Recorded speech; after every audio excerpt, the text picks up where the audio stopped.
Good evening, chat. How's everyone doing? I just read one of the most funny, effed up things I think I'm going to read tonight.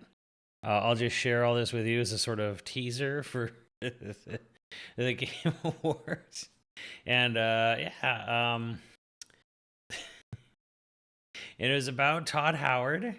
And it says his games have so many bugs because he struggles to reach the keyboard.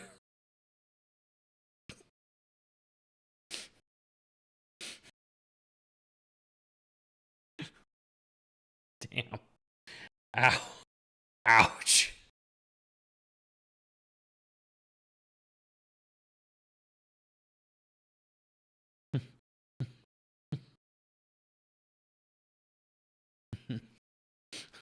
Oh man. God damn it. All right. How's everyone doing? Yes, we had a banger. I need to get some jazzy in the background, but maybe something that's not going to kill me. Copyright wise, I don't know. Let's see here. I can't even do that because some asshole in the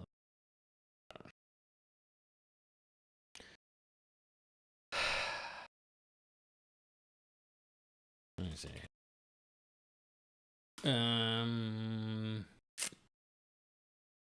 No, that's not gonna work. Boy, oh boy, that stinks. I don't know. We'll just do this. YouTube will get screwed because someone in Southeast Asia claims all Xenoblade music is theirs, and it's obviously not. I don't know what's going on. I wish someone would actually do something about that with that YouTube, but it's not gonna happen.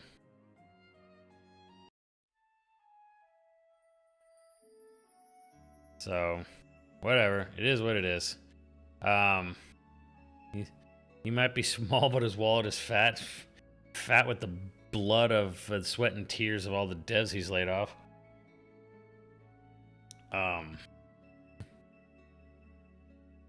Clover's back, yes.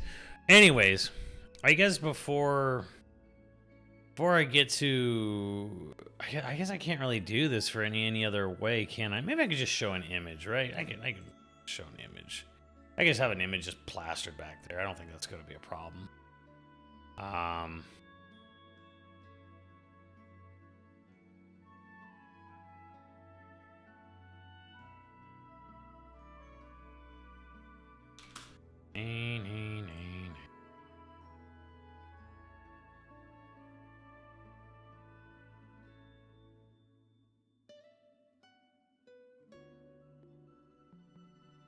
Yeah, let me just...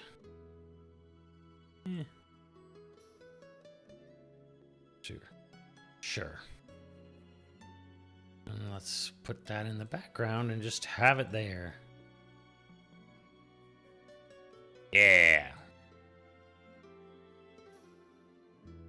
Boom. There we go. All right, music shouldn't be too loud. Everything should be fine.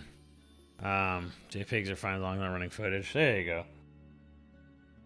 Anime. So yeah, I went out today and I saw. I just want to get, you know, I'm gonna do this first. So yeah. So today was the release date of Lord of the Rings: the War of the Rohirrim, an anime movie by. Oh gosh, let me let me make sure I'm not mispronouncing this name. By Kenji Kamiyama. Sorry, I said I didn't want to screw it up, but I always screwed it up. Kenji Kamiyama is the director of this. He's been a prolific animator in the anime industry. He's worked for Ghibli. He's worked for other studios. I think Solata was the name of the animation studio that did this one primarily. But yeah, it's kind of flown under the radar. WB's basically done very little marketing for this. Kind of being sent to die. Kind of unfortunate. Yeah, he worked on Ghost in the Shell, Get Sack, a standalone complex. So yeah, it's a pretty cool movie that's all about Rohan, set 183 years before The Hobbit. So that puts it like a good 220, 30 years before Lord of the Rings or so. So yeah, you're not really going to be seeing any familiar characters. So you're going to see many familiar places in the movie, though. So the thing is obviously I'm a big animation fan, and I'm a recovering weeb, but I'm familiar with anime enough that I like it. This obviously is like right up my alley, generally speaking. So the first thing that struck me was how nice it was to be sitting in a theater in December and seeing Lord of the Rings and hearing the music. I think Stephen Gallagher is the music composer for this, but there's a lot of also, and he is credited a lot of not remix, but like reused or repurposed themes from Howard Shore from the original trilogy is in here. So that was just fantastic. It was just great to be in the theater in December watching a Lord of the Rings film, getting whisked back away to this fantasy. And I think right off the bat, I think this is a better film than the Hobbit films. I know that may not be saying much, and the Hobbit's my favorite book. And I think there is a good film somewhere waiting to be edited within those Hobbit movies. Maybe two good films, maybe. But so we basically, we get a new Lord of the Rings movie that's in universe. It's in the film universe. Like, it's not a reinterpretation. It's using the same music. It's using the same Alan Lee, John Howe art as a base. They're also credited as concept designers on the film. So this is absolutely a Lord of the Rings universe, film universe film. And that was just really nice. It was just really nice to be back here. And so it was a really good first impression. Now, I knew right away. I mean, I think the film is generally gorgeous, generally speaking. And I have no problem with anime and the way anime is animated. But I think this film is going to be very off-putting and polarizing to critics, specifically because it's an anime film and it's animated like an anime film. And we already saw it happen with some people when they were watching the Spider-Verse films, and there were hills some of these reviewers died on, saying that they swore up and down the projector was busted for their film, and when they were told it wasn't and shown it wasn't, they were like, well, this is terrible, how dare you animate a film like this? And it's like, okay, if you're okay with films not looking like Snow White or Toy Story, you know, if you're like me, I think you'll be fine. I actually had no problem. That being said, there are moments where this is not a Studio Ghibli animated film. This is not up to that level. There are moments in the film. There's a moment early on in the film where a character is making a big speech, or he's just talking to a broad audience, and I swear the animation was just like kind of looping. It looped like 3 times of this guy just standing and talking, sort of moving his arms a little bit. It was really weird. And then there's moments where you'll notice like characters at a distance are like way less detailed than they should be on a big screen. Oh boy, is this noticeable. So sometimes you'll get these moments where like a character is like, the minimalist amount of details possible, and they're not far enough away to be that minimal detail.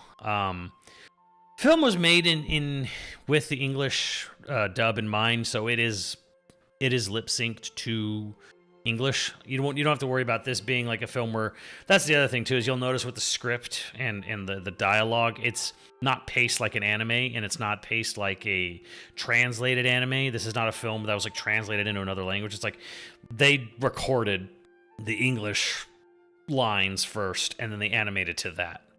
So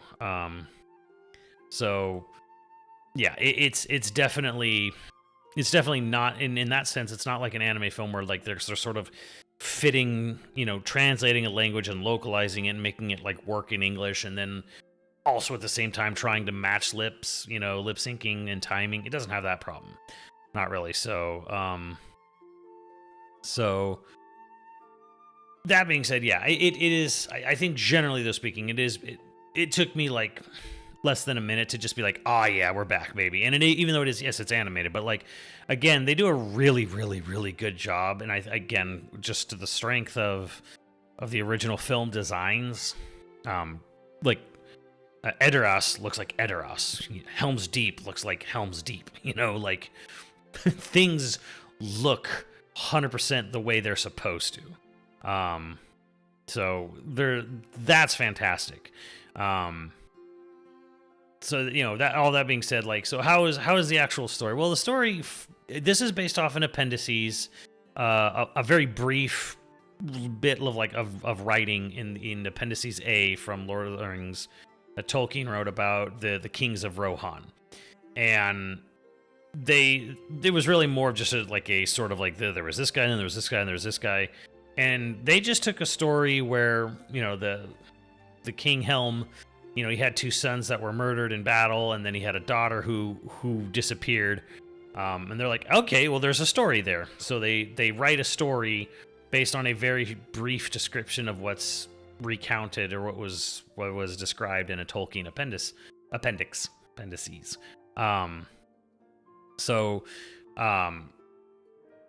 It's kind of what they did is actually kind of, I think, pretty good in a sense where this is sort of a story about like the madness of like, and that's something that's very Tolkien in a way, is like the things that drive men mad.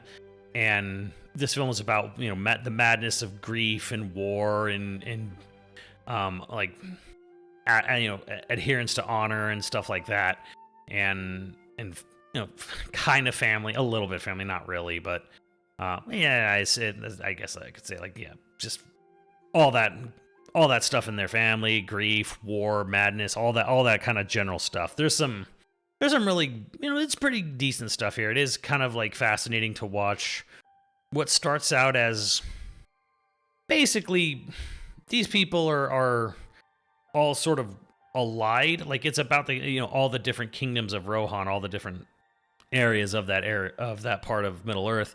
But there's definitely scheming and plotting going on, and well-intentions just go sour real quick, and then it's just this sort of like driven to madness, that fighting and war causes. It's a little bit in a way, not in the same, oh, it's about people fighting for their freedom. It's not that, but it's a little bit in the way of Braveheart, or maybe Braveheart as its reality would tell you, which is how there was all kinds of infighting between the different areas of Great Britain throughout history, and all the ways they schemed and plotted and fought and all that stuff. So yeah, like it is kind of it's a nice film. Well, okay, here's the thing that what I'm getting at more with that is the nicest thing about this movie is it's like peering into an alternate timeline or universe where animation was taken seriously in America. That's what this film is. If there's anything I want you to take away from this movie is that it is a portal into another universe where animation was taken absolutely seriously in theatrical releases. And we were getting films that there's no jokiness, there's no animal sidekick, there's no comic relief. There is the vaguest, faintest hint of a comic relief character, but it's really not even that. It's really more just like someone you kind of just, he tries his best, kind of thing. So, it's like peering into an alternate universe where people decided, hey, we're gonna make tragic epics in animated form, and make them look good. So that's what the nice thing of this, probably the biggest takeaway from that is, and that's probably why I would say, hey, you should probably just check it out. That being said, it's not a film with a ton of levity. I actually didn't mind the pacing. It's definitely shorter than any of the Lord of the Rings movies. It's a 2-hour, 14-minute film, but it doesn't feel short. They definitely have a lot of ground to cover. There's definitely there are major significant parts, that this story is covering. So you will definitely feel like stuff's going on. Now, that being said, there's not a ton of fantasy element in this film whatsoever. It's a Lord of the Rings movie, and they pretty much are focused almost 100% on just human, a human infighting, like a war between rival human clans. Which, I mean, looking at it, yeah, it's pretty standard, I guess. So, that being said, yeah, if you were hoping to see some more fantastical elements, they're very minor. They're very, very minor. But that being said, how is the action? It's pretty good most of the time. There's actually, I would say most of it's pretty good. Trying to think of where I'd like to jump into next. I mean, again, I like the music. I actually like the new stuff that was brought to the film. I really like that they didn't take away the old music. Like, they use motifs from the classic film, and it's great. It definitely feels a little more something less fantastical, for even though it is a Lord of the Rings film. But it's just they're not really focused on anything. This is, and the nice thing about this is, I think this fills a gap in the original Lord of the Rings trilogy, which I think is really nice. Which is, it did always feel like Aragorn and Gimli and Legolas, when they're chasing the orcs to save Merry and Pippin in the Two Towers, it's kind of like, okay, they get to the end of their chase, and then it's like, okay, we're in Rohan now. And now there's this whole random plot about this whole random country that is pretty much not even mentioned in the original film. And you kind of have to really quickly dive into this whole thing with Grima and with King Theoden and Eowyn and Eomer and the House of Rohan and all. There's all this stuff that's just not part of the original Fellowship of the Ring at all. And then it's just a major part of Two Towers, and then even by extension going into the Return of the King. So this actually, I think, helps fill a gap. It helps contextualize and flesh out Middle Earth a little more, makes it more understandable and better what's going on with the human side. Because if anything, Lord of the Rings movies, they're really focused on Gondor and how Aragorn is the lost king of Gondor, and Gondor this, Gondor that. You know, where was Gondor when the Westfall fell? I mean, all that stuff. But even though you're witnessing the story of Gondor through Rohan in the Lord of the Rings movies, this movie helps kind of contextualize and give you a sort of filled in backstory to what is Rohan, what was this place, what was this all about. So that's kind of like the nice thing about it. Now, as far as the actual individual characters and storyline, this is where it's a little bit odd. I'd say a little odd, because they decided to make this, the main character story is Hera, who was the daughter of Helm, who didn't get a name in the appendix, but they gave her a name in the movie, obviously. And from the promotional material and the marketing and the image you're seeing right here, you would think she's basically a Soul Calibur character. And the thing is, by the end of the movie, sure, but it's surprising how she's more or less just she's an observer, or just like she's just stumbles into these situations more than she's actually doing much in the movies. Like, it's still it's funny how much the film really is mostly about Helm and the character Wolf. It's really kind of about those two, and how Hera is just sort of caught in between this stuff, and she does stuff, sure, but she doesn't actually get into an honest-to-God fight until the end of the movie, which was a little shocking to me, like, a little bit, because there was times where, like, it was set up where you think, oh, okay, well, she's going to get in a fight, she's going to do something here, and it's, oh, no, I guess she's not. So that was, like, a little surprising. The film is also, I mean, I guess fair warning, this film is brutal to animals. Like, this film was made as if the director had a personal hatred towards elephants, and wanted to take it out on them in animated form. I mean, thank God it's animated, but if you're not really cool with seeing animals get fucked up in a movie, elephants and horses get demolished in this film. So yeah, there's just fair warning on that. That being said, for some of the fights are pretty cool. I mean, and if the thing is, if say you're a Tolkien fan and you're like a big fan of Helm and the legend of Helm Hammerhead, you're gonna love this film. You're gonna love it, because there's never been there. I don't think I've seen a cooler old man.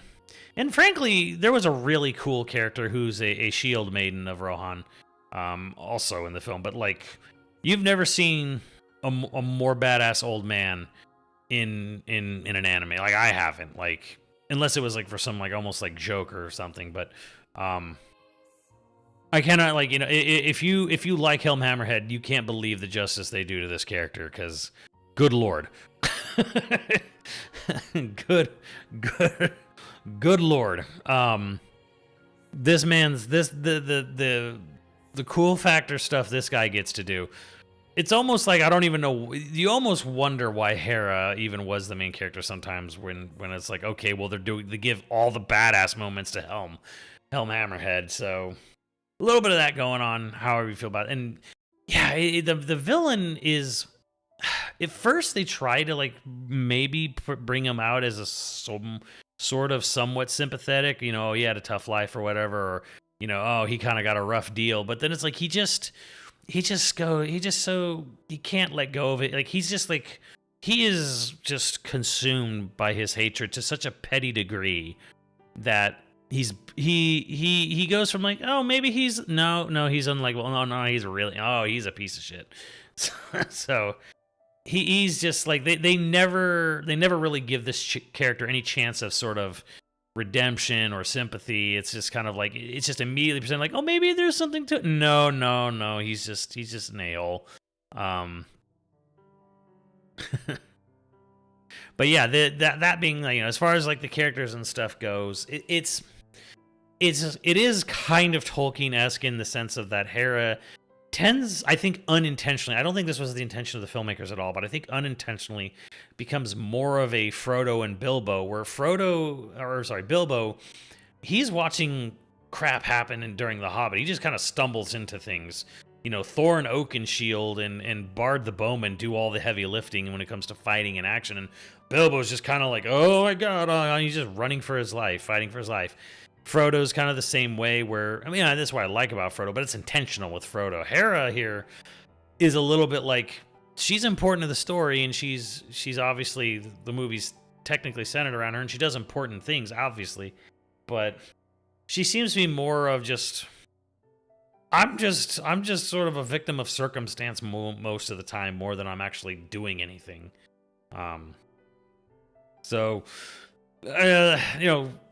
And there are some characters that seem to disappear from the film and are like wildly important to the actual plot, where like when they come back, oh, super important. There's some of that where it's like, okay, that's they try to juggle a lot of characters, and they sort of just kind of like drop out of the picture because of that. I will say this: there's a second in command, a General Trag, for the main villain Wolf, and he's fantastic because he's one of those villains, like he's the main general for the main villain, and he's always trying to tell the main villain to do the smart thing, not even the right thing, just the smart thing. He's the smart one, and it makes him very competent. Like, they have a very competent second in command, but like their leader's just so consumed with his hatred that like he can't even do the smart thing. But yeah, so that being said, I actually like that. I really liked Helm. I liked her name because of the Shield Maiden. I liked the general for the bad guys, because they were really smart. It was just kind of funny because like the main villain and the main antagonist are kind of, they're not weak. They're just kind of like, I wish the main character did a little more honest to God fighting, and I wish the villain did. I wish the villain had a little more going on for him other than just like being, because it's kind of like watching like the third Hobbit movie when like Thorin Oakenshield is just completely consumed with dragons, with gold fever, or dragon's curse, and he's just mad, and he's just descending into more and more mad, and that's a very Tolkien thing to do. But like there were hints early on in the film that maybe there was like some more complexity going on here with the main bad guy, but there kind of isn't. It's just watching a man who starts the movie going over the edge of sanity, and the rest of the movie is just him falling down the cliff. So I think it would have been nice to have seen even more. It would have been nice to see more of Hera's brothers. It would have been nice to see more of Hera's cousin. Fun little antidote. This will probably be the last credited movie that Christopher Lee's ever in. They just use some lines from cut dialogue from Lord of the Rings for Saruman, and it's like one line, but it's kind of, I just was sort of like, it's kind of nice. I think Christopher Lee would have wanted this. Film is dedicated to Bernard Hill, who played King Theoden, who passed away sadly this year, which was nice to see. But yeah, you go, if nothing else, go see the movie for the last movie Christopher Lee will ever be in. And he would have wanted it that way. He would have wanted to go out playing in Lord of the Rings. Lord of the Rings would be one of his last films. So yeah, like again, this isn't, the weird thing is you might think because it's an animated film, why didn't they do something like Silmarillion with armies of Balrogs and all this other crazy stuff? But it's actually a very condensed story, and it's focused almost exclusively on humans, and no magic is in the film really whatsoever. There's some stuff that almost borderlines supernatural, but Sir Christopher Lee, you're correct. Thank you, Beef Boy. So, that being said, I actually recommend it. I had a good time with it. I actually enjoyed it. But the thing is, I'm a fan of this franchise, of this world, of this mythology. And if you're a fan of this mythology, if you really like the mythology of Lord of the Rings, you're going to like this movie. If you're a fan of the world building of Lord of the Rings, Lord of the Rings is super famous for its world building, and this is a good film for more world building. If you're in it for the fights, there's some pretty decent fights. I still think you should go. If you're an animation fan, I think you should go see it just because this film is doomed at the box office. But it's like, man, I really wish we could live in a world where more things like this were made. Although this film, greedily enough, this film only exists the way it does because they needed to fast track something to keep the film rights. This was done entirely for greed purposes to get the film made, which is, kind of a weird thing, but either way, I would love it if there were more movies like this every year coming out in theaters. I had a good time, and I think if you're into the mythology and the world of it, you're gonna have a good time. If you like big, strong old men, oh boy, you're gonna like this movie a whole lot. But I think if you're a casual person, if you're not really too much, if you would say, hey, I enjoy Lord of the Rings, but I don't, I'm not like a fan, I don't really remember any names or anything, I don't know if this will do much for you. This is very much for people, if you ever sat there and wondered, watching Two Towers or Return of the King, going I kind of wonder, I wish I knew a little bit more about Rohan, about the horse riders. If you ever wanted to know more about the horse riders and where did Carl Urban come from, what's Carl Urban's family backstory like, that's what this is. So yeah, this is made by Warner Brothers. This is made by Warner Brothers, and I forget what anime studio. This is Middle Earth. This Middle Earth Films. It is Peter Jackson, Lord of the Rings. It is in the Peter Jackson universe. If we want to go for it, go call it anything like that. But absolutely think it's a good time. I think if you like anime, you like world building, you like Lord of the Rings, it's an odd mix. I would never have thought anime and Lord of the Rings would ever be a big mix, but they make it work here, no problem. So I enjoyed it. I generally enjoyed it. I am a big fan of Lord of the Rings and Tolkien's work. And even though this is based on a blurb of Tolkien's writing that is all creative liberty after that, I think they did a good job, and I think they really wrote a very Tolkien-like story that I think Tolkien would be okay with. I think he'd probably, there'd be things Tolkien would have done differently, probably would have done better, sure. Sola Digital Arts, thank you. God, I forgot. It was something like that. But yeah, this is definitely a very Tolkien-esque story, because Tolkien was always big on sort of corruption, greed, and being driven to madness, over very humanistic things. But yeah, like this. But yeah, this was a good time. I enjoyed it. I enjoyed my afternoon, watching Lord of the Rings, The War of the Rohirrim. I wish there would be more. I know, but again, because this film was kind of made under weird circumstances for mostly greedy reasons, probably not going to get anything like this again. I hear they're doing 2 new films, one of them being The Hunt for Golem. God, why? If anything, I like the fact that this film is mostly disconnected, even though it's called Lord of the Rings, it is mostly disconnected from the overall Lord of the Rings story, because the idea that I'm hearing that they want to do a young Aragorn hunts for Golem film, to me, is silly, because they're gonna be like, oh, we'll get a young Aragorn, and I'm like, Aragorn's 88. He's looked the way he has for a very long time. He's a Dunedain, but they forgot that. So, and you can't just rehire Viggo Mortensen. The man's like 60 years old or 70 years old at this point. So that being said, go see War of the Rohirrim. I had a good time. I think we need to get more anime films, more animated epics in American theaters. Again, it's a portal into a universe that didn't happen. So go see it, go enjoy it. If you're a casual fan, maybe not. So maybe it's not for you. But again, you like Lord of the Rings, you like anime, probably have a good time. Not the greatest film. I don't even know what I'd give it. I'd give it like an 8, maybe a 7 or an 8. Seems about what I would do for this film.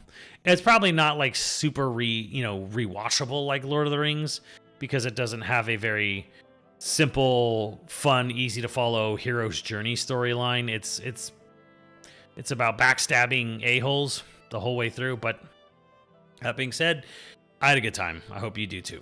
So go see it.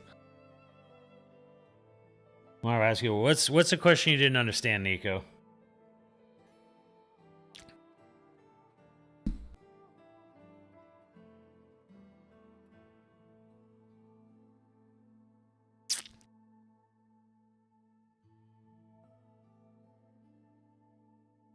I'm interested.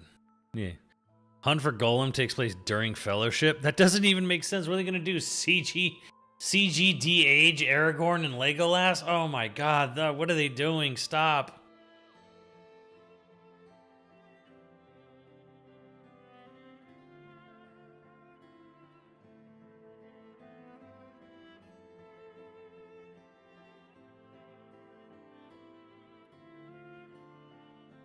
What do the Rings of Power actually do?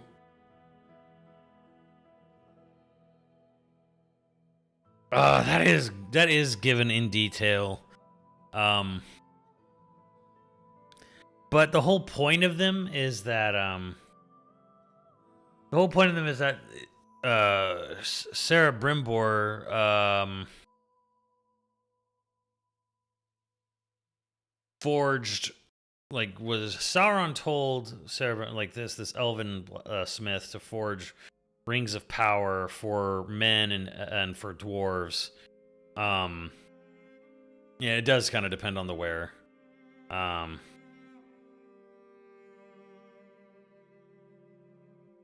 You can watch and enjoy a speedrun, Greg, but it's about a very specific part of them.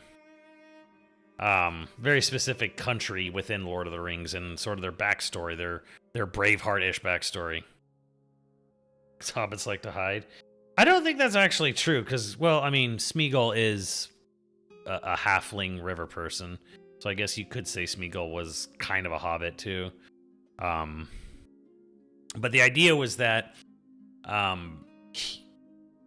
basically Sauron was going to, oh, hey, I got these great magical rings of power, I'm going to give them to you. And then when they wear that, they're going to basically become his mind slaves, which the whole, like, the ring wraiths are the 9 kings.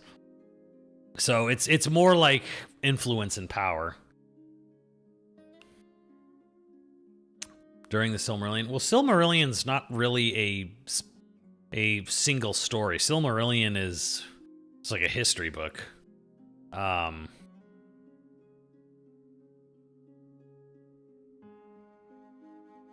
because Aragorn's wearing one of the Elvish rings, and Galadriel's wearing one, and I think Elrond's wearing the 3rd Elvish ring.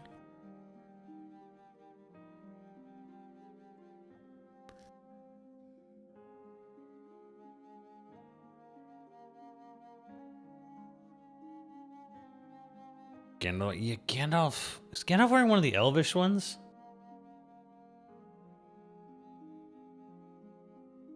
Basically the Bible and Lord of the Rings? No, it's just like a detailed history.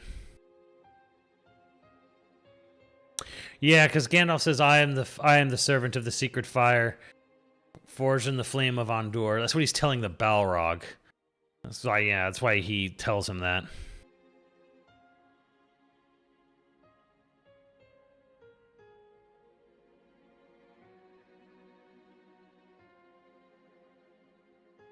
I do think, well, the whole point of them was, I do think they all make, not immortality, but like slow aging or whatever, but like the whole point was that, oh, Sauron was going to grant great power to the leaders of these of all these different races, and who was doing was getting a way to mind control them.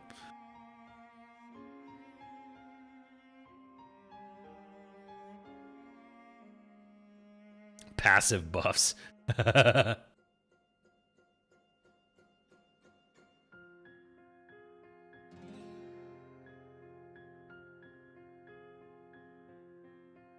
Yeah, I don't think any of them were meant to be like, oh, I got this, so I can be. It's not like Avatar, where it's like you become a waterbender or an airbender or something by wearing a ring or something like that.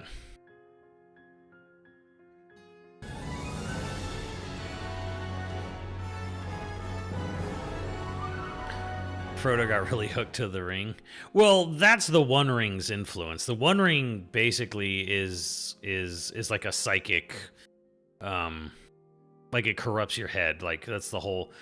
Like it's not like, oh, it makes you invisible. It's like the One Ring is like super corruptible. Like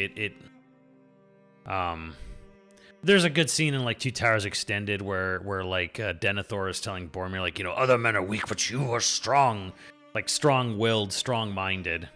The whole point of Lord of the Rings, that they're for the One Ring especially, was that like it's super corruptible. This is why Gandalf is just like, don't tempt me, Frodo,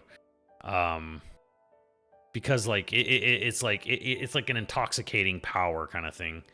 And Aragorn is like looking at it like, this thing will immediately corrupt because in Tolkien, the way Tolkien wrote it was like humans are just the most humans are most easily corruptible of all the races. The humans are the most corruptible, and followed probably by the dwarves.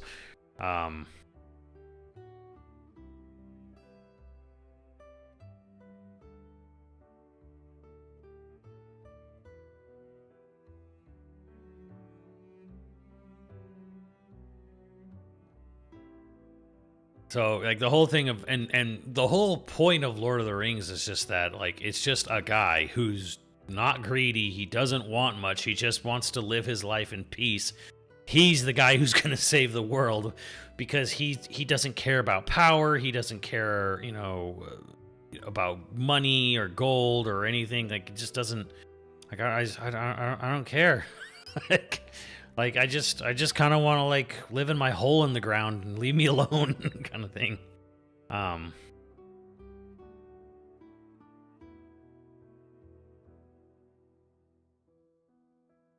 What's my favorite beard trimmer? The Manscaped one. They have one for beards now too.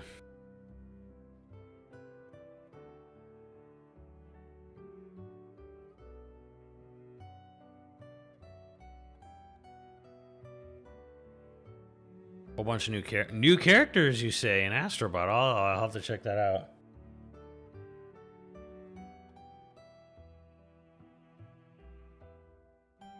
Sam is the only one not credited. Well, Sam's also held it for hours.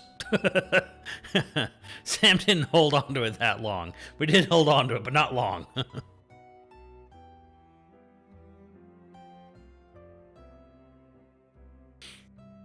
But yeah, the ring is like it's like a psychic thing where like it just like it just takes over your brain.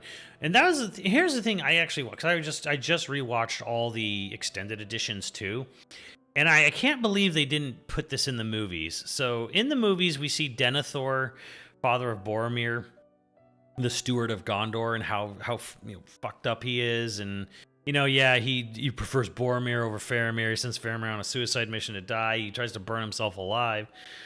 All this stuff with Denethor, right? Denethor had a Palantir in the books. I can't believe they didn't put that in the movie. Yeah, messy eater. Come, Hobbit, sing me a song. But they didn't put it in the movie that he had a Palantir. So, like, in the movie, they do probably a good job of showing that, like, if you hold a Palantir, it's like a direct communication. It opens up literally a direct mind link to Sauron, because Sauron has a Palantir. And he immediately just... Because Sauron is basically, like, he is angel being status. He's, like, fallen angel. He's demon. He is, like, high-level demon status.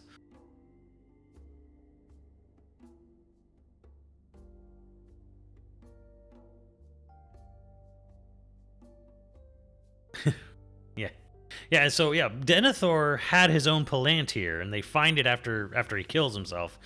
And I can't believe in the movie the only Palantir they mention is Saruman's. No, the only Palantir they show in the movie was Saruman's, and Gandalf tells Saruman, we don't know who else could be watching. They have not been accounted for. The lost seeing stones. We don't know. He, puts the blanket over it and Sauron is like, ah.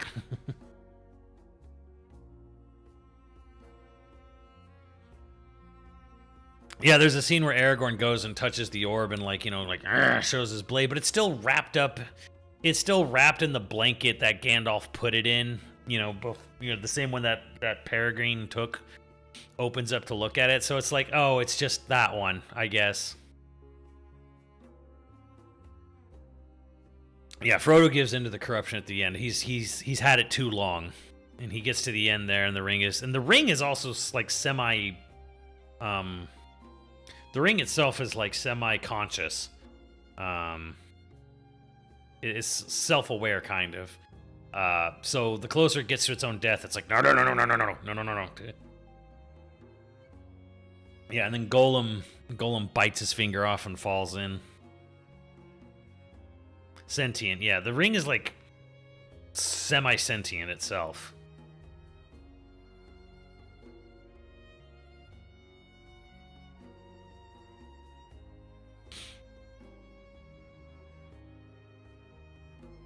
He held it for decades. Well, he held it for months. Because like when he said keep it secret, keep it safe, he put it in a bin at the bottom of a chest and didn't even think about it for. And the one thing in the movies, they don't ever tell you how much time has passed unless it's in like a line of dialogue. But like when Frodo's like, "Where are you going?" He's like, "Questions. I have questions I need answering. I don't understand." He's like, "Neither do I. Keep it secret. Keep it safe." Months pass from that point on. Like months go on. From the point where Gandalf rides to Gondor and goes into the library, and he has like his big old his little year 34. The account of Isildur and the binding of the One Ring of Power.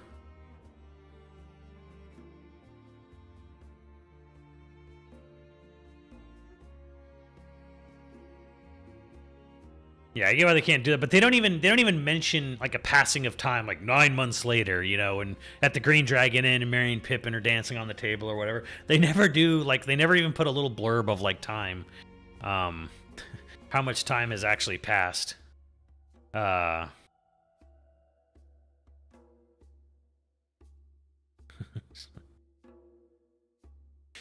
sure likes to go for his own, just depends on, yeah. The movies only take place from the point of which Frodo and Sam leave into the time they get back. It's 13 months. And then in the epilogue, they skip ahead after everything's done. They skip ahead 4 more years.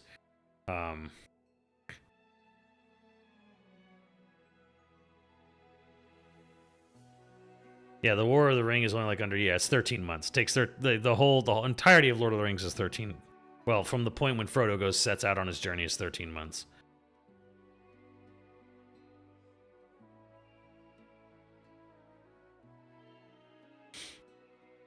Like it takes them some months to get to Rivendell, and then it's however the rest of the year to get for the rest of the movie. I think, because what is it? Sam says something along the lines it'll be spring soon in the Shire when they're on the slopes of Mount Doom. So like something like that.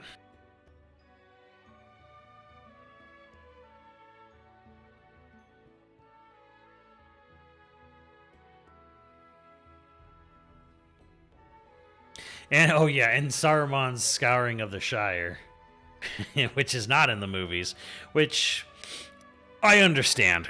I think if you really, if you try to imagine, because I remember thinking like, oh yeah, they're just gonna, I get why they didn't do scouring of the Shire, because like after Two Towers, Saruman and Grima Wormtongue just leave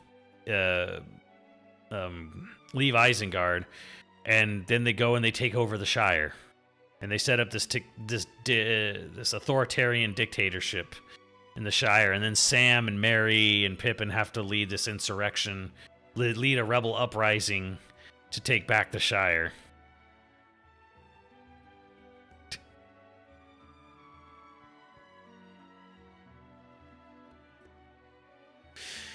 Elves go to heaven. Yes, because the Undying Lands in the Grey Havens in the west. That's where Anar, the god of the Lord of the Rings universe, is first created. All their made their first create. The elves is the first race they created or whatever.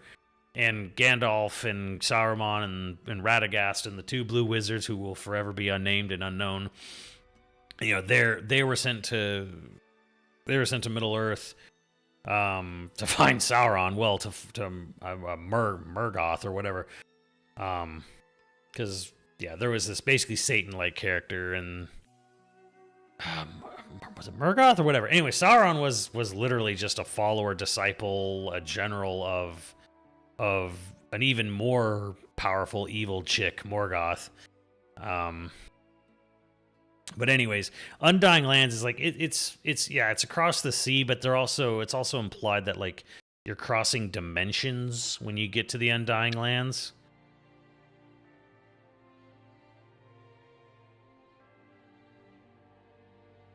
So yeah, going to the Undying Lands is like crossing a dimensional barrier, and you don't come back. Melkor Morgoth. And they don't say it in the movies, but in the movies you see Gandalf and Bilbo and Frodo go to the Undying Lands. And then I'm trying to remember, Legolas and Gimli eventually go. Gimli's the first dwarf to go to the Undying Lands with Legolas.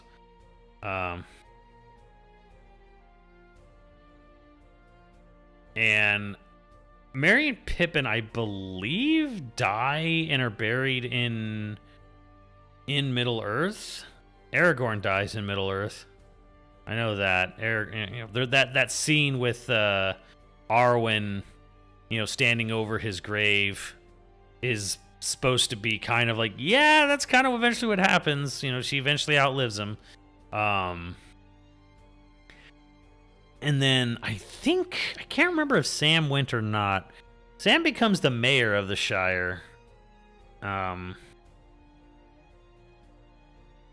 I think Merry and Pippin are buried next to Aragorn. It was something like that.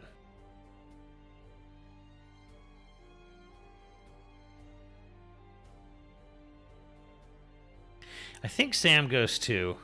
I think Sam ends up going to the Undying Lands as well. He outlives his family.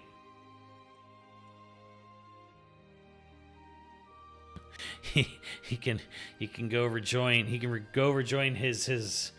true love Frodo in heaven. God.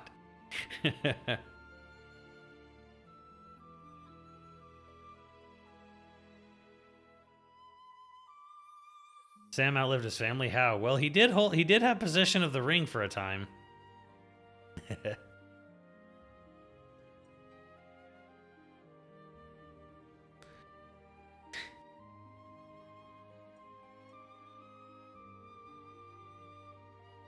Oh, is it just his wife?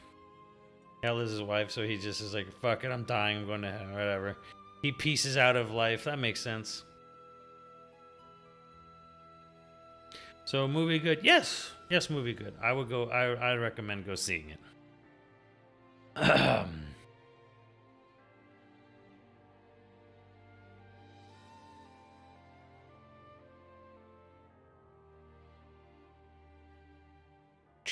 So, that being said, there is a lot to talk about regarding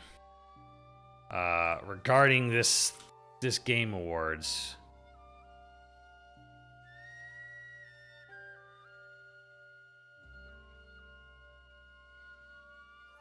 Oh God.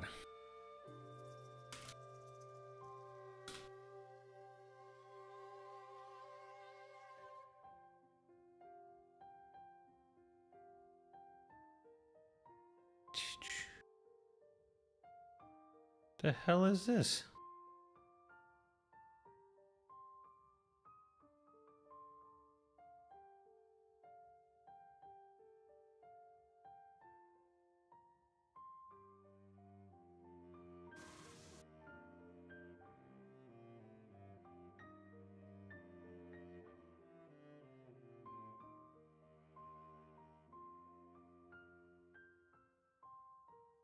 I don't know why the countdown is like considered different from the Game Awards, because like bruh, it was the Game Awards. Like, what are we talking about here?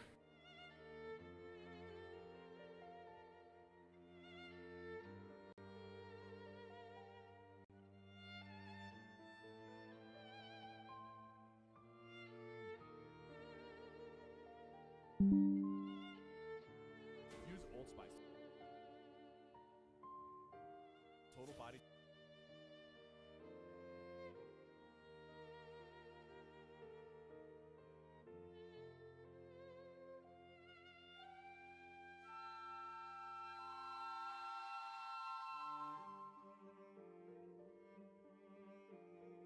All right, enough of that. So yeah, we got a lot to go over here. We got a lot to go over. Do I have a? I don't. Dang. Okay.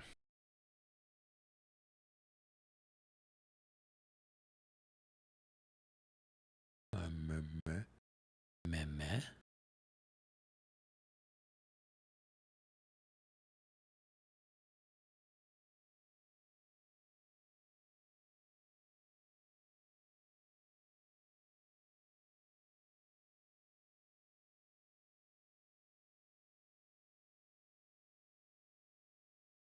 Huh.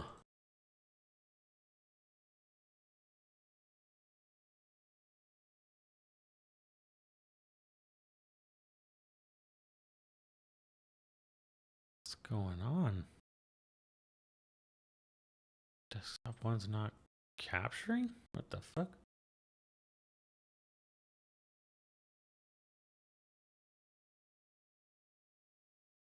No, that's not it. That's display too.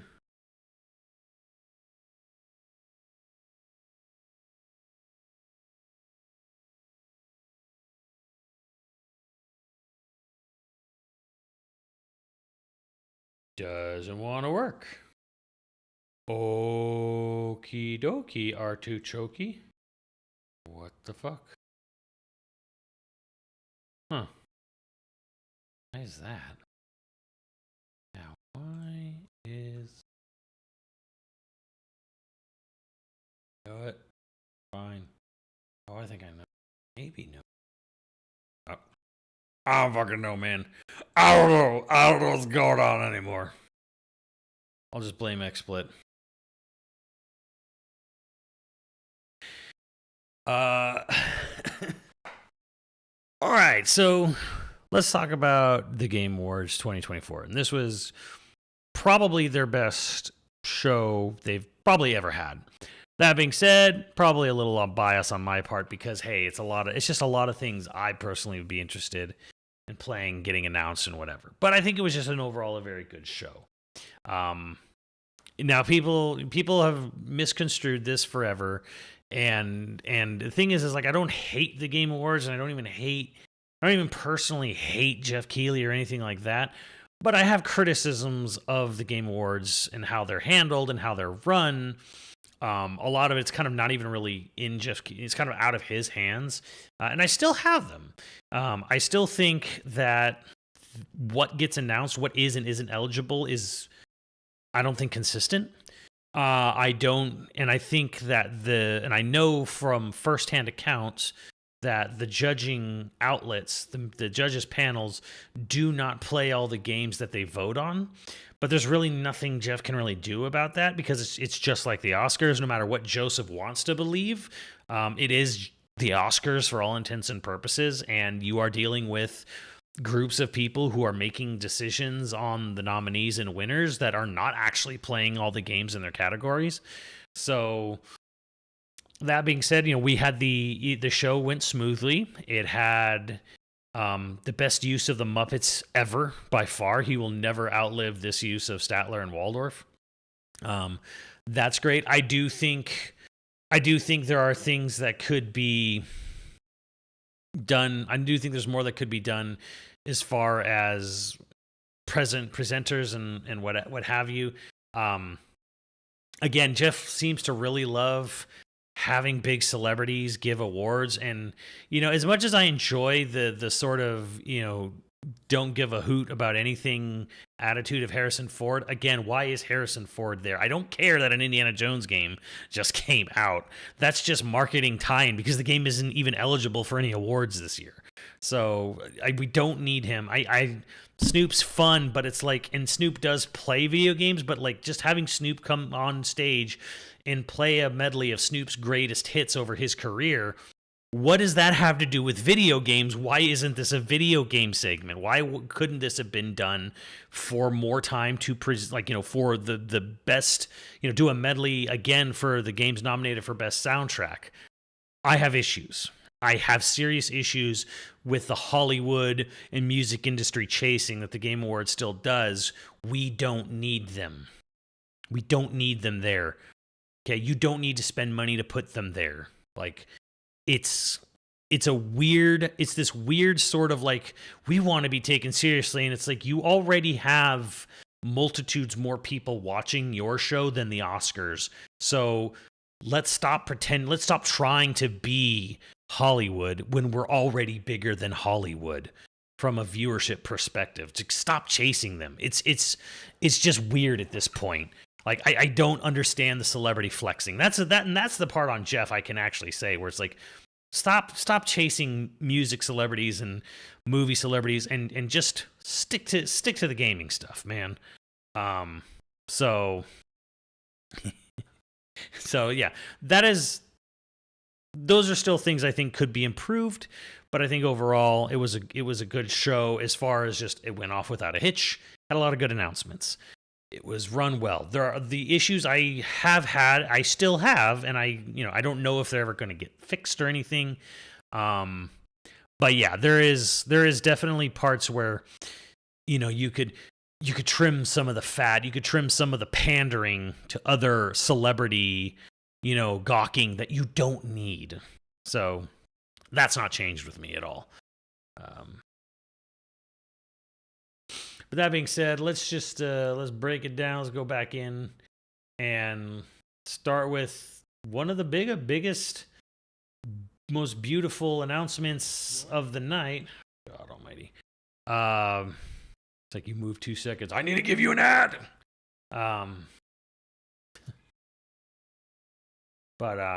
Yeah.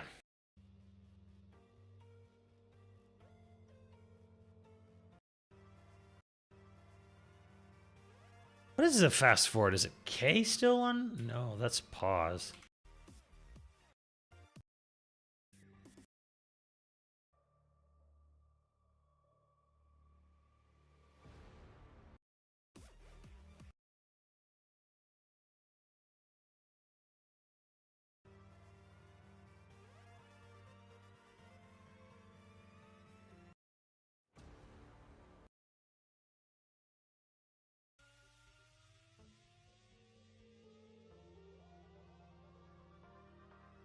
This player make no sense.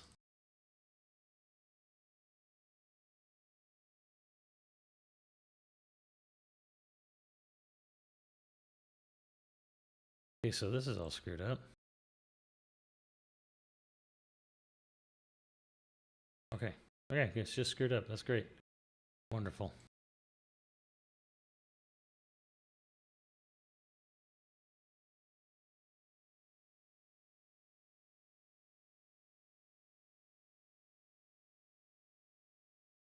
But yes, the first game, the show got off to a good start, honestly, with a very nice announcement, which was getting Ninja Gaiden to come back. Because this we were told a long time ago that Koei Tecmo was pretty much done with Ninja Gaiden. They're like, we don't have anything for Ninja Gaiden, coming out now or in the near future, which, if you're a Ninja Gaiden fan, boy, did that suck. So the Blasphemous devs are making a new Ninja Gaiden game. Now, this falls into the same category of basically what happened with Streets of Rage 4. And that is, it's kind of nice to see, okay, so someone else would like to make a Ninja Gaiden game, and since you have no plans to make a Ninja Gaiden game, would you let us make a Ninja Gaiden game? And then the company goes, you know what, sure, fine. Whatever, go ahead, make a Ninja Gaiden game. Very excited to see. Here's the reality: is that as time moves on, and we do get more and more new IPs, and more old IPs get left in the dust. You know, it's kind of like, when are they going to make a new this? When are they going to make a new that? And reality is that games take too long to make. Games just make too long.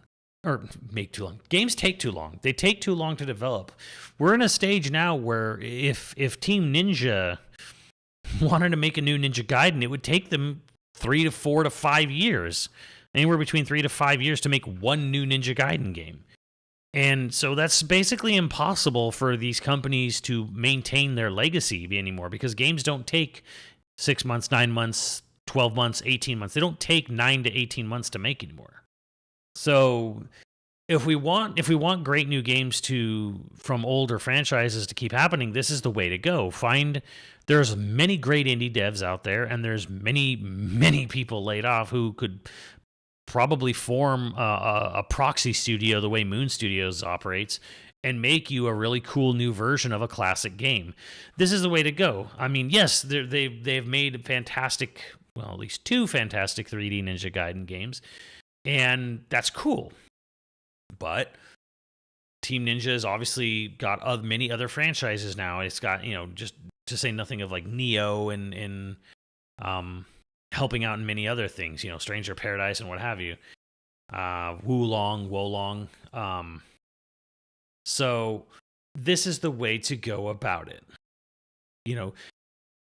Not every game needs to be some big budget AAA 3D, extravaganza cinematic adventure. We don't need that. We don't. And something like Ninja Gaiden is a perfect game to have. Hey, how about just a really cool, great-looking 2D sprite-based sequel, follow-up, reboot, reimagining? This is the way to do it. Work for Streets of Rage, work for Sonic, even though they're still making big Sonic games. And Ninja Gaiden now, and Contra, and many other, Double Dragon even. So this is the way to go about it. We don't actually need to leave the past behind because there maybe the audience is too small or it's going to take too long.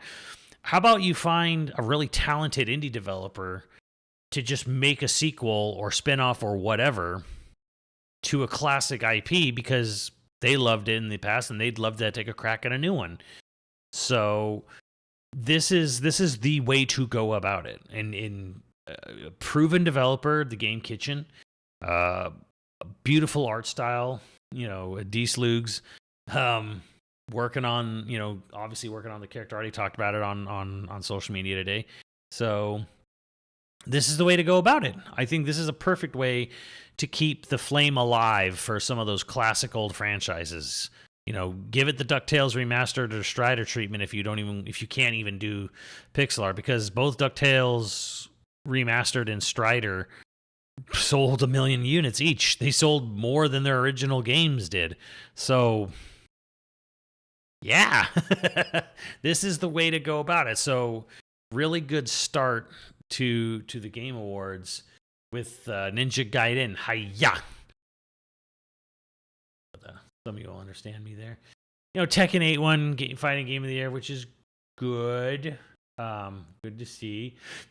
Trying to think of what the next big announcement was. Because I want to try to do this chronologically.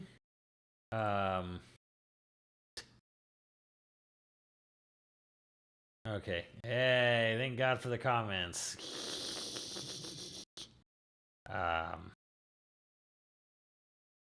So there was Ninja Gaiden Ragebound, One Move Away, Slay the Spire 2, Dave the Diver in the Jungle, Thick as Thieves.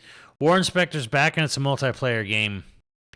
And I understand a lot of War Inspector fans from the original Thief are not happy about War Inspector coming back with a multiplayer game, even though it is a Thief-ish multiplayer game. Shadow Labyrinth. Definitely one of the more weird announcements of the night. Here's what I'll say. I guess when I first saw that, cryo chamber, I was afraid. I was actually really afraid when I saw this cryo chamber. I was like, "Oh Christ, no, please no." I was like, "Please God, no. Please don't be what I think it's going to be." And it wasn't. I was terrified of this. You fucking missed that. My heart literally skipped a few beats. I was like, "Oh shit, no! Please, God, no, no!"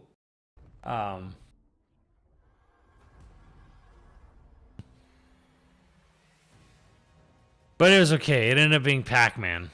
Now, what I'll say is actually to speak to this game in particular. There's not much else you can do with Pac-Man. Okay, like we've had Pac-Man Championship Edition, Pac-Man Battle Royale. We've had variations of like what else are we gonna do with Pac-Man?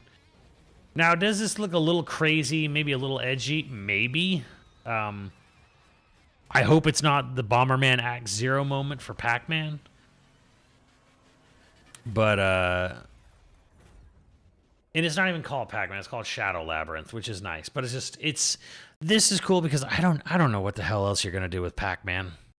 Like, you need a wild. You need something wild to go with it, man. You need something crazy. And then what was the next game? Was Steel Paws? Was it? I don't know. Anyways, I think it was like a mobile game. Which we don't need to talk about that. I do think it was important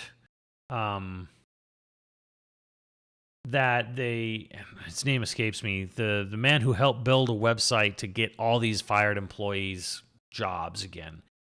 That was super important.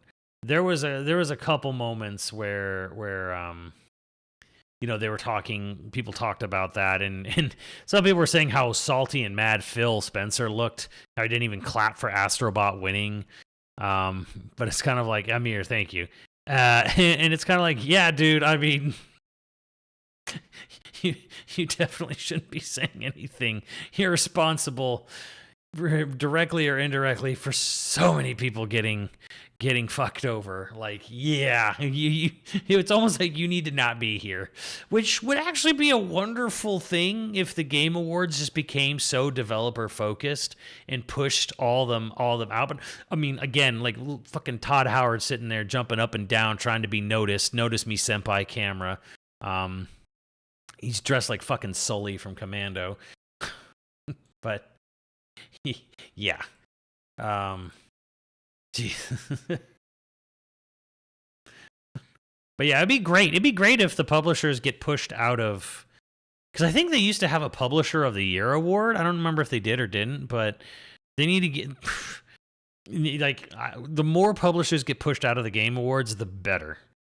The better. Stallcraft Operations, which I thought said Starcraft, but it was Stallcraft Operations, which I thought was the Federation force of Starcraft. I was like, oh boy. Then there was that weird, like, what was it? I guess you could call it Among Us with Guns, Midnight Murder Club. Which, they were saying, like, you never know, this could become the new big It game for multiplayer. It's always possible. And that VG is, I don't remember. I mean, it's still Jeff shows. Phil layoff Spencer.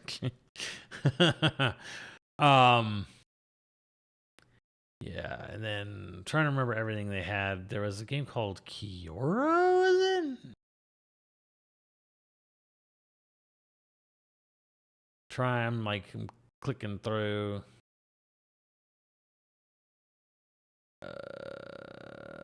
Here's a Core Keeper. What the heck was this? I don't remember. Oh yeah, whatever. Rematch. There was that weird third-person football game from the Seafood people.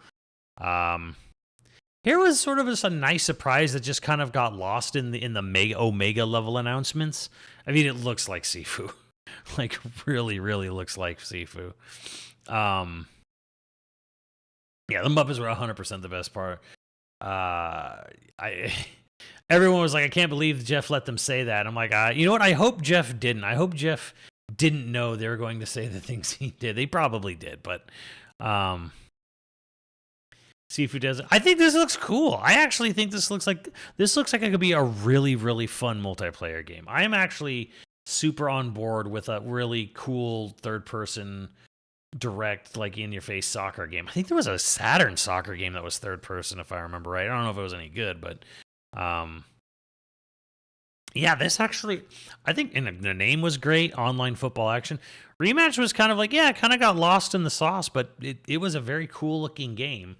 So, you know, that's just that, and that was just a cool looking game, you know.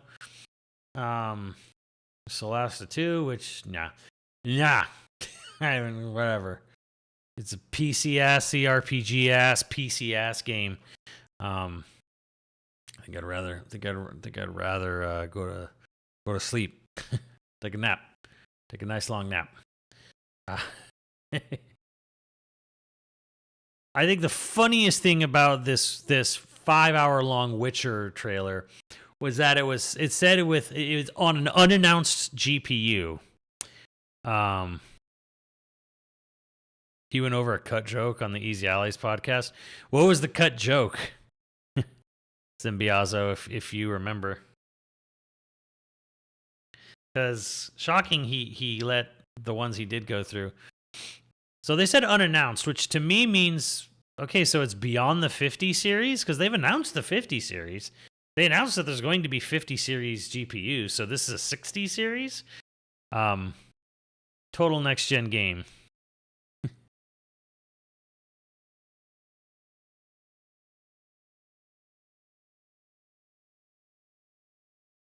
$59. Well, isn't the 5090 been announced, though? This is my question, though. Has NVIDIA formally announced a 5090? Because if they have, then that would make this trailer a lie.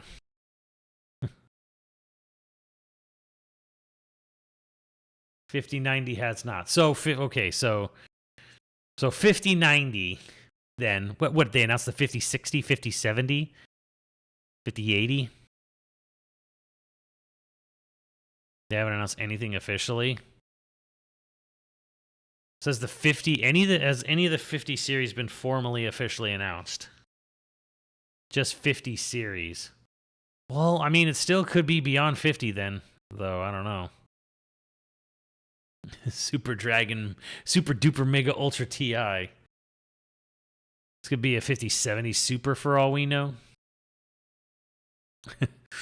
Either way, then, I mean, I just thought that was really interesting that they were showing a trailer for a GPU that's not even on market or even coming to market that we know of. Could be an AMD. No, I think they said it was I think they specifically said it was an unannounced NVIDIA GPU.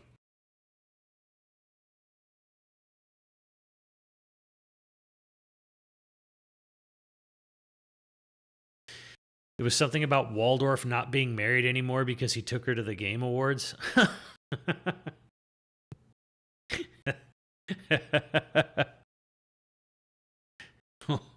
Oh, I know why that joke got cut.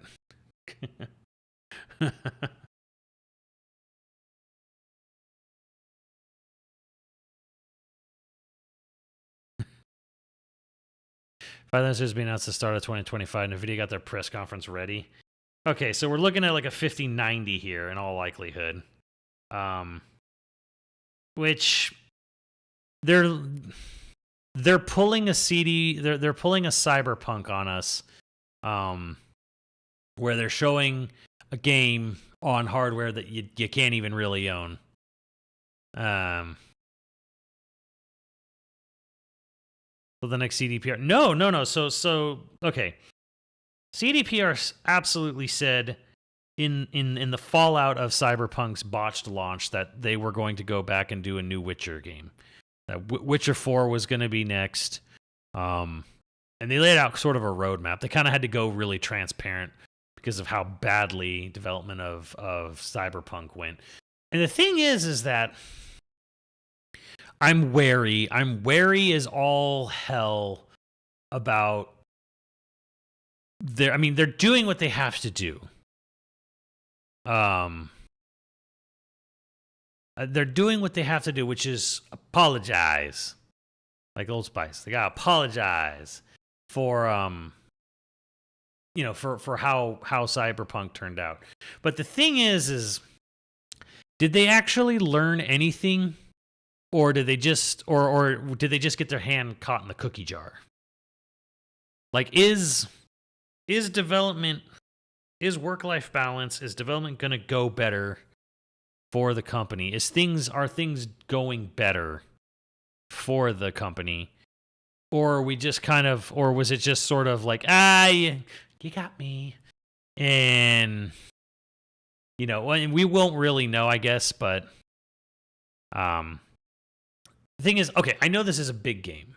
And Witcher 3 is an incredibly well-made game. But even Witcher fans agree with me when I say that the weakest part of Witcher 3 is the combat. Combat's not great. It's better than Elder Scrolls.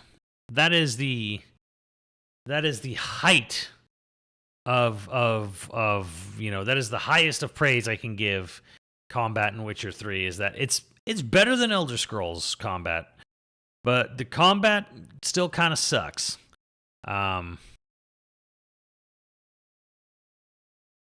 So,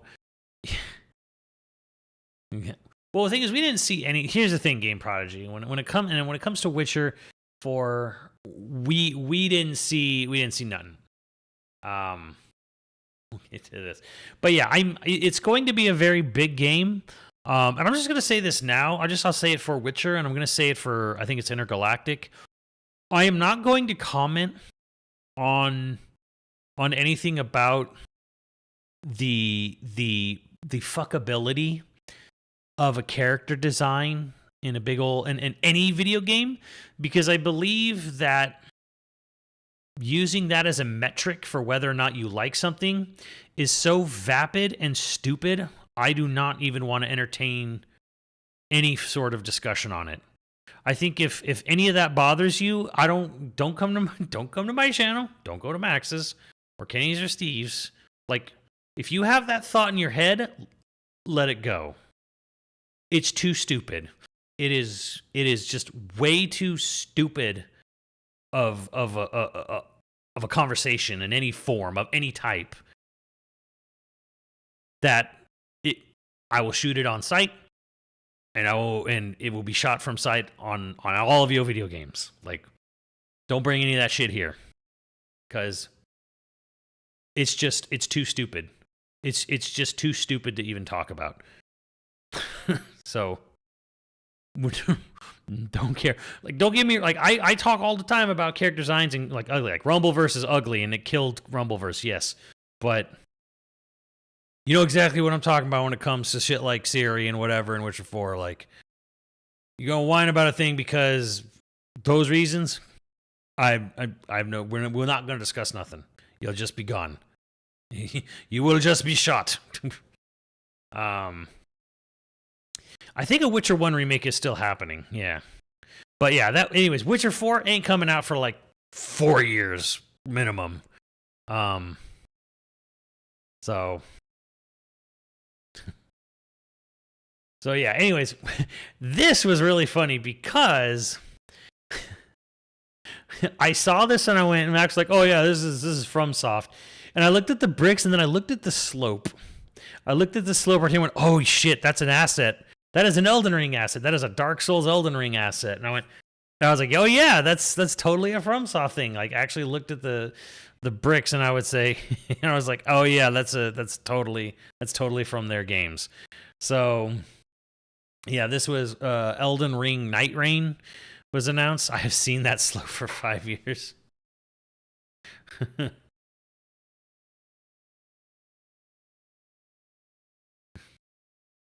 So Anyways, yeah, I thought it was funny seeing Elden Ring came. I mean, it's Elden Ring, but it came right after Witcher 4, and for the first time in forever, you could actually see a graphical disparity between generations.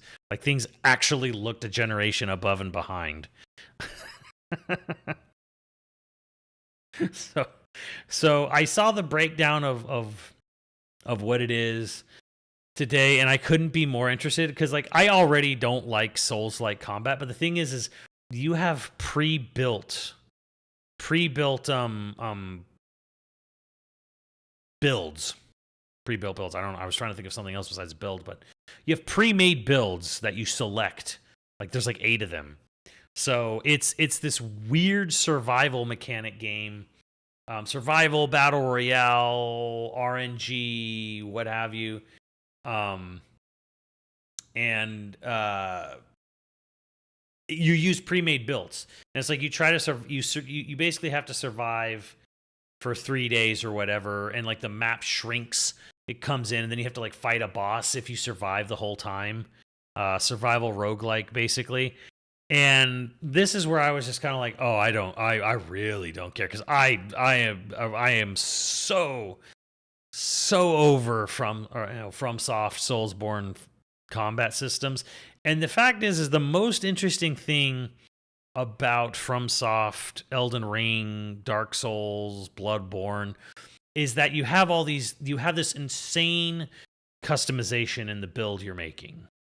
And in this game, that's gone. You actually don't have that in this game. Now you're going to be you use pre-made builds to go through this survival RNG roguelike.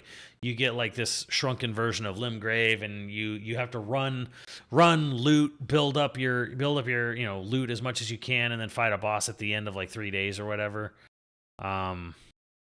It is like BR in a sense where the map shrinks the longer you're in it, and then you have to face a boss at the end. But I don't care. I don't care, man. Like, it's like most rogues, you get access to more gear. Yeah. But they don't let you spend the time going through to like make some crazy, weird, goofy build that actually is OP as hell. So it's gonna have pre-made stuff on it. So yeah, I no hate to people who are excited for it. I'm not excited for it at all. Have fun. You go have fun. I'll go play something else. Just enjoy. You just go. You enjoy it. You enjoy it, you beautiful people, you. And speaking of, but enjoying, can we talk about how Final Fantasy VII PC is coming out in a month? I wonder how much better this will look on my meager rig.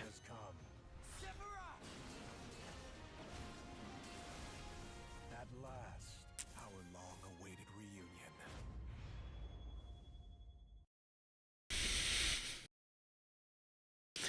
Anyone who bought the Final Fantasy VII PS5 box to get a better looking version, I feel for you for dropping that $800. All you had to do was wait 2 months. You only had to wait 2 months, guys.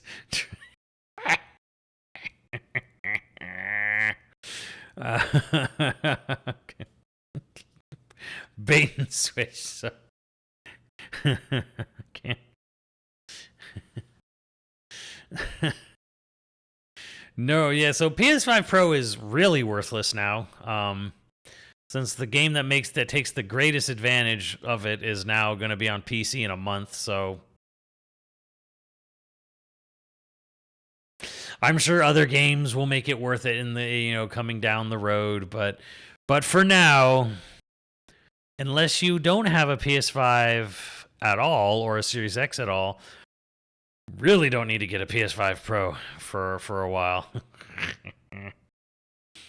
Yeah. A lot of games run worse on it. Yeah, I've heard that. I've heard it's actually borked some games. I Think it will sell well? I think it'll sell worse than a PS4 Pro, which apparently didn't sell all that great anyways either. So it's nice. I feel bad for Max, but hey, hell yeah, 7 on PC. Good. And then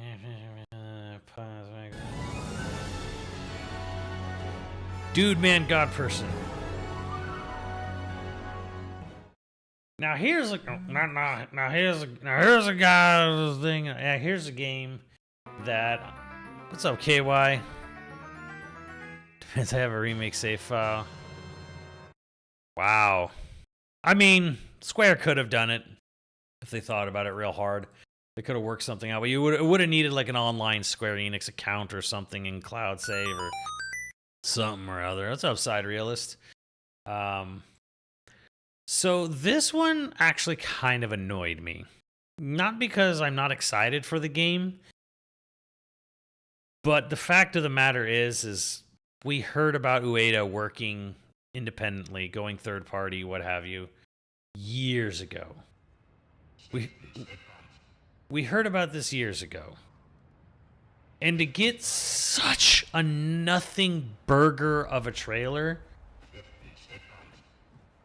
still after all this time, it's a little blue bally. I'm gonna be honest, it's a little blue bally. I'm a little annoyed by that, but okay. Ueda is making his mech game. Awesome.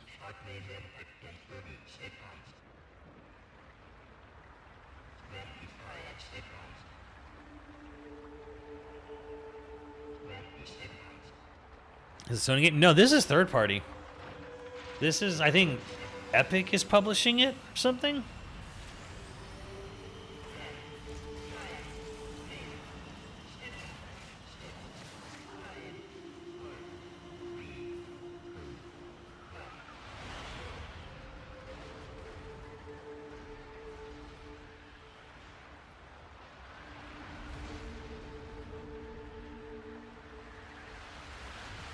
Mazinger Z Palder reference? What?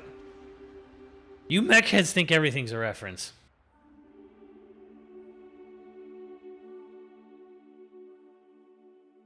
But yeah, so was it Project Robots from Gen Design?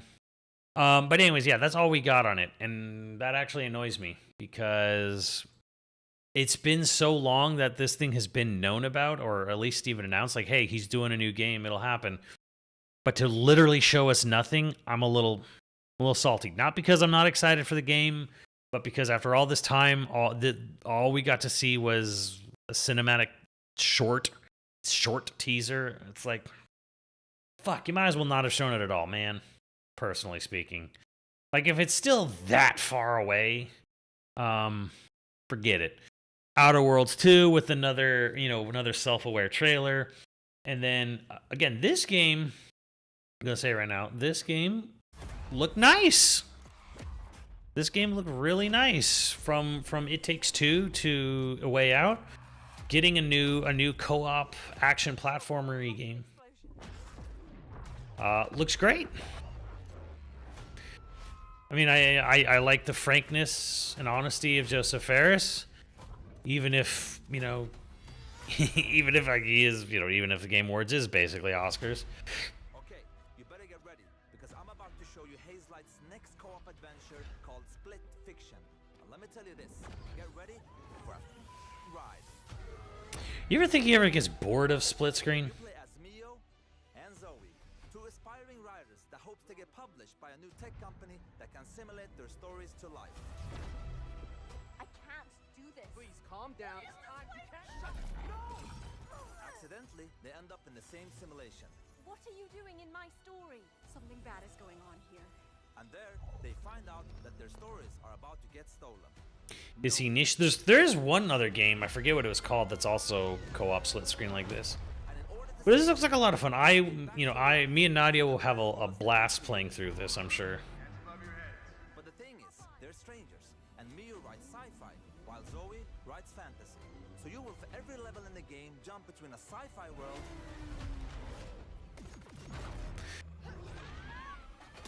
Yeah, I really like the just what is it? What is it? What did you call it? The wow, Old Spice is all over Game Awards this year. Christ. The juxtaposition for doing fantasy and sci-fi. Fantasy and sci-fi. I actually really like the justification for it. eggs that hatch. Hey, stop licking. And then they become a little bit bigger dragons with new abilities. But in the end, they grow up to be full-ass dragons. And now you can fly around and kick Full ass dragons. Yeah, it's Overcooked devs. They have some weird game. level, you play these ball droids that can magnetize and shift to different forms. Metroid. And then the droids become your exosuits. Using Fable style face models. Well, he is a European dev. Here's another one. You play as pigs, and they later become... Anyway, let's not talk about that level for now. And as always, with the Friends Pass, you only need to buy one copy of the game to play it with your friend online. That's what Hazelight is about. No loot boxes, no microtransactions, and no bullshit. You just get the game. Yeah, but is EA happy with that? Tickets. Time to die. Excuse me?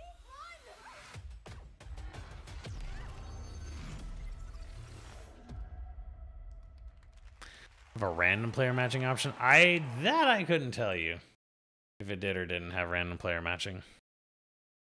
I want to see the dartboard of ideas.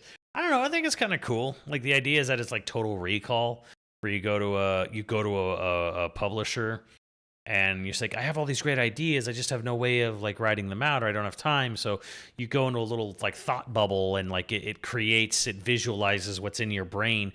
But the fine print says, yeah, but we own it. So it's like working for Disney. So, yeah. There's Fragpunk, Killing Floor 3, Steel Hunters. You know, those were nice, the nice doomy doom looking games. No,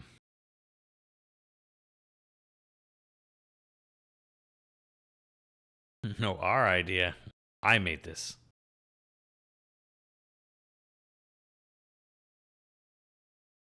And it had, yeah, like the co-op buy it if you don't own it thing is really great. Okay,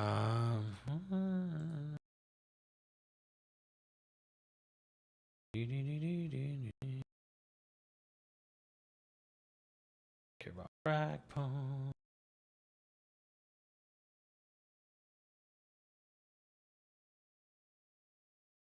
Yeah, it was a Killing Floor 3 and Steel Hunters. I like Black Frost 2, Long Dark, but I know the crowd is not about it. Hey man, you want me to be real? No. that was the Last of Us zombie winter in Canada game, right? Yeah. Gillette, the best the Mac can get. What was that shave bot that one year at Game Awards? President, bring him back. Bryce Allen Worrell didn't mention him.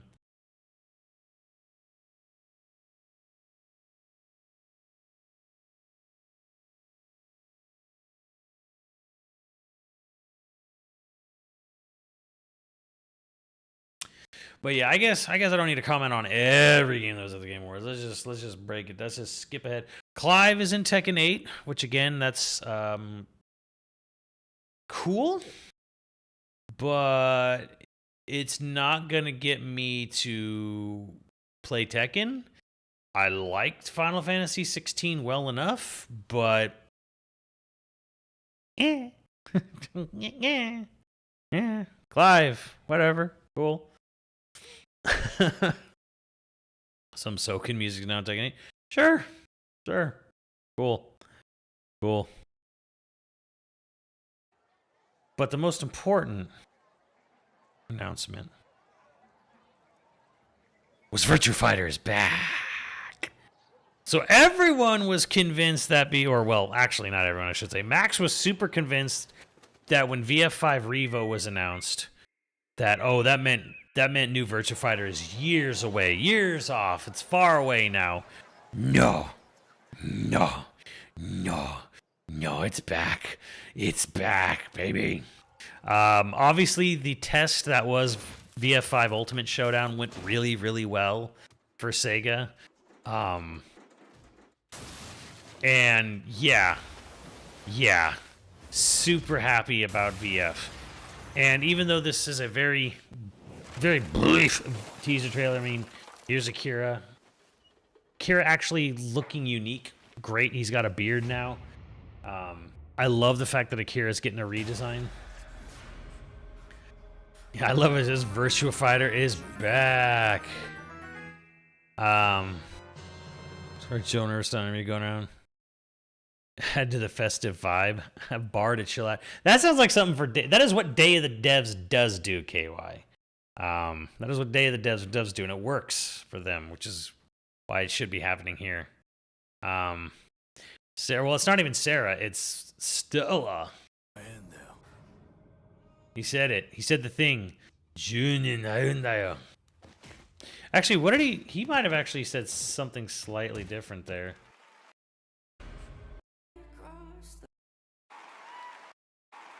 Wow. Now I can't get to it again. I said, did he say something like after 5 years or something? Probably. Cannot believe the guy. Yeah, the head of NVIDIA, who's like the most powerful CEO in the world now. Why did they person the gameplay? Very good question. I thought that was because they were going to show direct feed at the direct, but they didn't.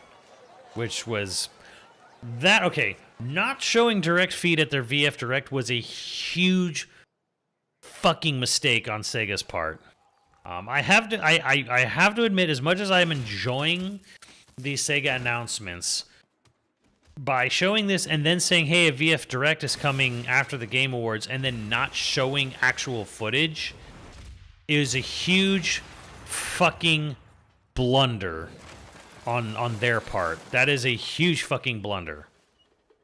You don't do that. You just don't fucking do that. You don't say VF Direct is coming in a couple hours and have nothing new to show for it.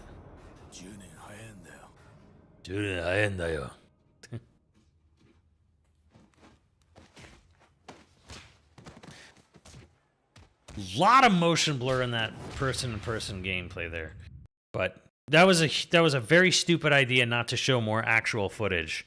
But let's not let that rain the parade. VF is back. That is, yeah, they showed Akira's beard, I guess. If it's too early, then why make the direct? Exactly.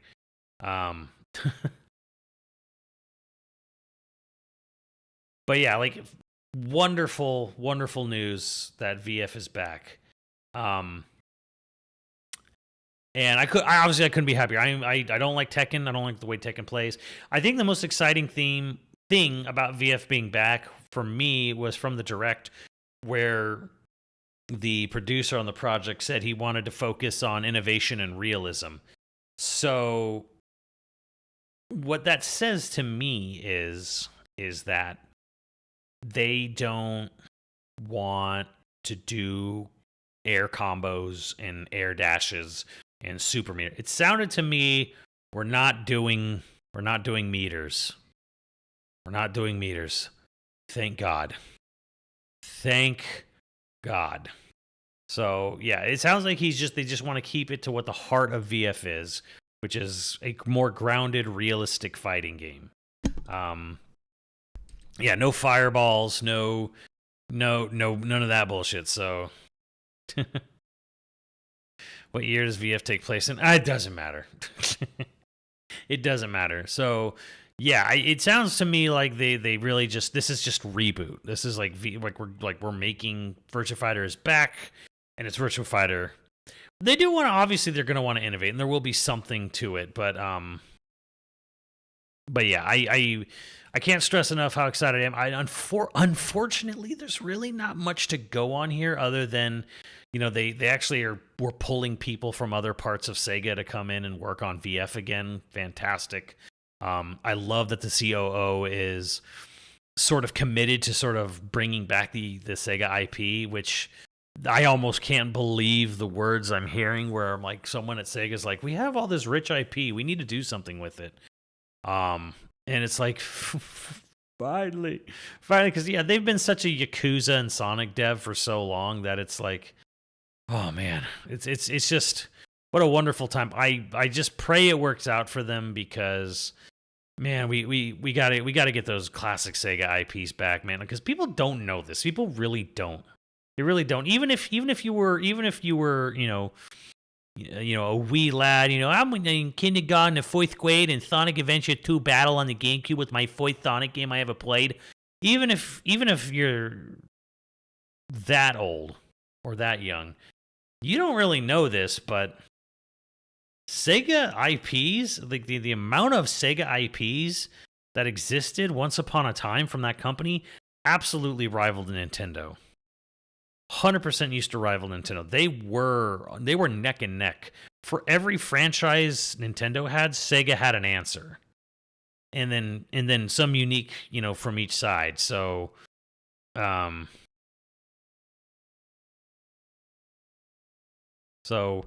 yeah, there's people don't know this, but during the Master System through the Saturn era, there was massive amounts of game IPs, good ones, and they were good most of the time, most if not all the time, they were good.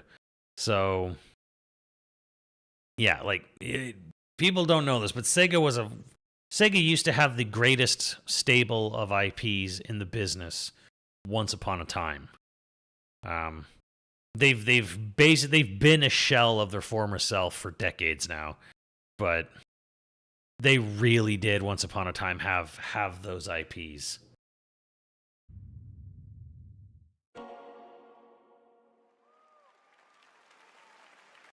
And then, of course, was the follow-up. Maybe?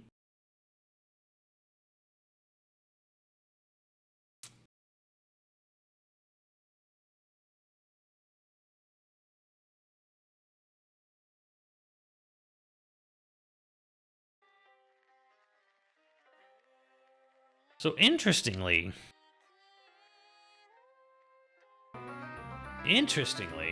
what's up, KY?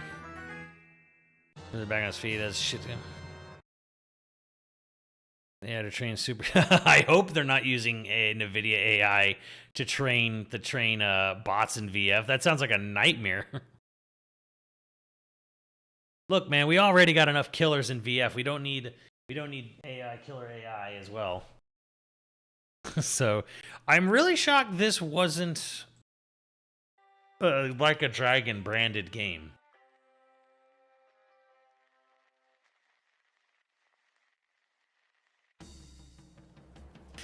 So yeah, pre-war Japan.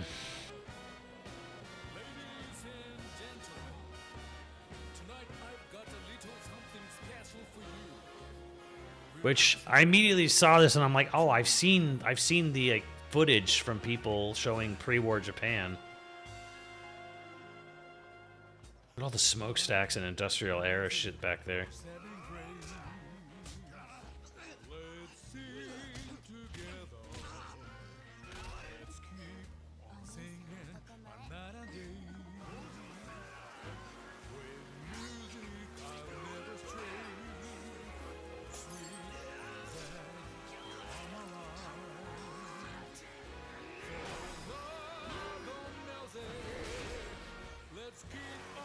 These people seem very angry with this guy.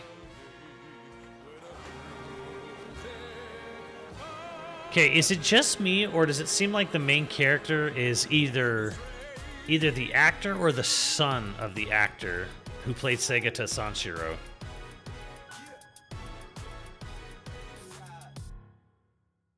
Project Century. Does that not look like Segata's son? Like real life son? Violence cranked up a fat load.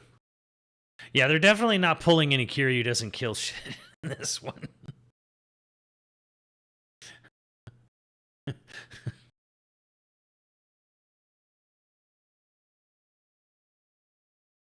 Thinking of it now, yeah, this guy might be a guest in VF. I still think like Ichiban or Majima might be a guest in VF.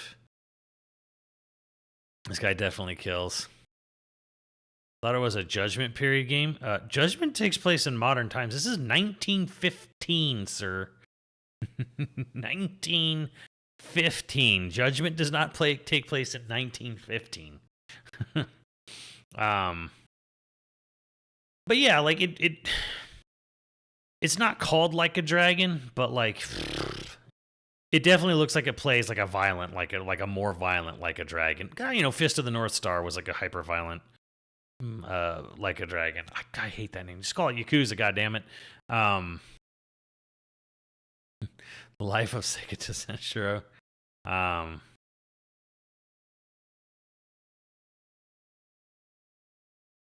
Alvin seems like a badass. Alvin? You mean Alvis? Alvin. Happy to hear it, Speedrun Greg. Probably want to remove the issue having to play the older games. I actually do still hope there's some very minor tie-ins to the Yakuza games in Project Century, just to sort of have it be that. Like, it would be cool if like some part of the map is like pre-war Kamurocho, you know? I still think it'd be fun. What's up, KY? Has Bard Sega making more games use likeness, and now there's a new IP. Did they bar them? Did that actor's agency get mad at them because like they tried everything, including hard coding his facial model, but like hackers literally like took them less than a day to figure it out. They're like, oh, they just did this, whatever. You know, Trayvon and Judgment.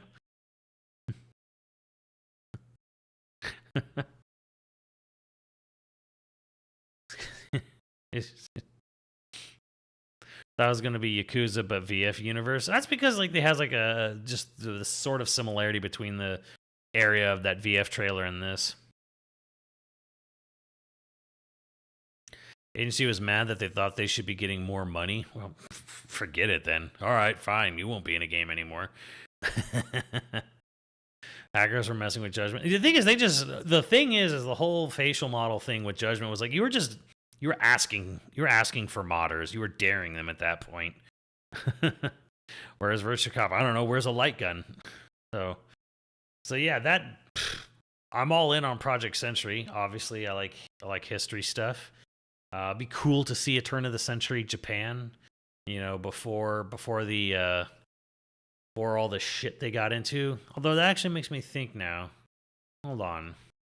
What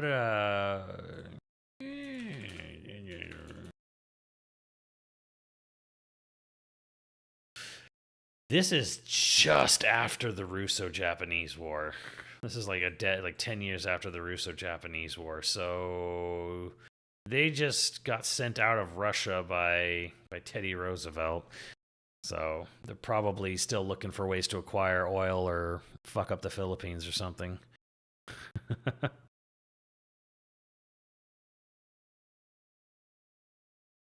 World War I. Well, Japan was not involved in World War I. Japanese beat Russians' ass, and then America came in and said, "All right, you need to leave."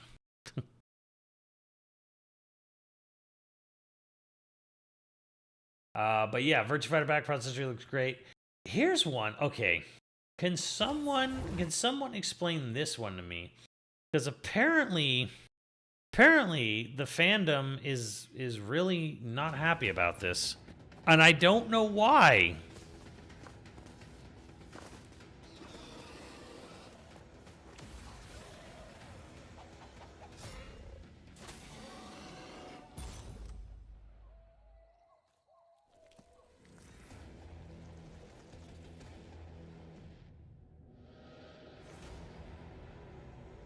Yeah, people are super pissed that it's like third person and it's well, they even said on the site or whatever, it's solo or multiplayer. It's not forced multiplayer. I don't understand. Why is this bad?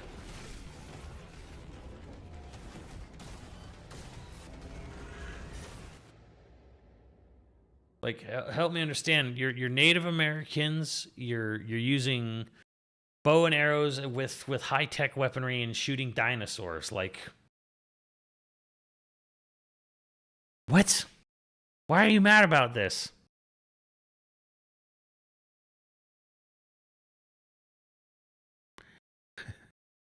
Yeah, I don't know, man. I was just shocked when I saw Matt McMuscles reposting people complaining about Turok or being uneasy about Turok, and I'm like, motherfucker, you got a fucking big ass new Turok game back, and it looks awesome. Really? Really? Third person's throwing you off? What the fuck? I don't know. Got me. Confused me. I thought it looked cool. I'm actually interested. I would like to play Turok Origins. So, whatever. Speaking of redemption arcs, hey, let's talk about Onimusha. Looks dope. Although it's called Way of the Sword, which implies it's a new game, and even Capcom was kind of calling it like a rebirth or like a new thing. And I'm like, aren't these the areas from the first game? Like, before the orbs even showed up, I was like, this is from the first game. I remember this. This is stuff from the first game. Now, obviously, the combat and everything's going to change because of just modern day gaming and stuff.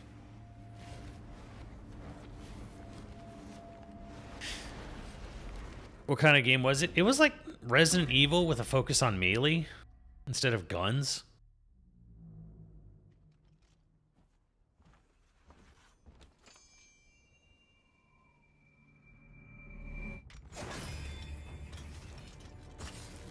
But yeah, the combat definitely looks way different here. I mean, that's all cinematic crap. We don't actually see actual gameplay. We saw what sort of resembles gameplay there, or might be some heavily edited or whatever. It's not like actual gameplay. You know how you know you can't see gameplay? There's no UI. You see UI, then you'll know what your game looks like. I'm getting less human by the minute. He got a British voice, even though he's a samurai. 2026. Oh. Now here's a thought here.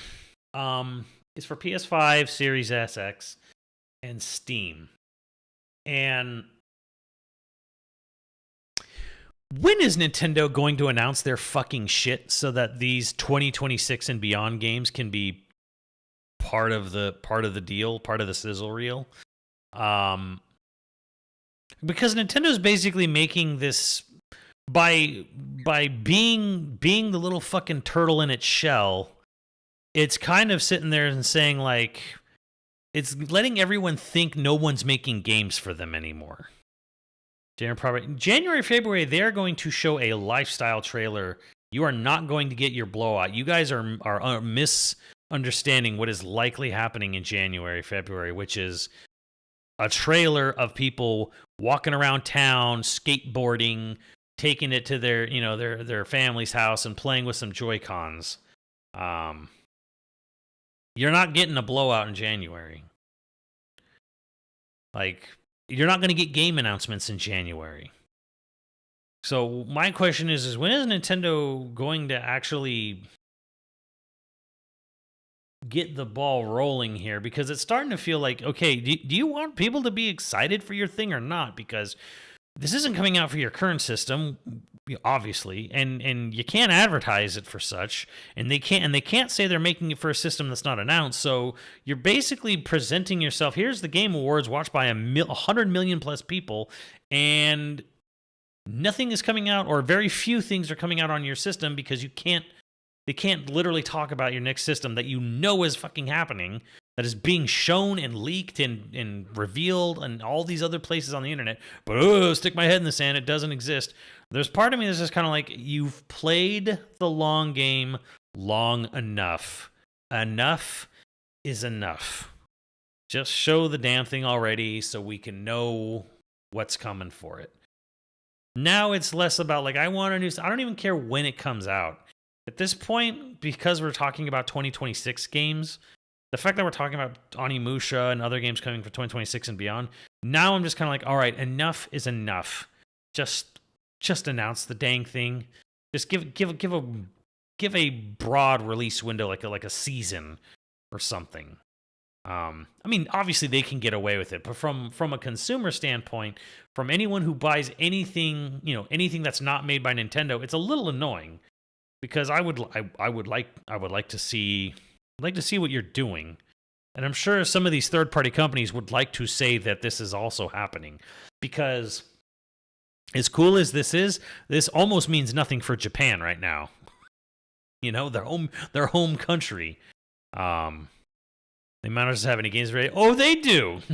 Oh, they absolutely have games ready for it yet. Like I don't know if you I think you're underestimating how long in development this thing has been, how long games take to make. So it's absolutely going to sell, but I'm just saying it's kind of fucking annoying being anticipating this thing and knowing that maybe this is going to show up on that, maybe not. We have to sit here and like wait for them to announce the stupid thing, and it's like just announce it. God almighty. But yeah, it's annoying. That's really all I'm saying. It's just it's a little annoying. But hey, Onimusha's back. That is awesome. Happy to see that back again. Capcom's redemption arc continues to go. They continue to Capcom's back. Unfortunate if you're a Dino Crisis fan, because you are never getting your shit back. So I'm not even going to talk about the first Berserker trailer because that was dumb. It doesn't even look like the game it's advertising. Although, speaking of DNF, I guess they are also trying to viciously court Al with a new game, or most of you.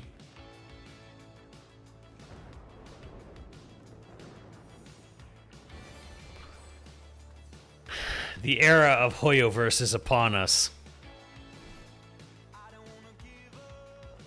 Oh, Christ, it's got a song? I should probably not have that song on there.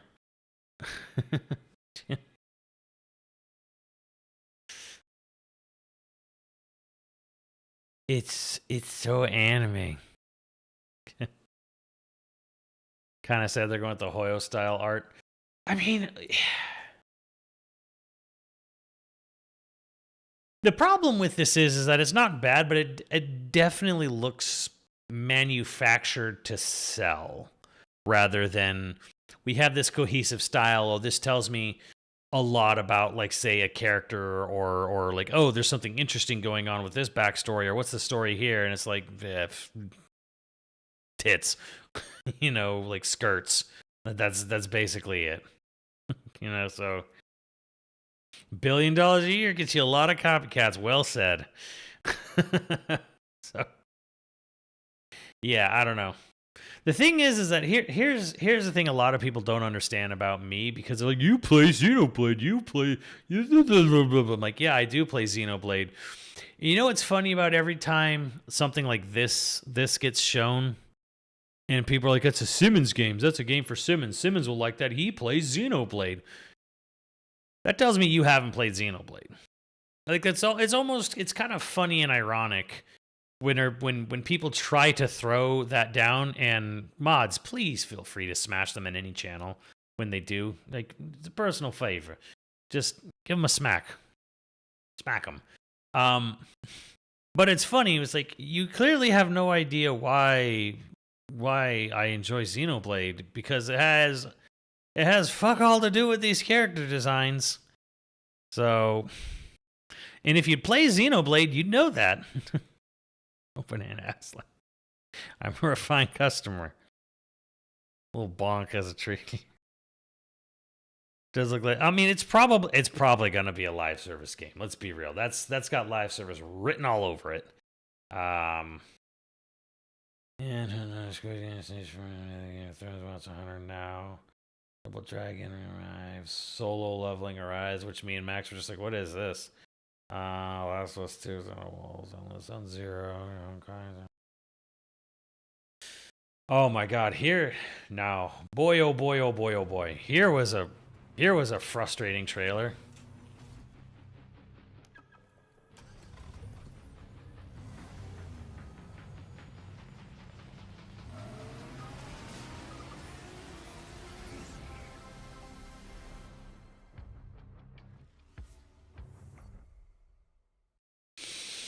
What does it mean?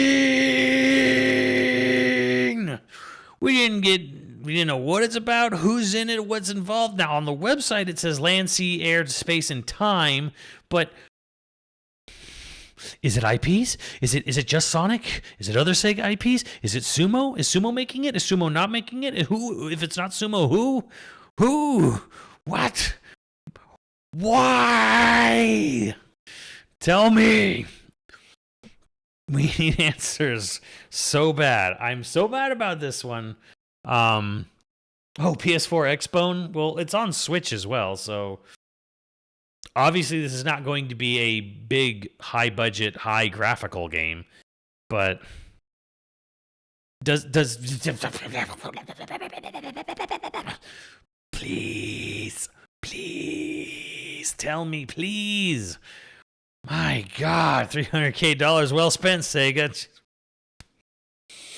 Why would you spend all that money to announce a game at the Game Awards with nothing to talk about for it?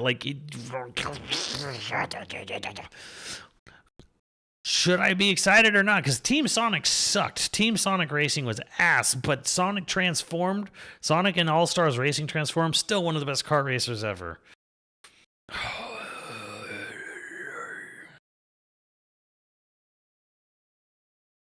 Tell me.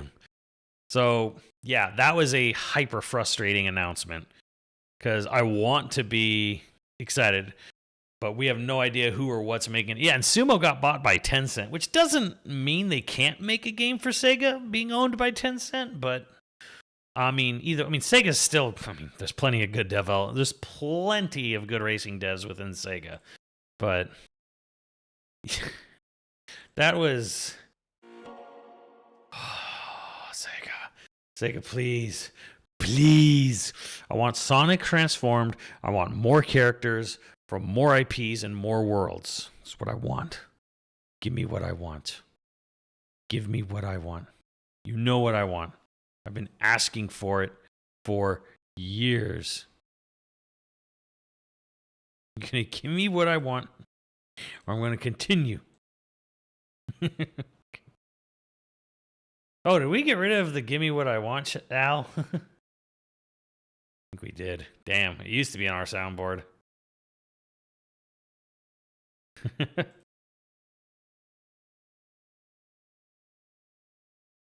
It's not there. We don't have gimme what I want anymore. We only have holy dumb fuck. What did we only have? Holy the fuck! What is this shit? I know what that is! What the fuck is this piece of shit? It don't matter. None of this matters. Now we can do this the easy way, or we can do it the hard way. The choice is yours. I'm surrounded by morons! He's fat! That's all we got. Replace it with other things. Yeah, so... Oh, I want to be excited about that. Mafia: The Old Country looked very good. Very good. Not my kind of game. Looked very good.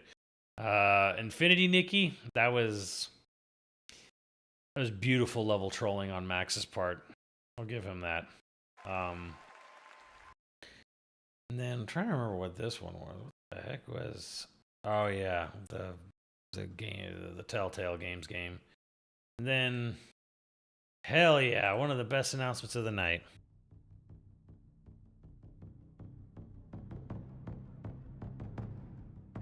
Congrats on getting the rights to Tyler and Waldorf's content. Hey.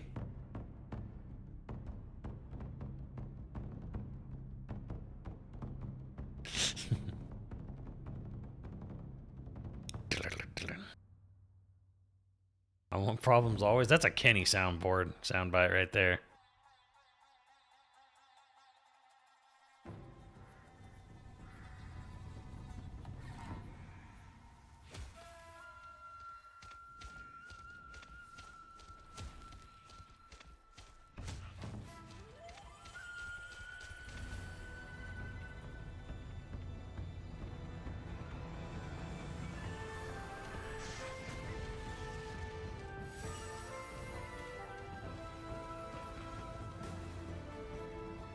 Obviously, from the sound of it, nothing's been done on this game. This game is early. This is a CG-ass CG teaser. The fact that they just called it Okami sequel tells you everything. They don't even have a name yet.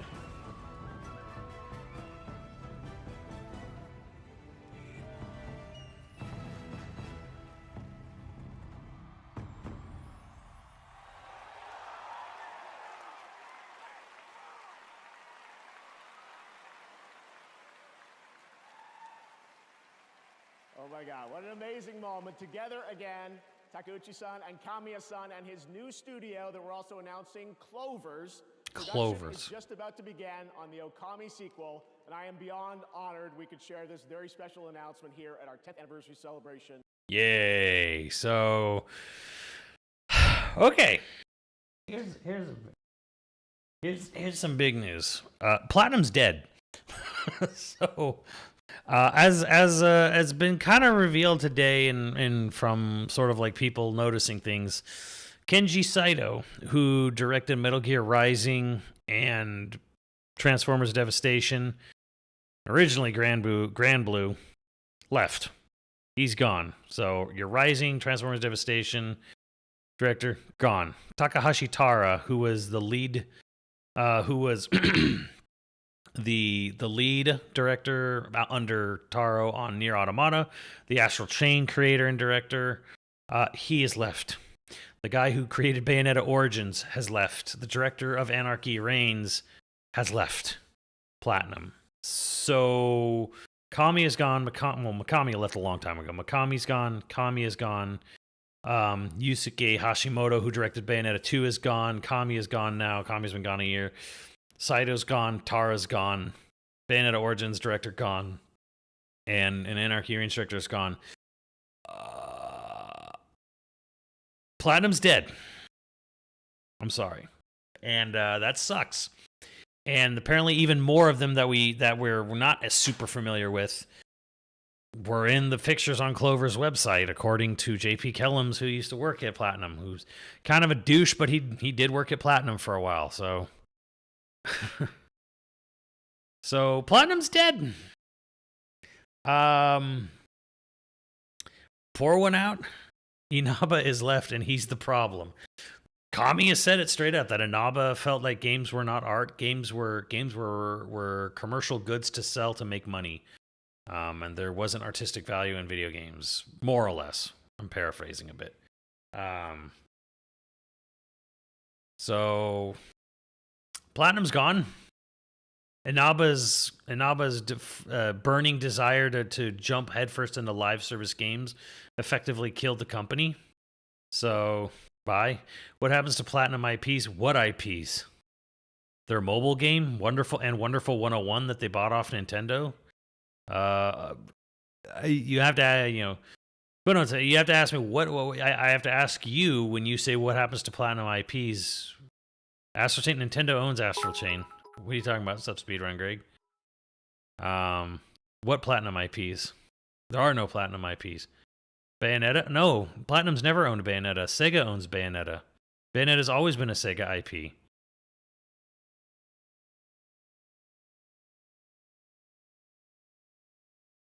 What? So yeah, what IPs? What IPs has Platinum owned? They had to buy Wonderful 101 off Nintendo. And they have a mobile game and a space shmup that nobody bought because it was like $40. No, they don't own Astral Chain. Nintendo owns Astral Chain. Like in the video game 101, there are two things. There are two types of people in the game industry. There are developers and there are publishers. The publishers have the money. The publishers give the developers money to make games that sometimes the developers pitch to the publisher, or sometimes the publisher asks the developer to make. But the person who owns the IP, the franchise, is the publisher, because the publisher is the one with the money.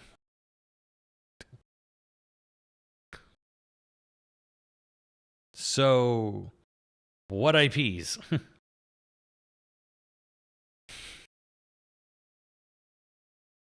Yeah, the possibility. So apparently, according, I forget who, said that Takahashi Tara left when the project he was working on or pitching or got canceled by the contractor, by the publisher, canceled the game he was working on, his project. That's when he left, which to me, I can't, we don't want to, we can jump to conclusions here, but sounds like Nintendo canceled Astral Chain 2. Allegedly here. We don't really know. It'd be weird if Taro like immediately was like, oh, well, I'm going to move on to my next project and it's not Astral Chain 2. And he said he hoped Astral Chain could become a trilogy someday.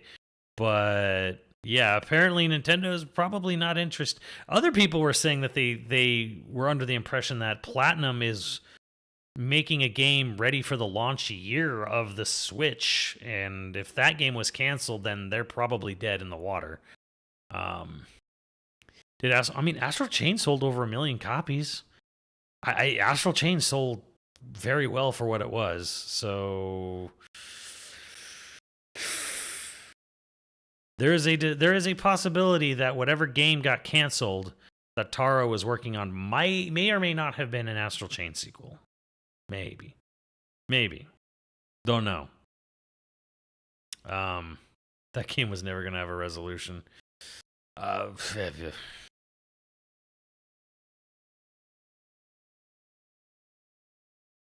So, yeah, I mean, I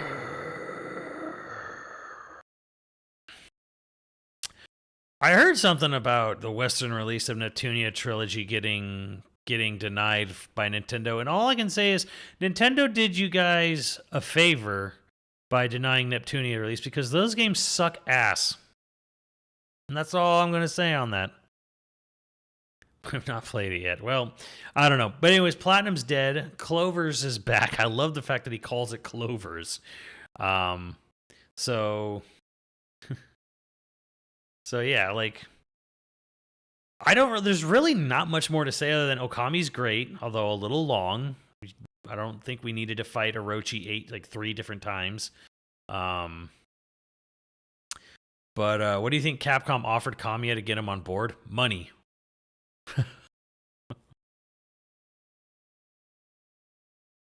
So cash. So anyways, I think Capcom, okay, here's what I do know, and I won't say any details about this. The people, the asshole holes, which caused the dissolution of Clover, which caused Platinum to be made, are no longer with Capcom. So this has a big reason why they would probably go back, because Capcom was, again, probably looking at the future of their company and going like, games take too long and take too much manpower to make. So 3 developers are making Okami 2 here. It's Clovers, it's M2, it's Machine something or whatever. And they're all ex-Platinum people, mostly. So where are those assholes now? Well, I can't say because that kind of gives it away a little bit. But yeah, makes sense. A lot of people came back. There you go. Like you kind of like the biggest issue left, and then there when Capcom's like, you know what? We would love to like have some of our big games come back and sell some copies. We need other people. So great idea to get the band back together. Will Mikami return? He's with his own little startup called Kamui. We'll see. Maybe. Who knows? What's left of Platinum then? Inaba. a very stupid CEO. Very unwise CEO is left. So Capcom's back. Platinum's gone. I'm happy about that. I'm happy Okami's back. I like Okami. And it was a great announcement. And then they had the Crimson Desert after that, and then they showed Naughty Dog's game, which I'm very proud to say how me and Max both recognized it from the facial animation, which we were like, yeah, It's like, it made me proud that I'm like, I've got enough of an eye to look at a game and go, this is this people making it.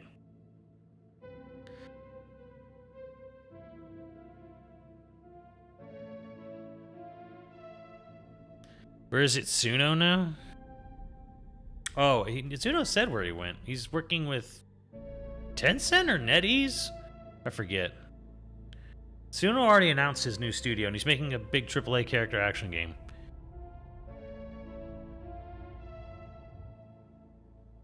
Porsche. I started to be like, what's this? But then it hit me at some point during this commercial. I'm like, wasn't there a comic book or something in Last of Us about this? I hope this comes to PC. It will.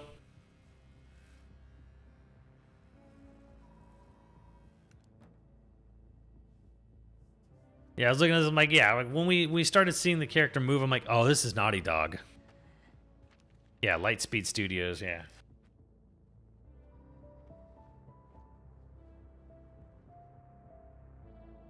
Steve swears he saw Nathan Drake in there, but I'm like, what?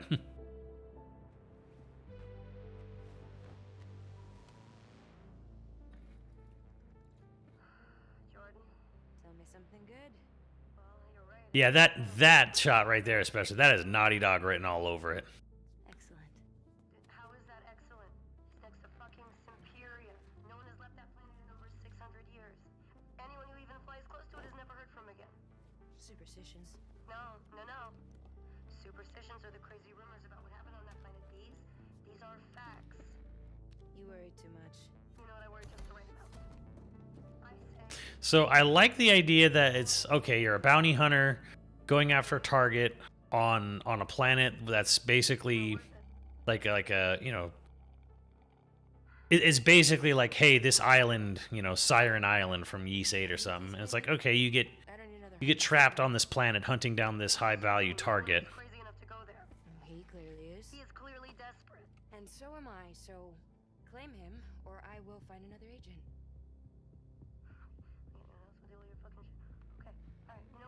So, well, apparently the whole game takes place on one planet. So it's like you're trapped on this planet. You get trapped on this planet. It's this planet. There's something about this planet. And that does look like Sigourney Weaver.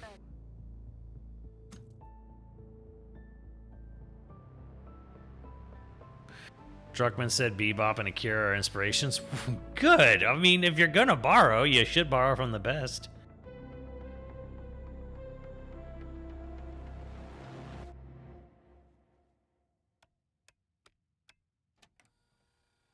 I do love the analogness of it all.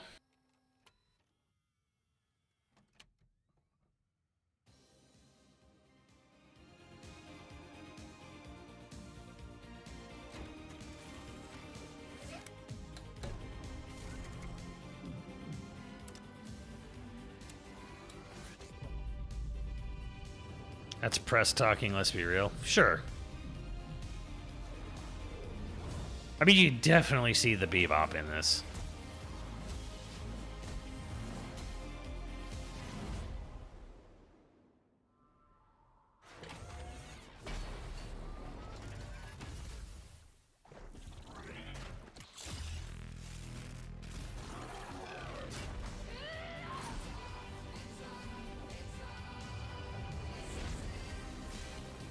I like the name Intergalactic, too. I don't think it needed a subtitle. Heretic Prophet. I think Intergalactic works just fine on its own. You know what? And here's the thing. I will eat fucking crow on this one. I was super convinced. Yeah, nah, Naughty Dog won't be there. Why would Naughty Dog be there? Eating crow, man. Eating crow. Naughty Dog was there. And yeah, it looks a lot more I'll say this too, it looks a lot more intriguing than the Last of Us games. I bought Last of Us 1. I regretted that. I borrowed Uncharted 4 from Max. That was really good, actually. But the camera angles with the robot. Yeah. But yeah, I'm glad. By the way, how'd the bingo go? Here's the thing. Say I did put Naughty Dog on the bingo. Let's just say I did. Even though I kept poo-pooing it, I kept doubting it. I had 3. I had 3 dots on the bingo. And they weren't even in the same line. If I had all 3 dots lined up and I put the Naughty Dog game in there, I would have had 4. I still wouldn't have had a bingo. So the bingo card was a disaster. I'll show you. I might as well show you it.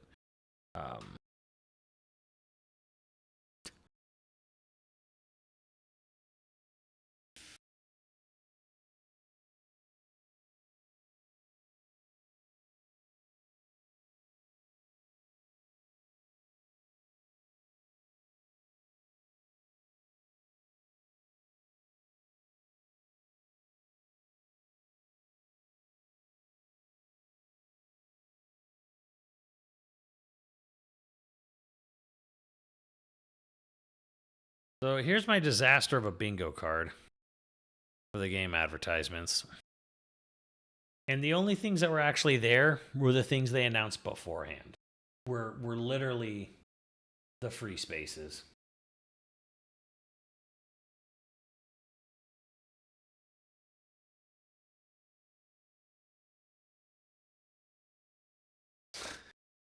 So, yeah.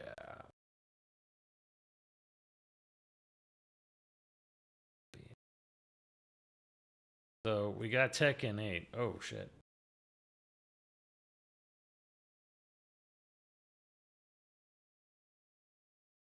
We got Tekken 8. We got Mafia Old Country. We got Borderlands 4. That's it. That's it. That's all I got on bingo. Yeah, people kept pushing Ari9. We're so wrong. Yeah, it was Okami. It was Okami 2 and Onimusha. How wild is that? How out of this world was it? Like, no, you're wrong about Capcom. They're not going to be anything for Wilds even. It's going to be Monster Hunter now, Okami, and Onimusha. So, no. Here's your Game Awards. Nothing. There's my bingo. You didn't have Virtua Fighter on there? Man, I didn't want to get my hopes up for VF.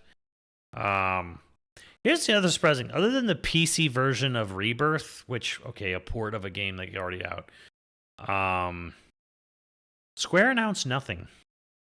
Square had nothing to show at the Game Awards this year.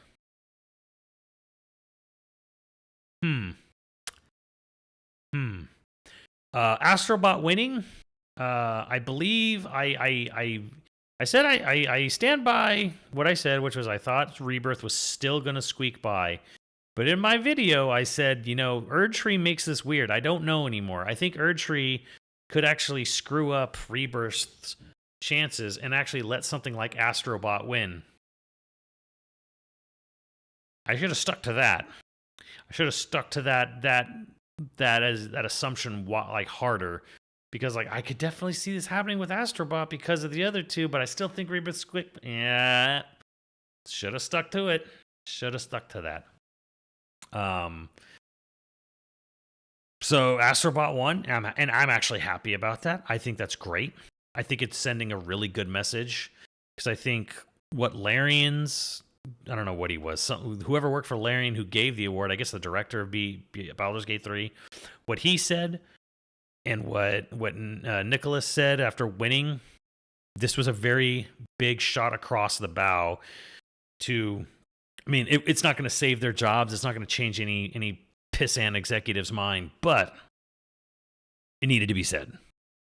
And I'm actually very happy for Astrobot winning. I'm glad it won. I 100%ed the game. I enjoyed the game thoroughly. There were a lot of weird people who, some of which escaped bans yesterday, who were saying like that, saying that I was salty or I shut up, and it's like, I am totally fine with Astrobot winning. I actually enjoyed Astrobot winning. I think it's great that Astrobot one. I like Astrobot. It's not the perfect 3D platformer. It's good. It's real good. I like it a lot. I'm glad it won. The only one I would have been mad about winning is Erdtree.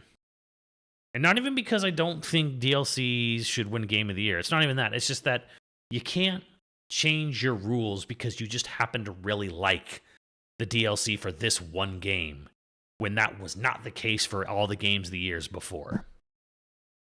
That is my problem with DLC. You either need to be, it's always eligible or it's never eligible. Or you change that rule in January when no game is out. Not when a game comes out and you're like, oh, I really like this. Can we just please put it? Why would people think you? Why people be salty? I don't know, Justin. Here's the thing. I definitely saw, unfortunately, because we had so many people watching our stream last night. The unfortunate thing is that people live in a completely binary black and white world, and it's getting worse. You know, as Amalthus says in Xenoblade 2, you know, the human race is regressing. Humans are regressing. We are as a species regressing. Our brains are regressing. We are getting dumber. I mean, plenty of proof of that. But we are actually getting stupider. So if I'm not hopping up and down, hyped, excited, showering with praise, then I hate a game. And I'm a crusty, grumpy old man, and I hate everything. Everything sucks. Why are you such a bitter old man? Nuance is dead. I guess Nuance died a long time ago. But people are dumb. So, you know, if you can't, if I'm not like, you know, fucking over the moon for something, apparently I hate it. Or I always have issues with it. This game was good. He hates it. Why didn't you love it? Why was so negative? Game was good? Yeah, why did you fucking love it? This game was great. What's wrong with you? I need to get off social media and breathe some air. People need to go back to school. I don't know. Education has clearly failed us, but, you know, I guess that's going to go away too. So, that's crass. All the nominees were good. Yeah, they're all good. They're all good. I'm trying to think of what was Balatro, Erdtree, Rebirth, Metaphor, Astrobot. What was the sixth game? Oh, Wukong. China's mad about Wukong. Whatever. It's not like Wukong is bad. It's not a bad game by any means, but it's mostly just a simplified Souls game that's really, really, really pretty. I don't think being really, really, really, really pretty and having a ton of money spent into its production should equate to, is this the best game released this year? Because we spent so much freaking money on it. And again, it's not even bad, but it's like, I don't know. It's definitely one of those like,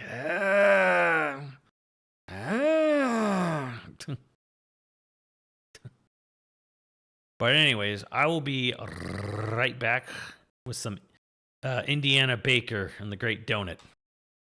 So don't go nowhere. So I'll be right back.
Greg, if you're asking for, is it this song, the one that just ended?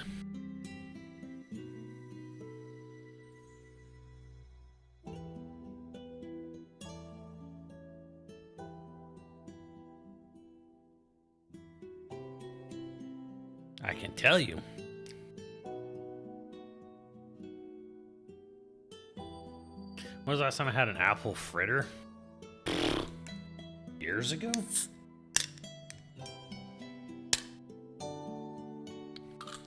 Speedrun Greg, I'm thinking he's asking about this song, but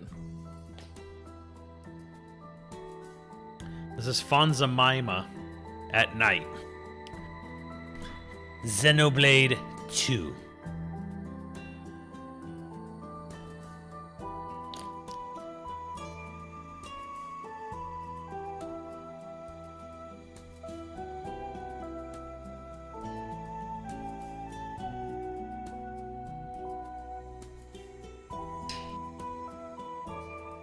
Whenever you get to 2, you'll be in for a treat.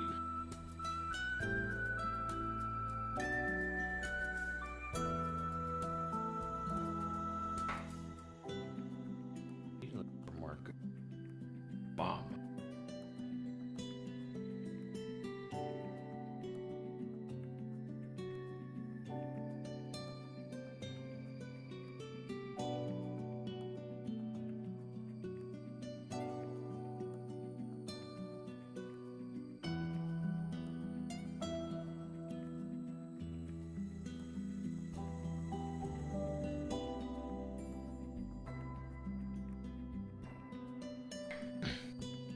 Any Xenoblade Night music is good vibes. Yeah.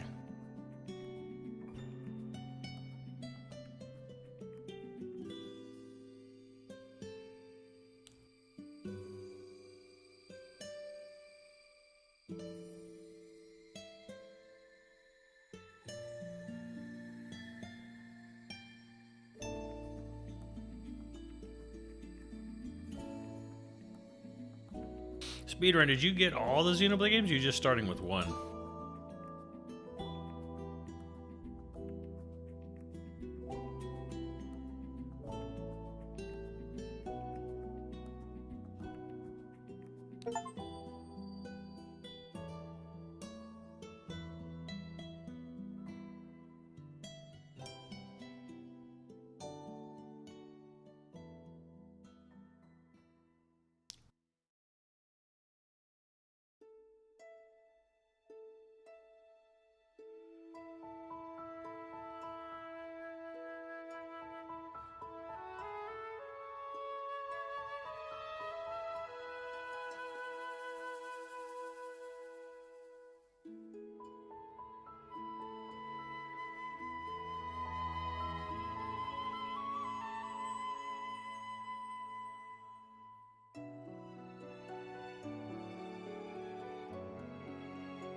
Oh shit.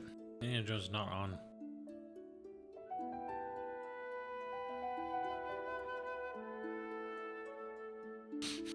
Where do I find Game Pass on my PC?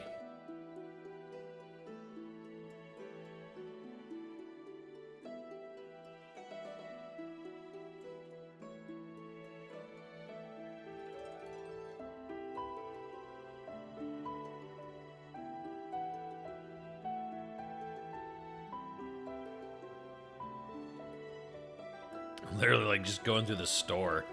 I don't know where this shit is installed. Xbox logo. Just search Xbox. I don't think I have an Xbox app, or if I did, I got rid of it.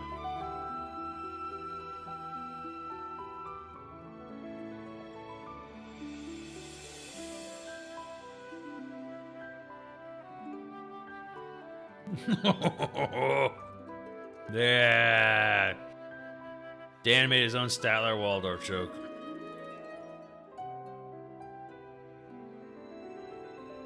How do I install the game? From the Microsoft Store.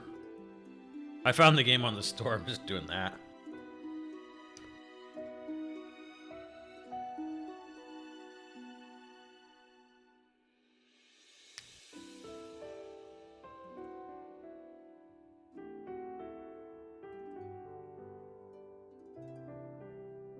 Me and Dan are practically the Statler and Waldorf of RIL.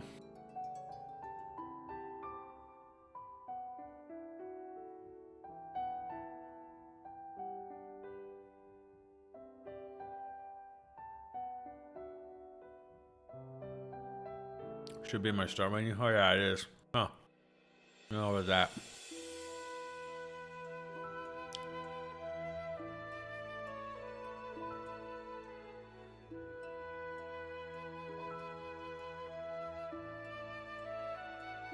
So, Dan, was that not the Nameless King in Elden Ring Night Rain?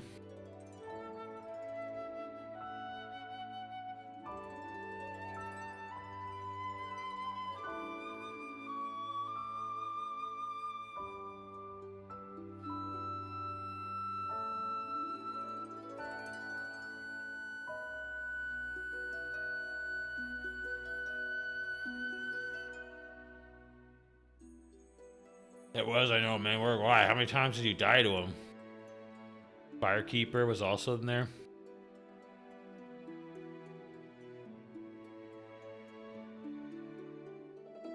Now, here's the thing. Are they going to be called that in Night Rain, or are they just going to be asset flips?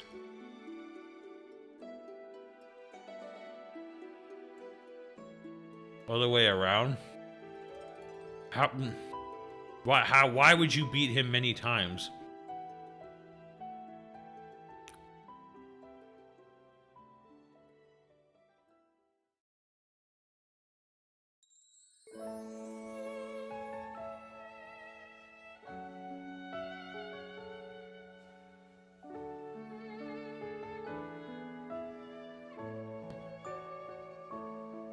Why, does he have like a rare drop or something?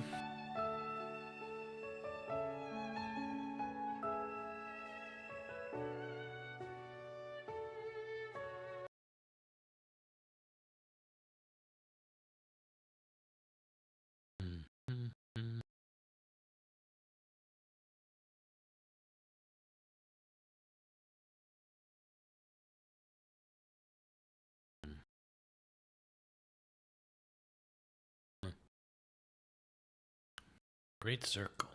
Great circle.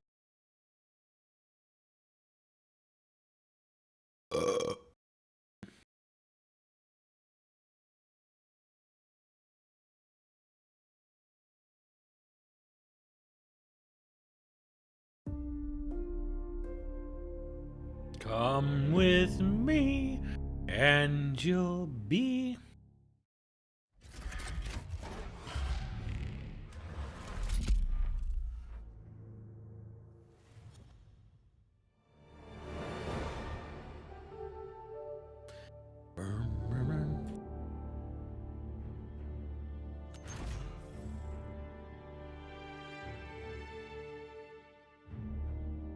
NVIDIA Tech.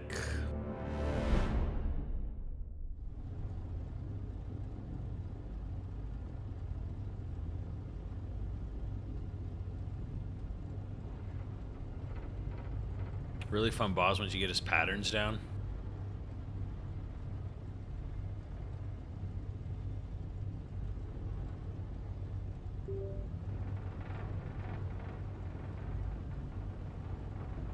Dr. Jones, calling Dr. Jones. So RoboCop, I miss Spider Noir and Spider Punk today. Nazis any second. Okay, let's go.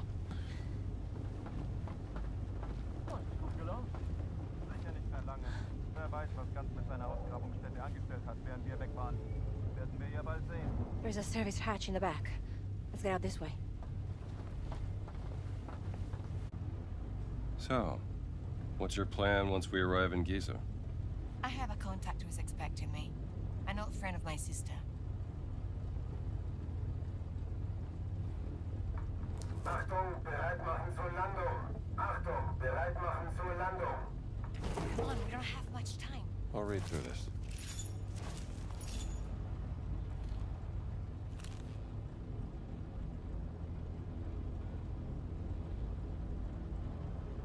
Operation Great Circle. Wow.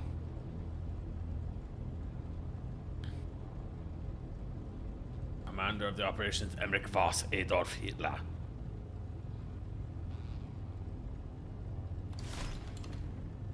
Signed by the Führer himself. A lot must be riding on this expedition. Making it harder and harder to believe you became a double agent.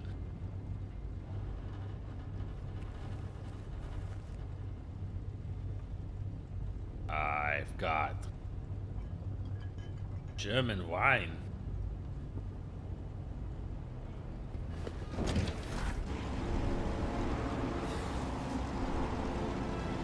Welcome to Giza!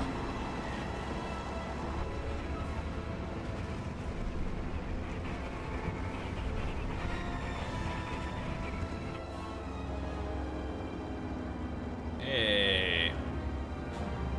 Is that an X-09 over there?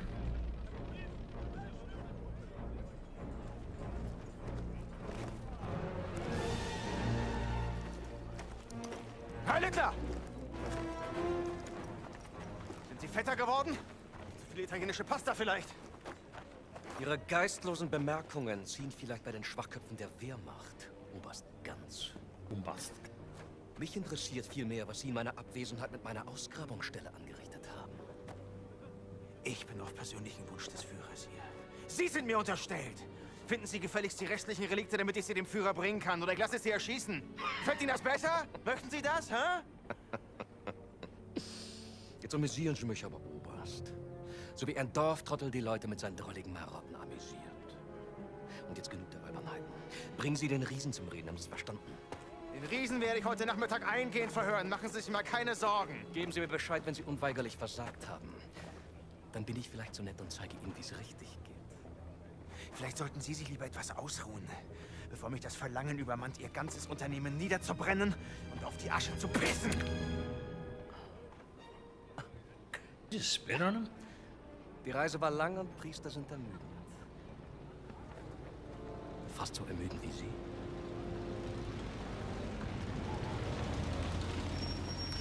Where's Bionzo? I need to ask him why Germans always sound so angry.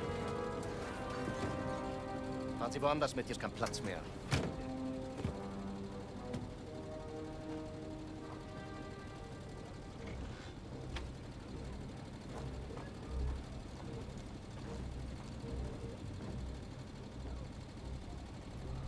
Wissen Sie, Bergmann, willensschwache Männer sind am einfachsten zu manipulieren.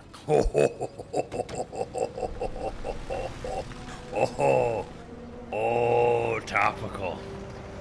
Nothing is as easy to manipulate as an insecure male. Damn.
Chat is so...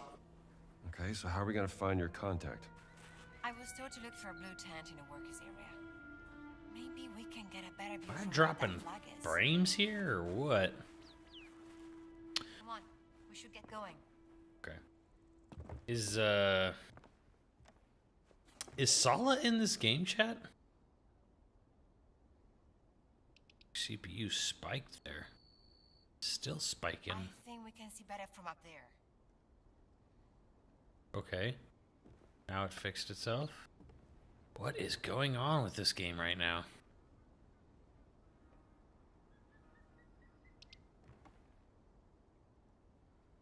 It should be this way, I think. The fuck? The fuck? Alright, hold on.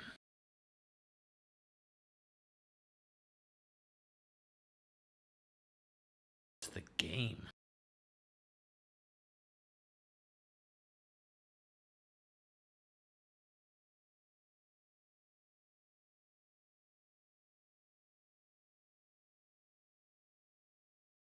Thanks, Bugthesda. Thanks, Todd. Right? The game is like spiking up and down with CPU usage. What's over here?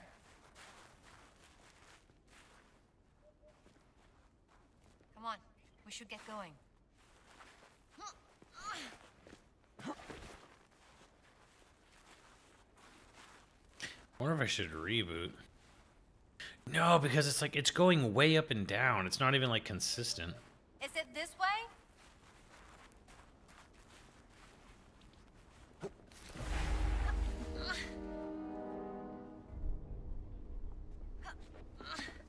Wow, what a view. It is something, ain't it?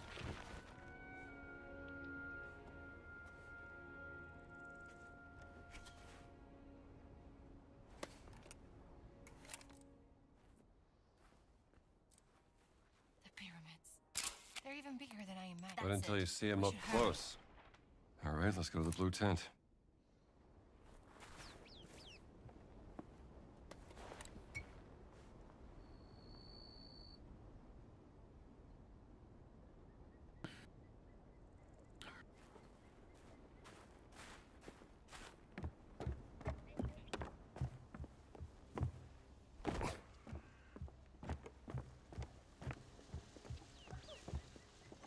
What is the worst RPG series to me? Neptunia.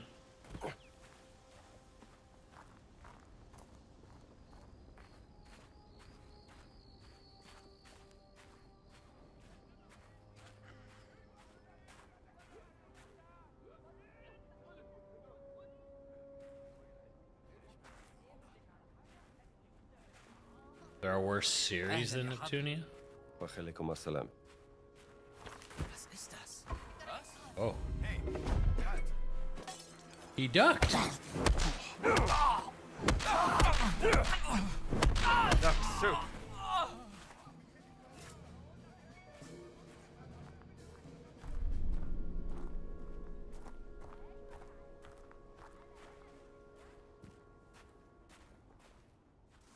What do you say duck soup for?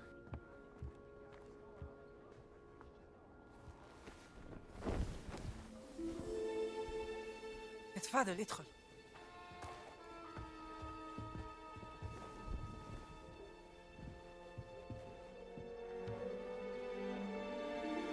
Leon, you need to start naming them. Gina, darling. Do you know what? You made it. Now, who might this be? This is Dr. Indiana Jones. I'm an archaeologist. Famous archaeologist. Rings a bell. Marcus Brody's associate. You know Marcus. We frequent the same circles. I am Dame Nawal Shafiq Barkley, patron of history and its forgotten artifacts. Studies languages you don't speak. Indulging in a spot of spying, Miss Lombardi here. Well, you must be famished. Come. Xenosaga is one of them. Such a I mean, Xenosaga tried. I don't think Neptunia's ever You tried. say that. Why, thank you. It's quite the luxurious pavilion you have here. Oh, have a look around, Dr. Jones. Don't mind if I do, Dame Nawal.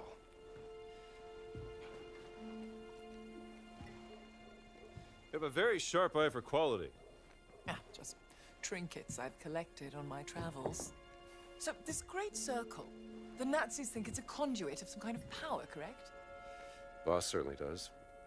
He believes it'll secure his place in history. Everything's a competition with that guy. He's using my sister to cross the finish line. We will find her. Everything is predestined and pre-written, as the Egyptians would say.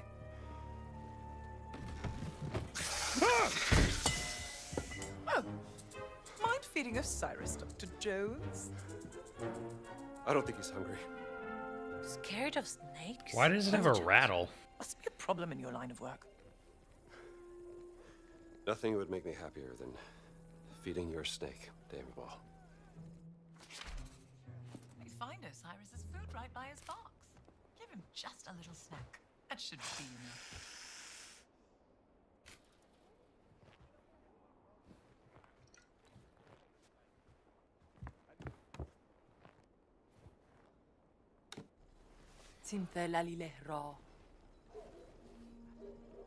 The Idol of Ra. Voss believes it to be here, Dr. Jones. What is it? It's a statue, perhaps this big, cursed with a terrible power, according to the old Egyptian legend. It's been lost for thousands of years. No one's known where to look for it. So why does Boss think that the idol is here in Giza? Perhaps he thinks old Khufu had it. Khufu built the Great Pyramid as his personal tomb. If he did have the idol, then he would. He would want to hide its power from the world.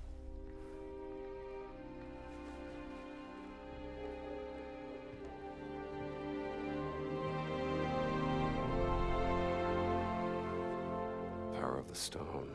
Power Stone. Dame Nawal, you're a genius. Am I? The cat mummy. Sorry. The stones of the Great Circle were found inside various ancient relics, which could mean the Idol of Ra contains another one of those And stones. he slipped out of Harrison Ford. Bravo!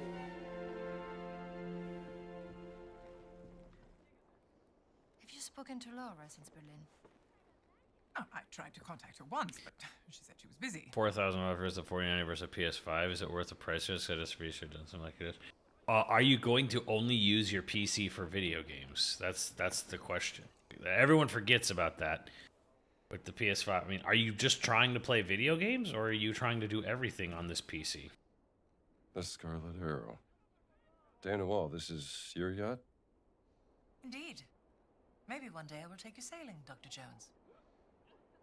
How did you get access to this place? Bone pulled some strings for me, arranging papers for an emissary of the Cairo Museum. What's this?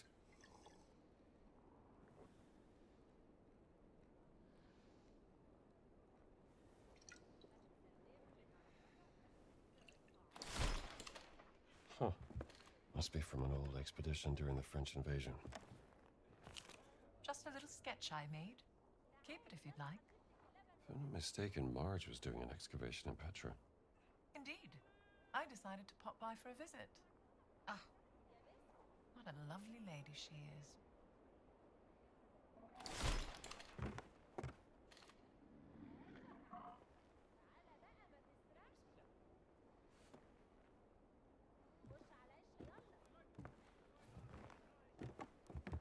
Like it's fine. It's good until it's not. So, are you and he? No. God, no. Ah, you're something of a lady killer, I've heard. You have that in common, then.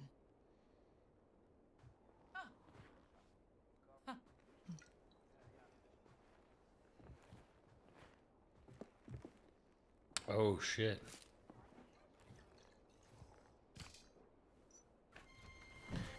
There's a rattlesnake in Egypt.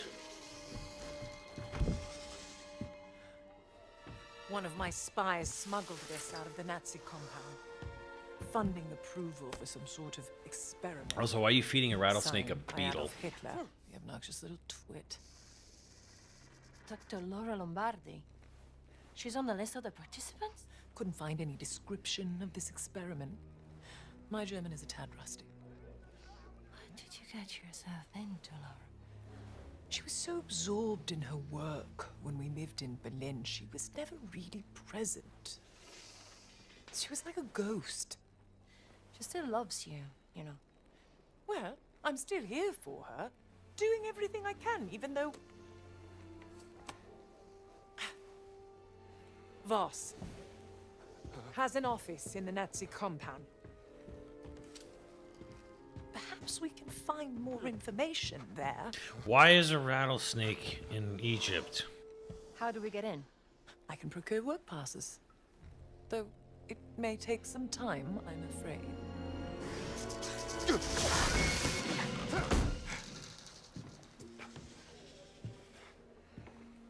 I did it. I fed the snake. Marvelous. Well, I take it you won't just idly wait here for your work passes. There's a very good explanation for it. Is there? An agent of mine purloined this excavation map from the Nazi camp. It will give you an updated view of the surroundings here in Giza.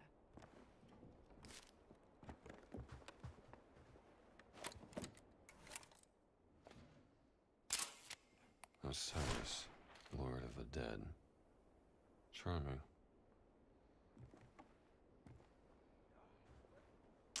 Yeah, this is something. It will help you explore. A lot of movies and games and everything. Like, that's why there are tigers in Texas. Well, the Tiger King. They got out of his compound in Oklahoma and moved down to Texas. I do suggest you take the map before venturing too far out there, Dr. Jones. Better to know what you're getting into. 4090 would last you at least half a decade. I would assume 4090 will last you a decade. Most games up until about this year could still run perfectly fine on a 1080. Do not forget the map, Dr. Jones. You don't want to go out there unprepared.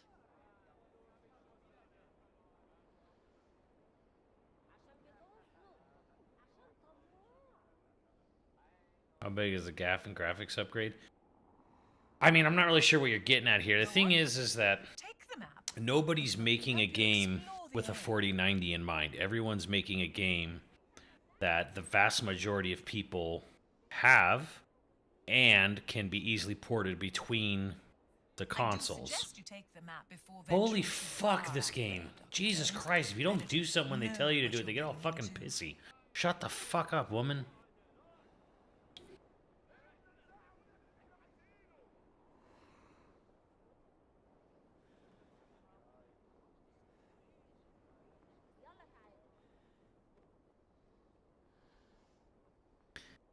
I'm assuming AAA games are going to also massively explode in requirements again for next gen, but who knows? I don't think they're going to explode. No. No. Scalability is king nowadays. They don't use it. And they don't. No, nothing does. Nothing uses the full power of any major line graphics card right now. Like, no. You buy a 40, if you're talking about buying a PC from the ground up with nothing else attached to it, like a whole fucking PC that's going to cost you $4,000. Well, if you're paying, even with $4,000, you're probably overpaying for a PC, even with a 4090. You could probably get that cheaper if you really looked around.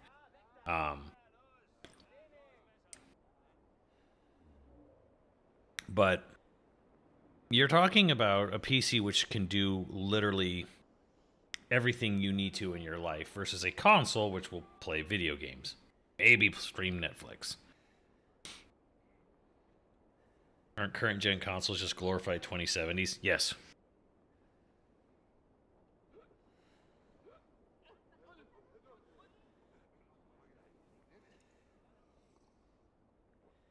Yeah, pre-built PC with a 4090, you can get that for about $1,500. So I don't know where you're getting $4,000 from.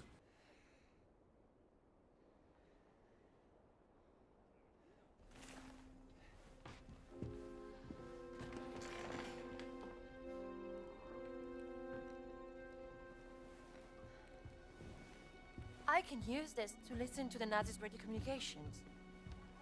Splendid idea. Be my guest.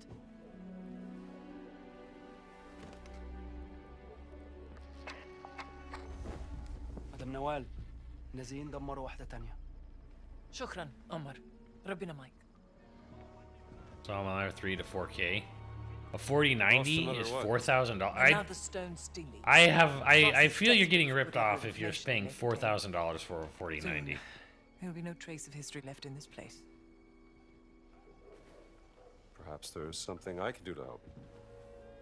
Then again, maybe they're just getting ready for the tariffs already, so who knows? They would gladly accept any stone steely coming their way.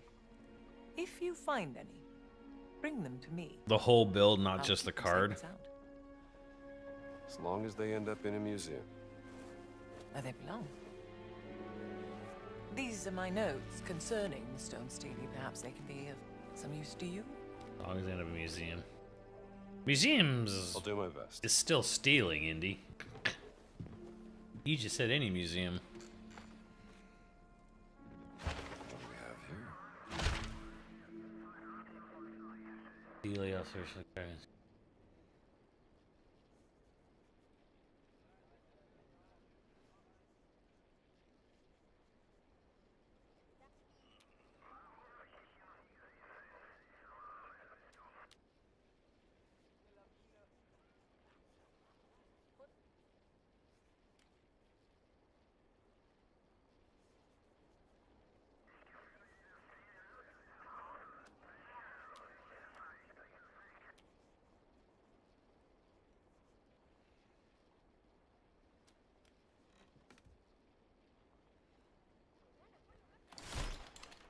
If there's anything you need, go to the village market.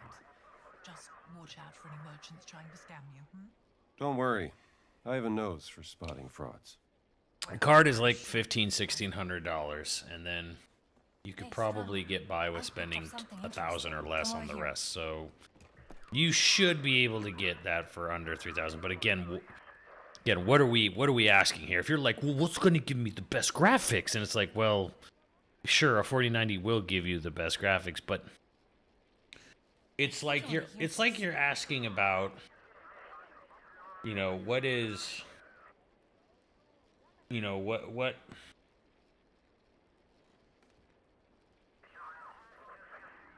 like what has the better radio, you know, this moped or this Rolls Royce or something, you know, or this sports car. And it's kind of like a PC is not a console. They're not the same thing.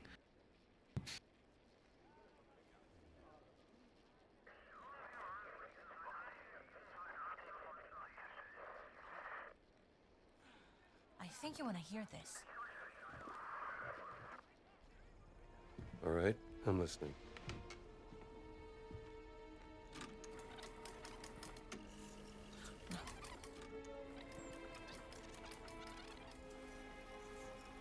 Statusbericht Meier. Kommen. That's Boss. Wir waren den ganzen Tag an der Ausgrabungsstelle bei der Sphinx. Die Männer sind erschöpft. Komm. Wer und? Haben Sie schon das Heiligtum der Wächter gefunden? Leider nein, Herr Sturmbannführer. Aber womöglich einen Eingang. Komm. Gut. Gute Arbeit, Meier. Und jetzt kehren Sie zum Lager zurück. Ich werde mich jetzt der Ausgrabung widmen. Der nächste Schritt erfordert eine gewisse Expertise. Na los, ab. Verstanden, Herr. Voss seems very concerned about this excavation. What is he searching for? He said the sanctuary of the Guardians. Huh? Maybe they were guardians of the idol of Ra. Oh, we have to investigate before he returns to the site. What is she doing?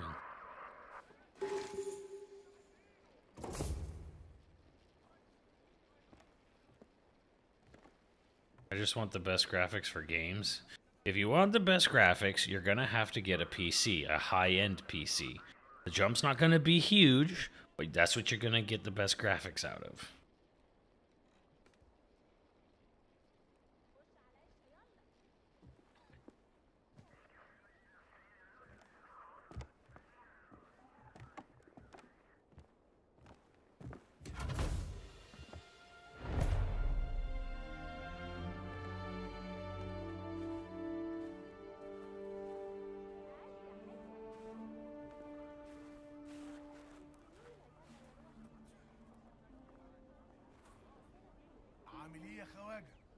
Ach, Ellen.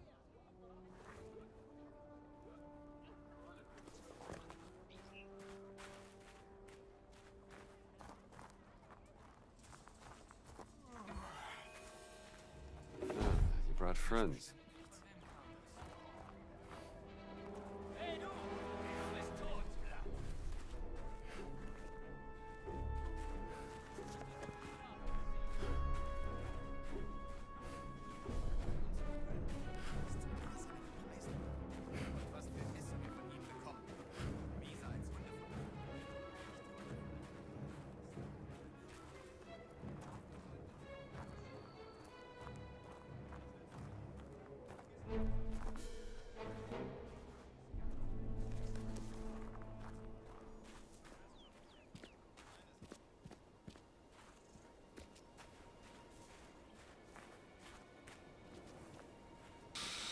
The question is not like why is question I have is less about what's the value of, like, why do you need the best graphics for gaming?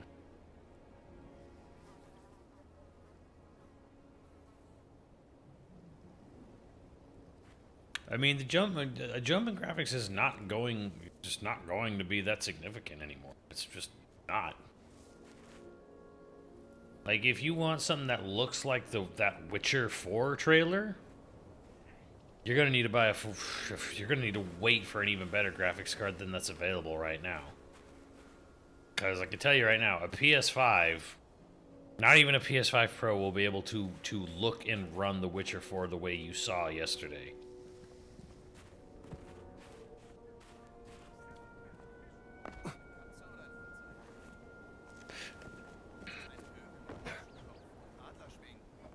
Yay.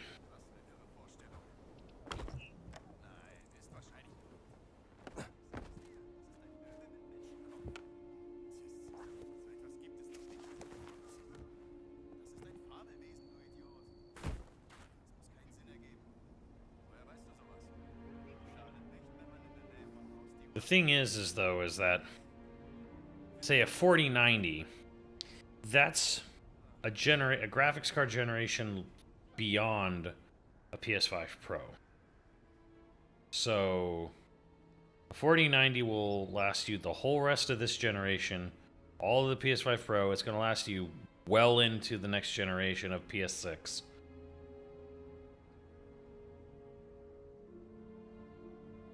A 4090 will probably realistically be useful until the end of the PS6 lifetime or more.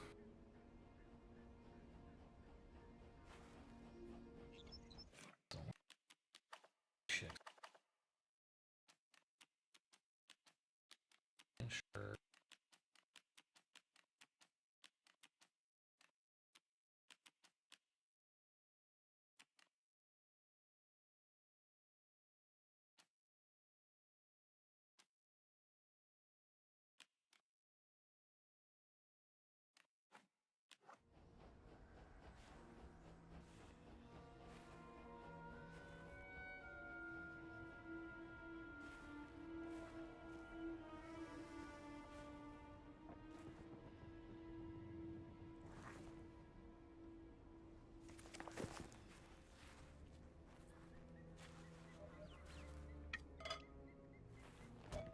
Wow. At the same level? Are you kidding me?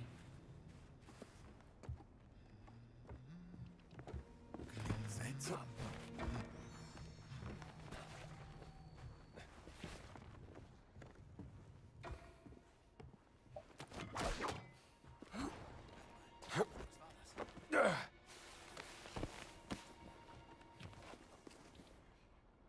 These will go to someone who can use them.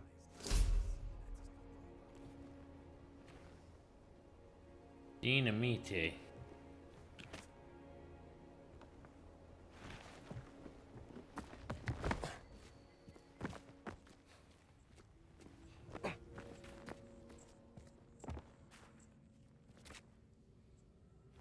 Should get these somewhere they can help.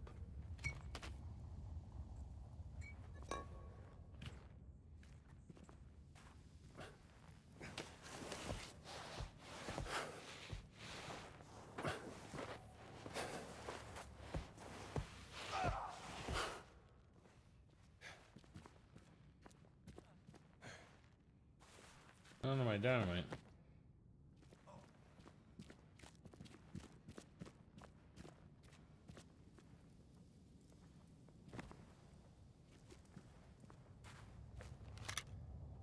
I do.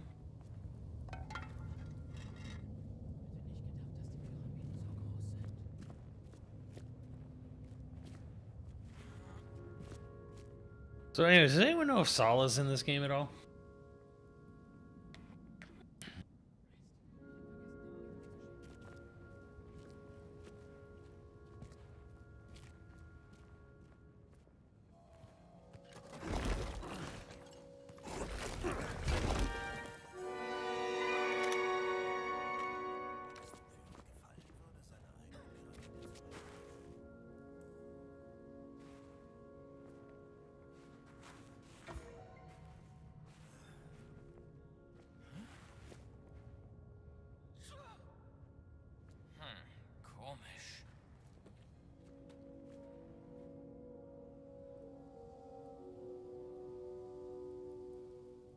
I hate stealth games.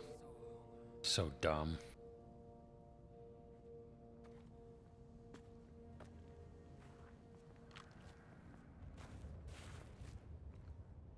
Aufzuschießen! Er hat einen!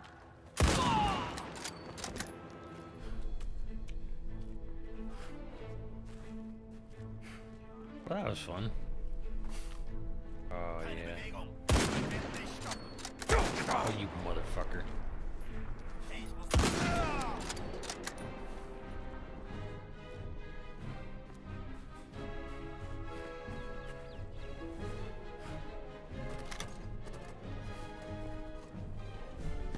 Walk in the park.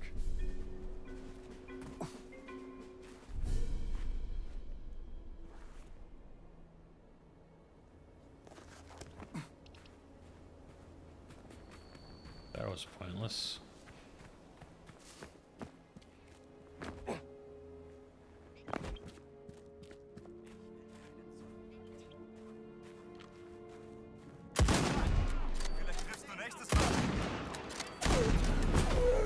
The fuck? He didn't even aim.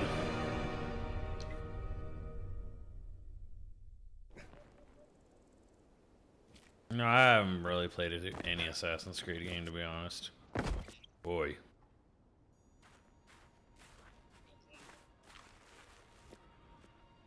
Oh, that guy has a gun. Take him out first.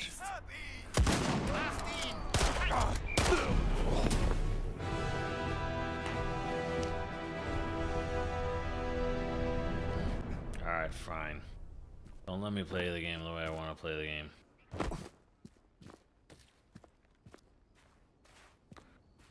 Go around this way.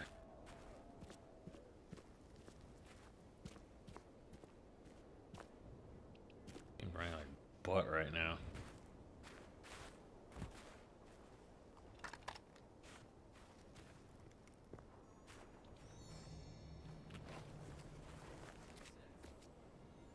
A prickly pear.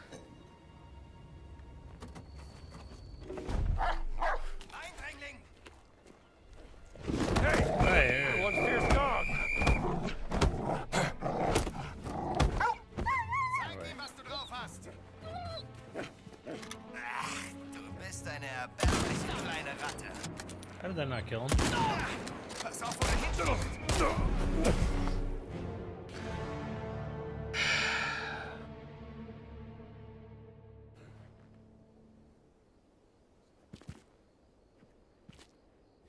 How much of this game is just fucking sneaking around?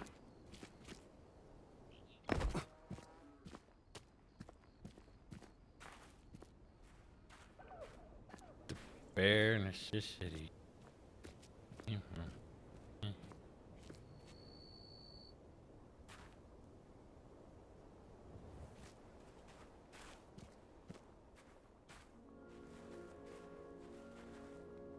Lots? Okay. Did you guys beat this? From someone who's beaten this game, how much of this game is sneaking around?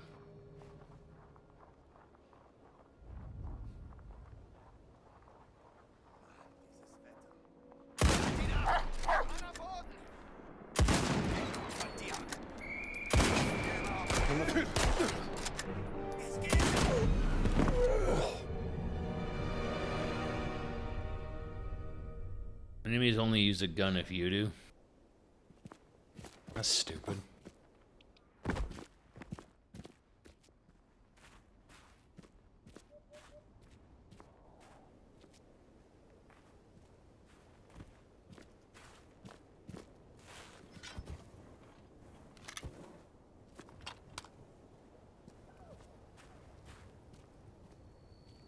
am I even supposed to do here?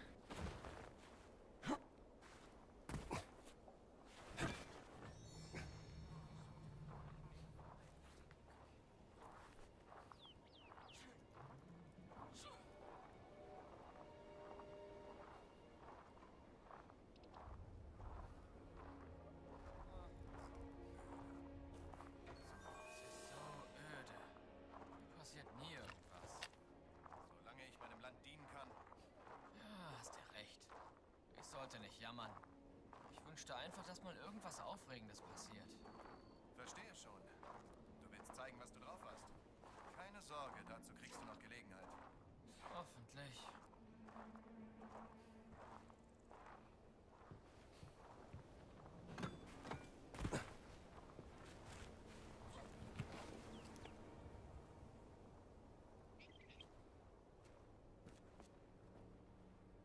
Cack cookie.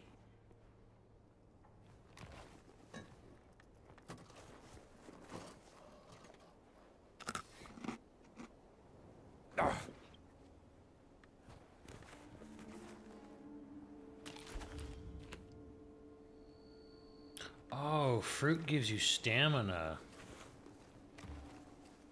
Oh.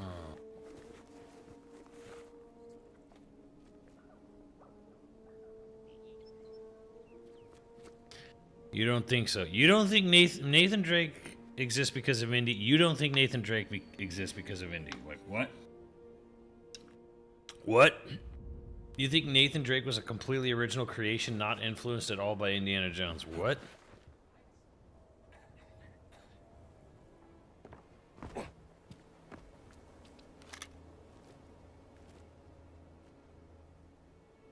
No, I don't think so. Oh, okay.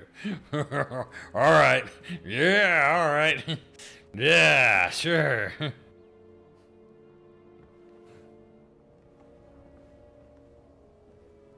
He's influenced by Johnny Quest.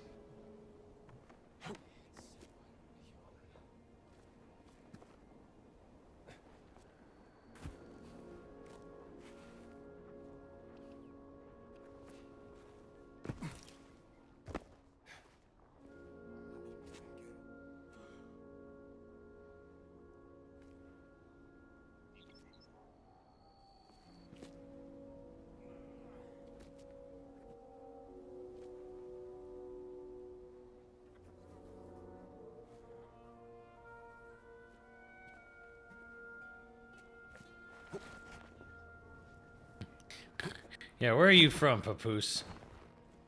How old are you? Where do you live? Country-wise. Alright, now I know you're trolling. Congrats. Alright, we have a troll.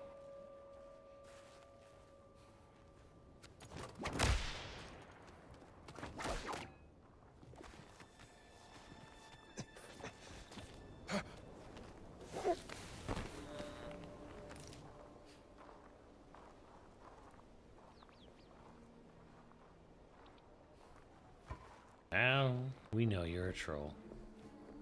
Yeah, cookie. What'd that say? Never wrong to steal from a Nazi. That's right, chat.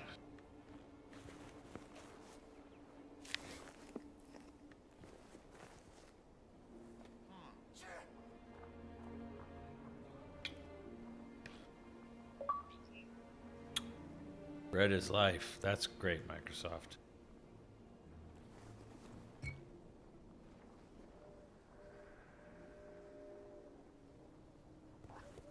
Explore the Sphinx. For what?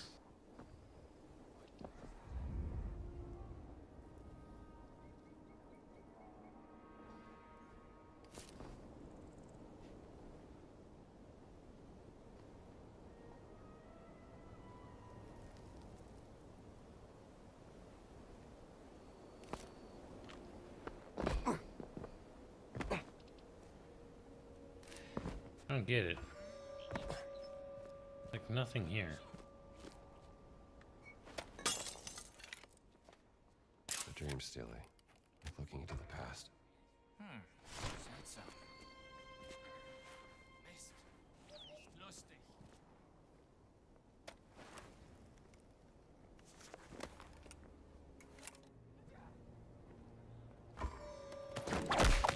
Hey, get over here! Hell of a drop.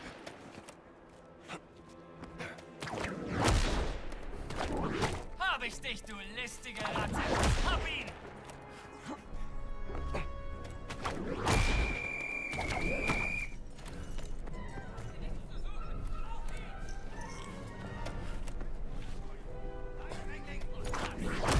Back off! Going somewhere?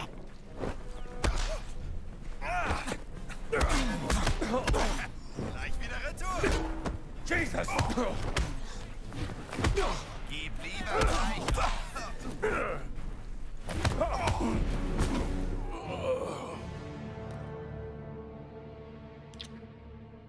And then you get into the combat and you realize Europeans made this game.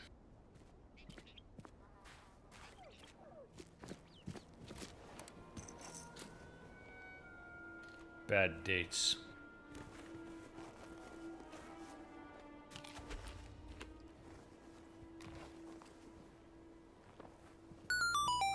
So Project Epsilon. Project X Epsilon.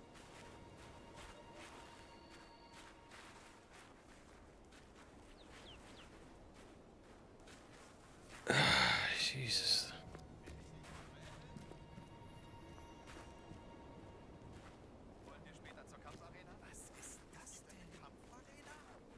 Just so dumb.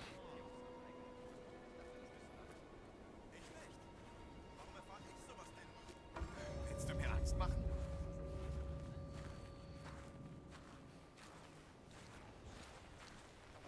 Back away! This ought to be quick.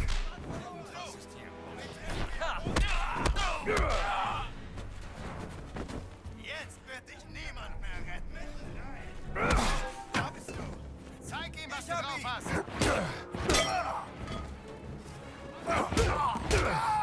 That's close enough. Erbärmliches Weichei. Gib lieber gleich auf.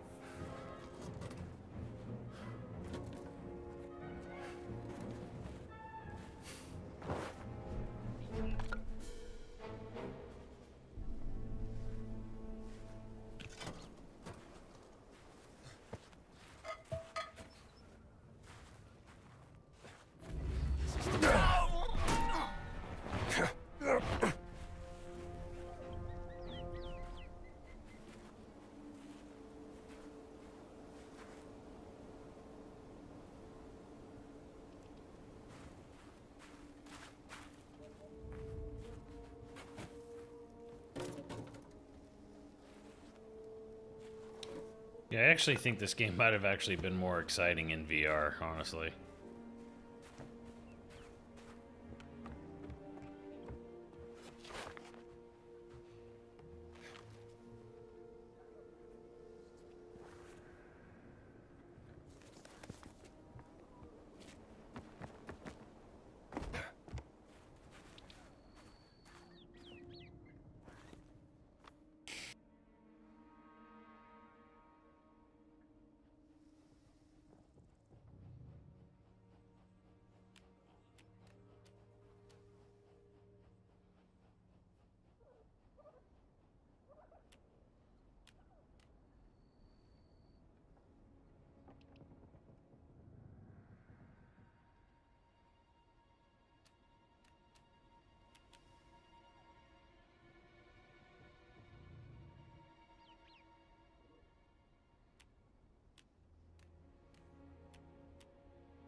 Back off! Na also! Hat ihn umgelegt!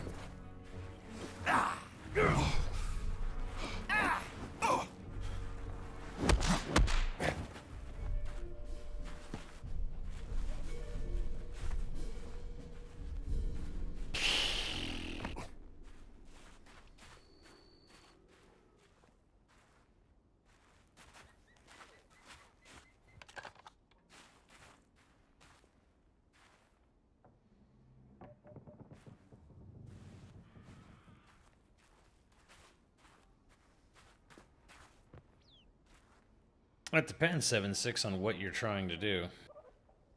99% is factually inaccurate.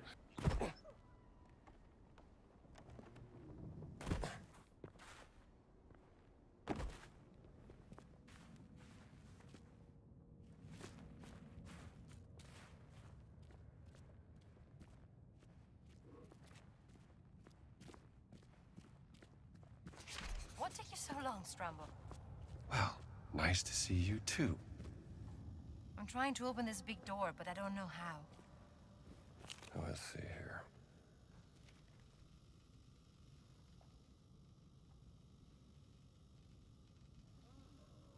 Qui niente.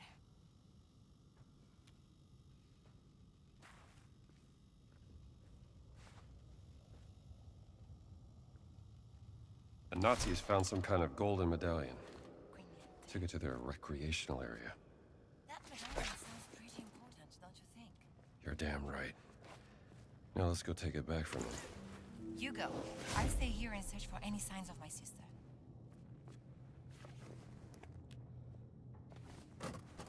This'll do. Ale, ale, yeah, ale, ale, ale.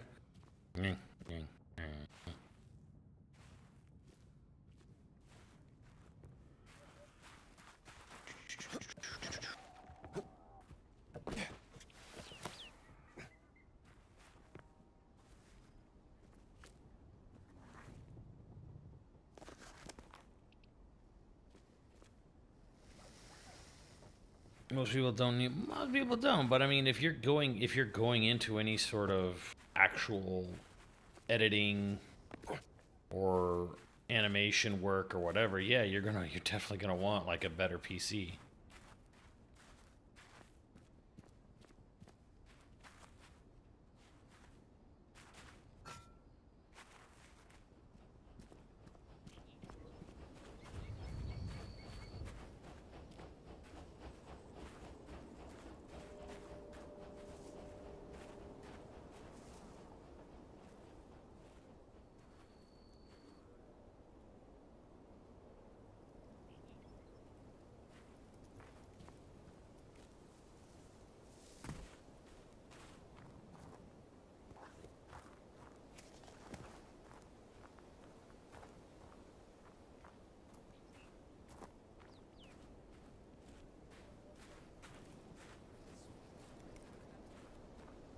Offiziere spielen wieder Skat in ihrem Zelt.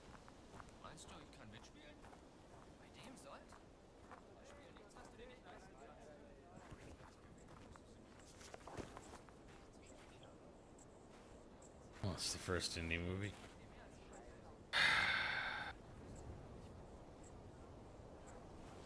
Maybe. I mean, yes.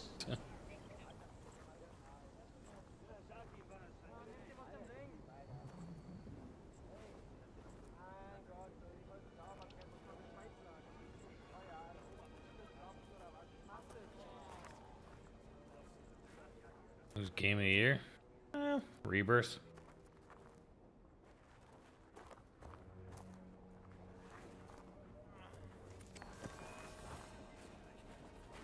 Guess I better get going.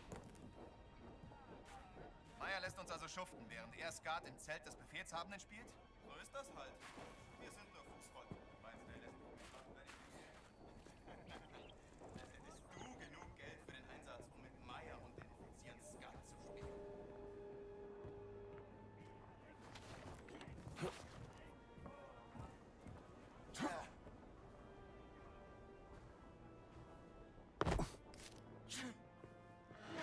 Du da, bring mir die Flasche. Musst du immer alle rumscheuchen, Meier? There you go. Ich sagte, bring mir die Flasche. Tu, was Offizier Meier sagt, Mann.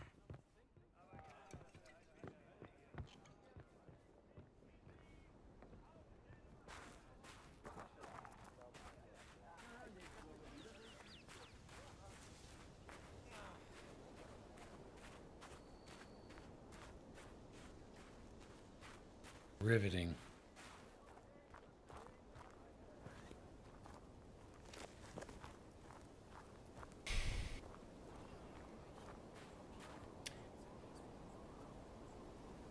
Oh. Oh no.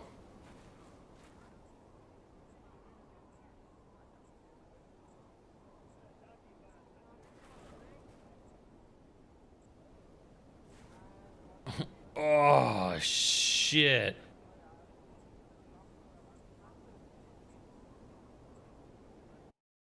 And the game crashed.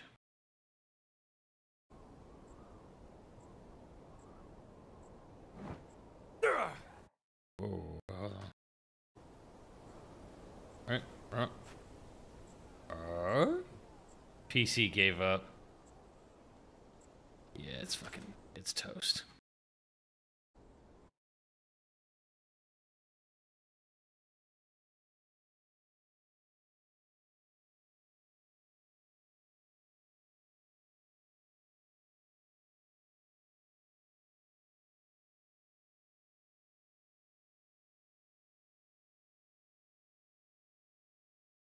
Right. Holy the fuck!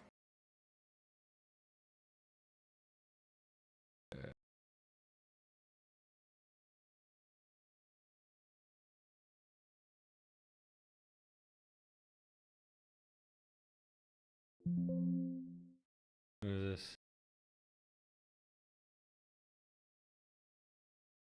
If you're quite proper quit pro and you want to run it in safe mode.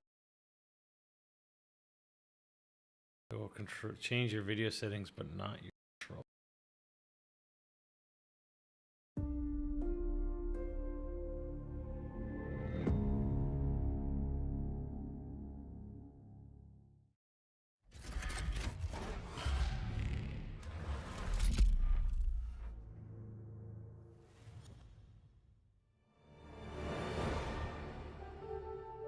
Lucasfilm Games, RAP LucasArts.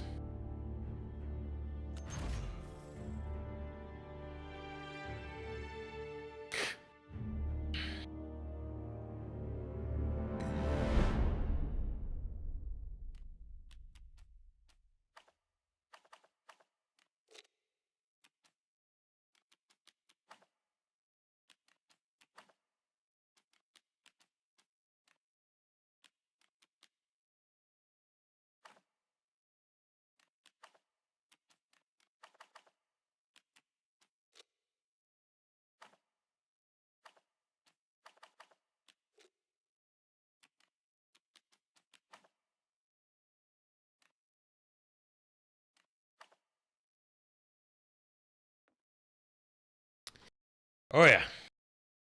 Game crashed. Went to shit.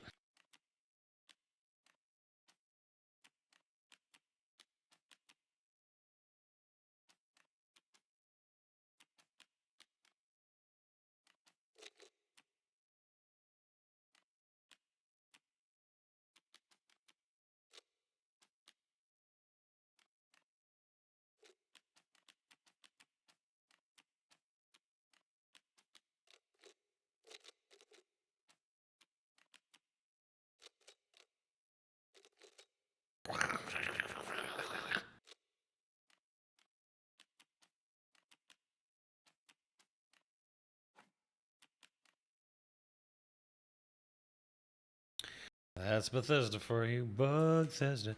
Although I don't know, is Wolfenstein usually is Wolfenstein a buggy mess most of the time? Maybe I need a 4090. I have a 3090 I haven't installed yet.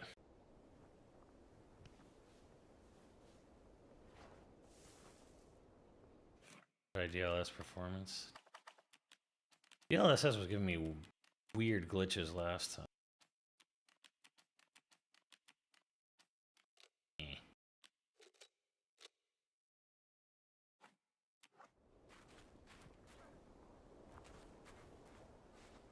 already doing some weird shit.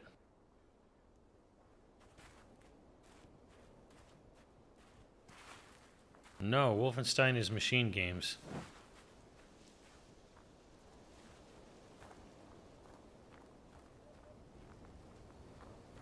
DLSS is doing some weird shit with the shadows.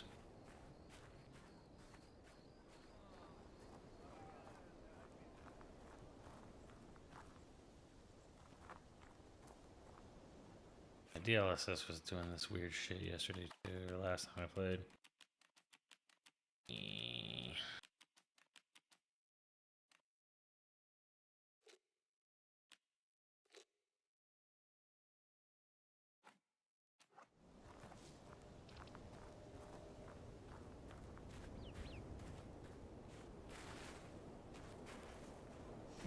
What's parry in this game? Is it LB or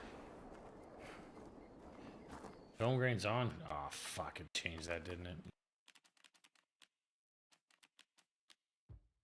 0.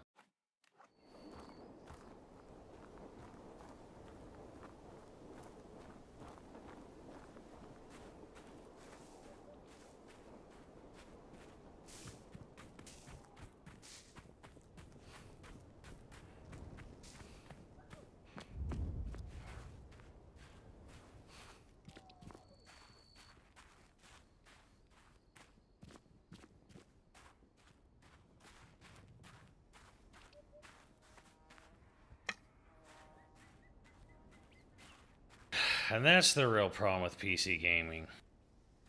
The troubleshooting. The constant, incessant, annoying, ever-present troubleshooting.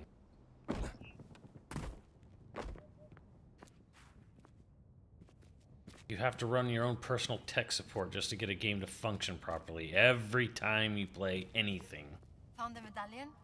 Of course. Any signs of Laura? No, nothing.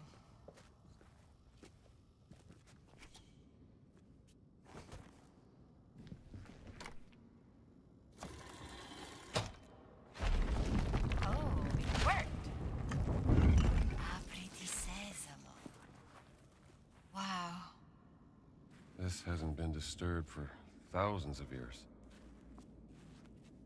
Except that. Maybe because of this huge hole. Yeah. Watch your step. I can't see the bottom.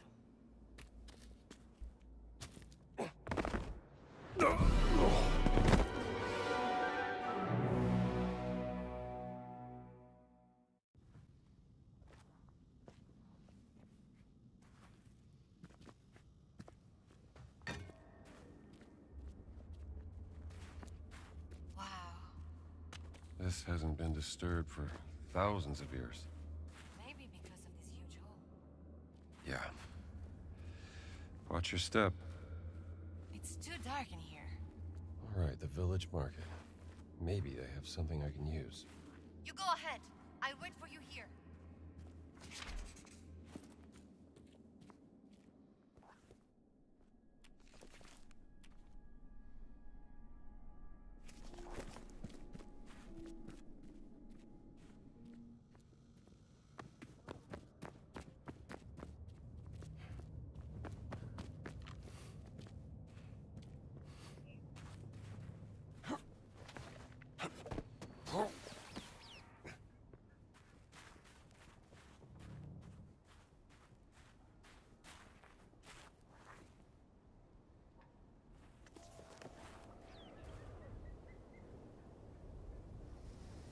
Why is an Indiana Jones game giving me a main objective, which is go to the market, buy a lantern, walk back with it?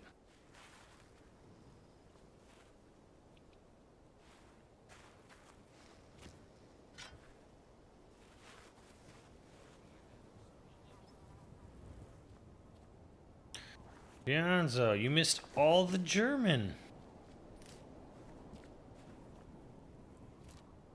Komm mir nicht zu nahe, Bursche.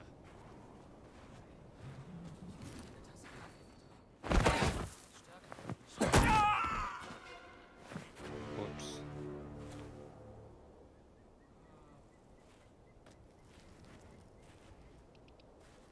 That looks good.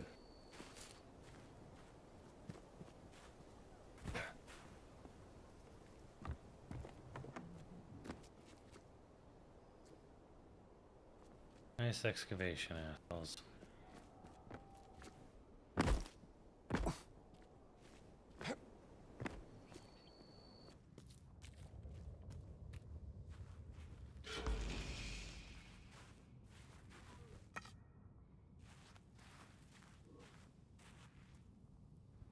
What's this? Bending environment 16. This shouldn't be in Giza. Nope. No, it should not.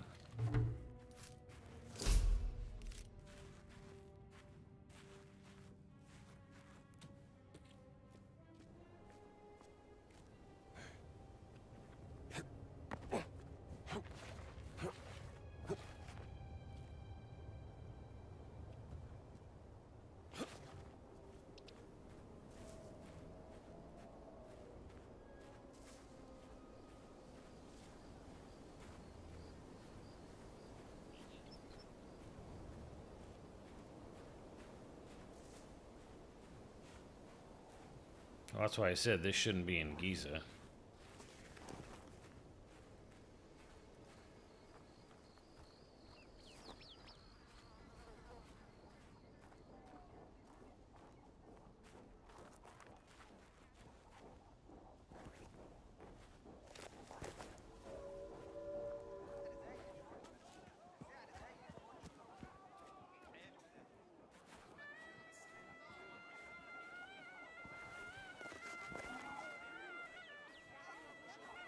The best! The finest! Brak!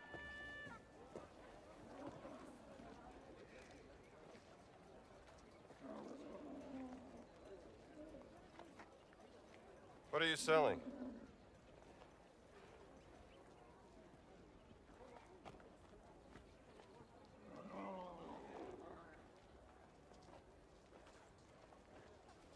I think I have something for you.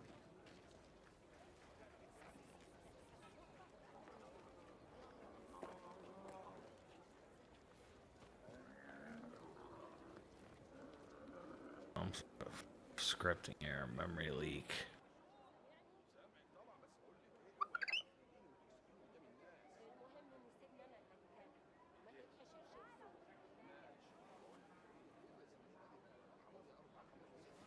Hello, guy.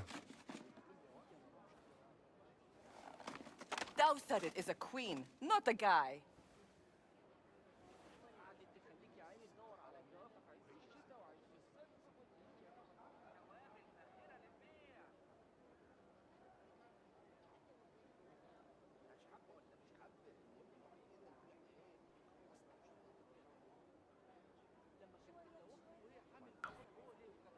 Didn't realize I was speaking to the last pharaoh of the Ramesside dynasty. My apologies, Your Majesty.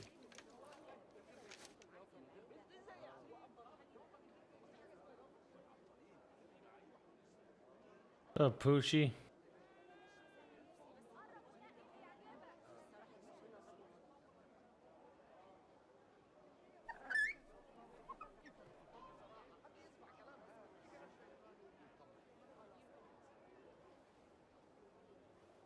Maybe this would tease open your money pouch. Yes, lamb.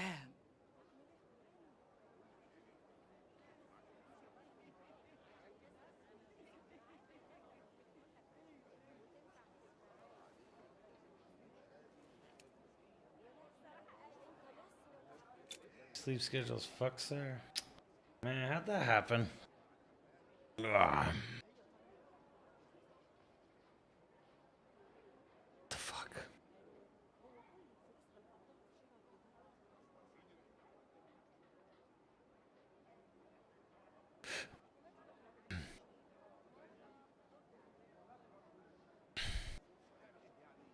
Working. Oh no, are you addicted to it, Poochie? How much?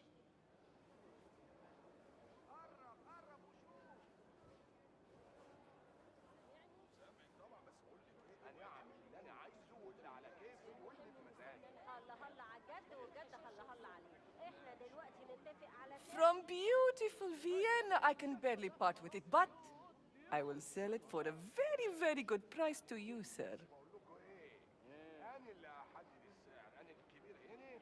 It's a good brain off game.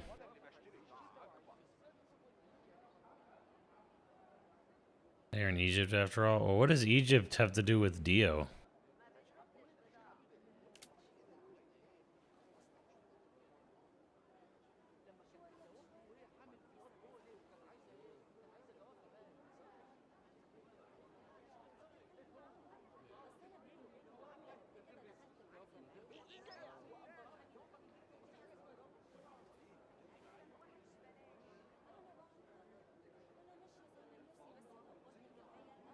The final fight with Dio is in Egypt. Yeah, but for what? For what? What season? What book? Alright, stick to.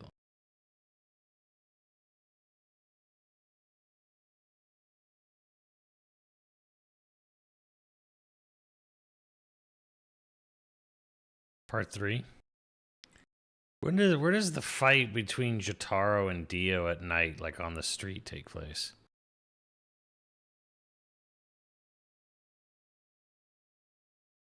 I'm about to play this on my ROG and it's gonna cast. I was running it in safe. I wasn't doing shit, bro.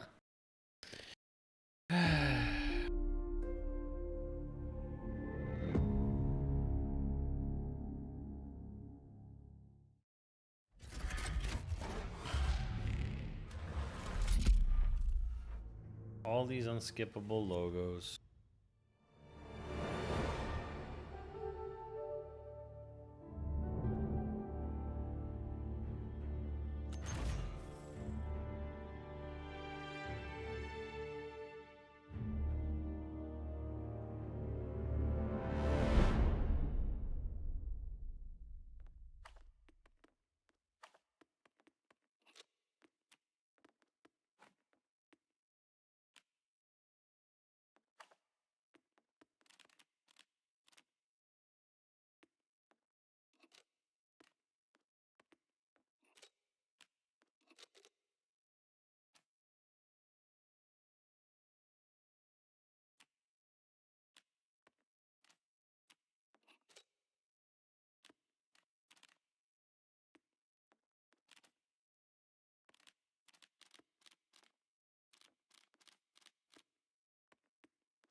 The best, the finest, practically free.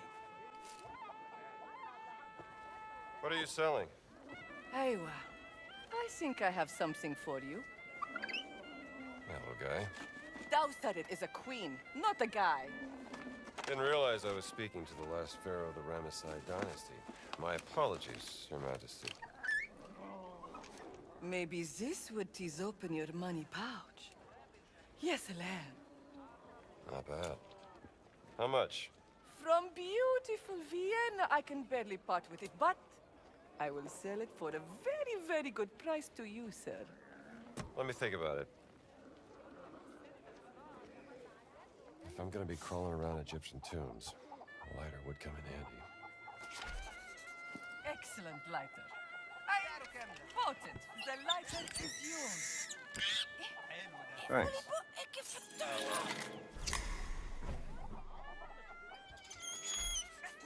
Thanks. Very good price, sir.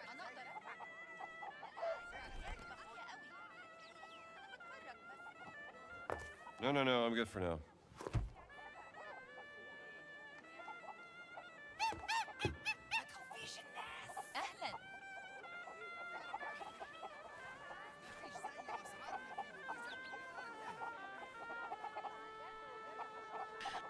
Jotaro and Dio found Cairo ending up in the Kasar El Nil Bridge.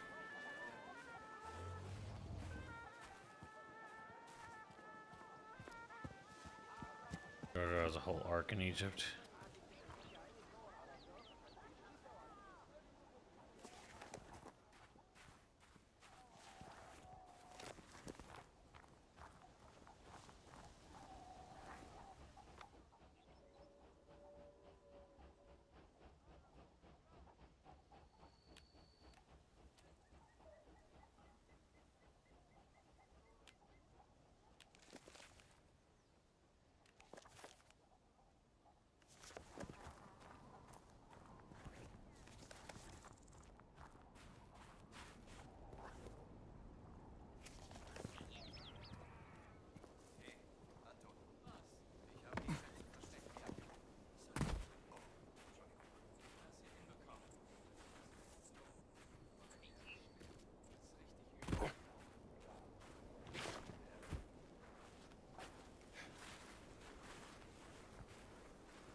persimmon.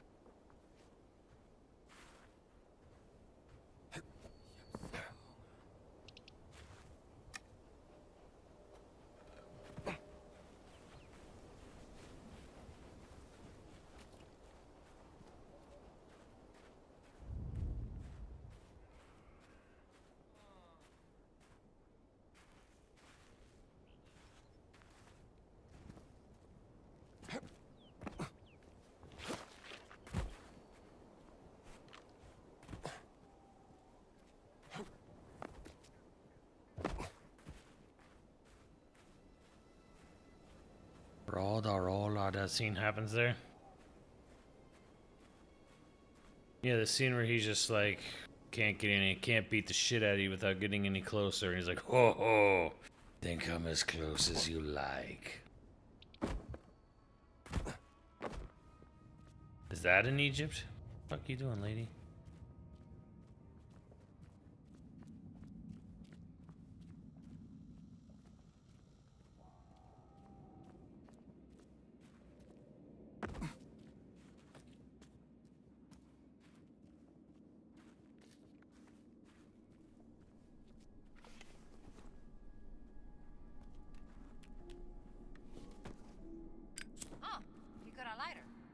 Yep, bought this little fella at the market. Well, I hope you didn't buy it from that lady with the monkey. Nawal told me she's a con artist. No, of course I didn't.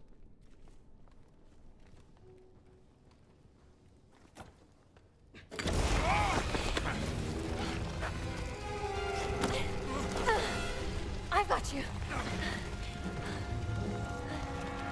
Good reflexes.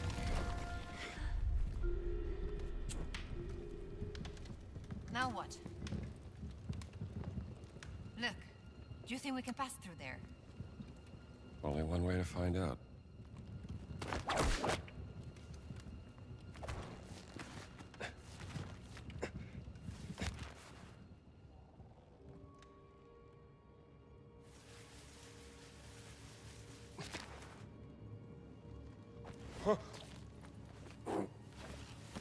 Can you get through?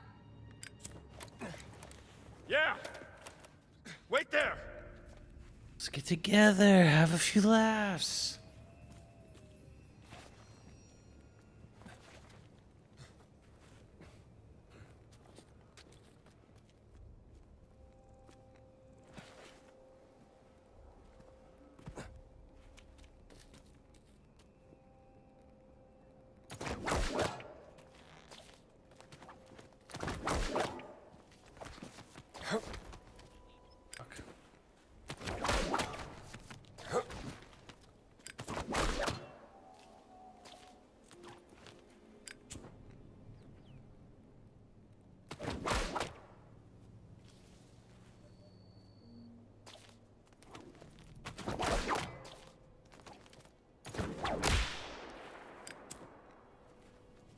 Supposed to do with this? It's not letting me climb. See? Not letting me climb up. Fucking stupid.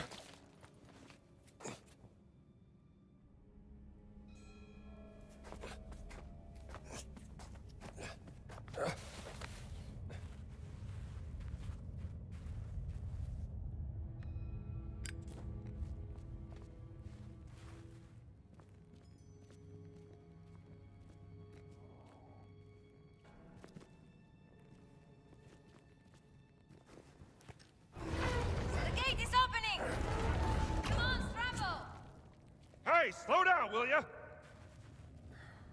Might as well be talking to the wall. I may be a nuisance, Dr. Jones, but at least you can always count on me. Can I? I'll keep that in mind.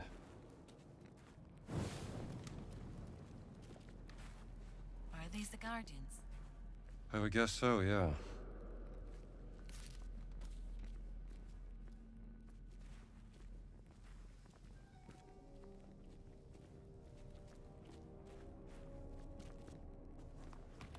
Another ancient butt plug. In the Vatican. How are they connected?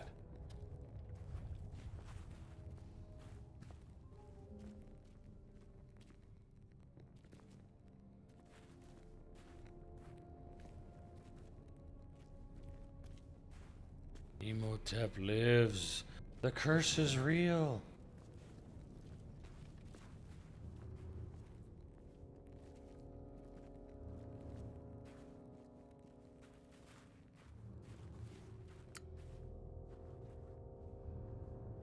Wow, this is amazing.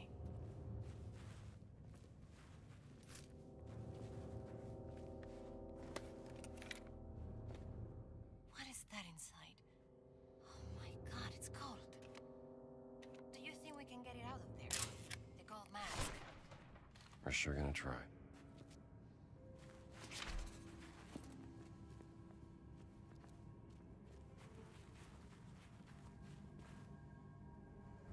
That's clever. They could choose where to shine the light with those mirrors.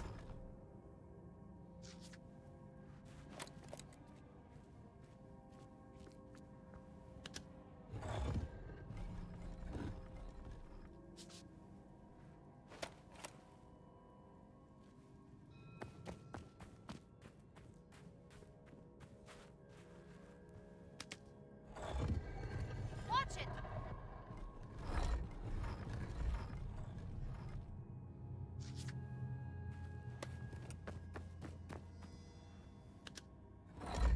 Those mirrors. I think they're the key to this. Yeah, but to what?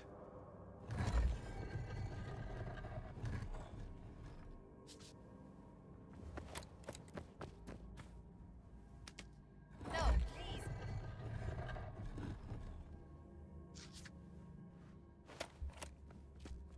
Oh shit. Nope. Did you hear that? Incredible. It's reacting to the light. Now try the other one.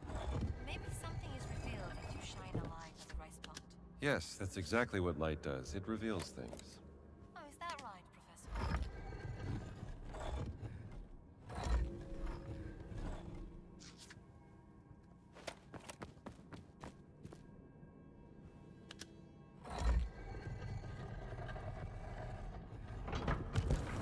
Look at that.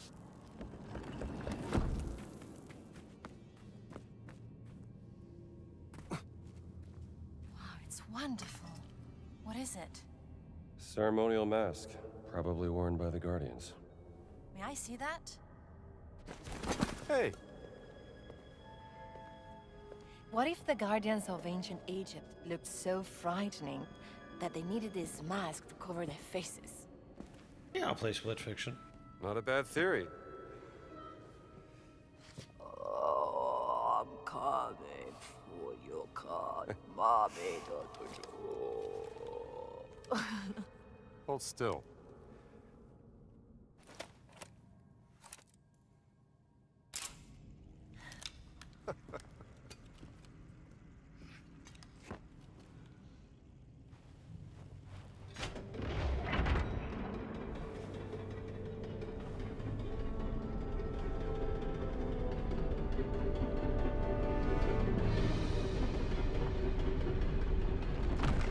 No, wait! No, very Troy, wait.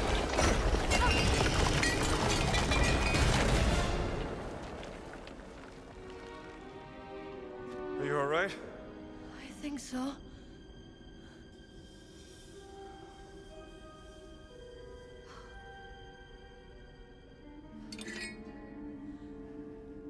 I'm sorry.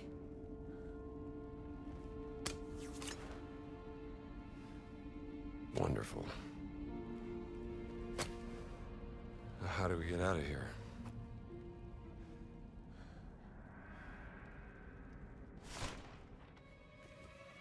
Oh my god, look at the floor! Scorpions. Quick, light my torch.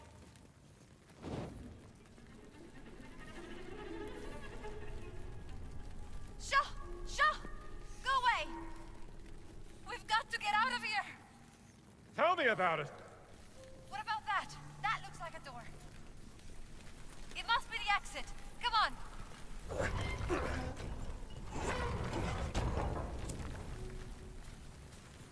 Oh no! It's a dead end! Look, there is a torch in sight.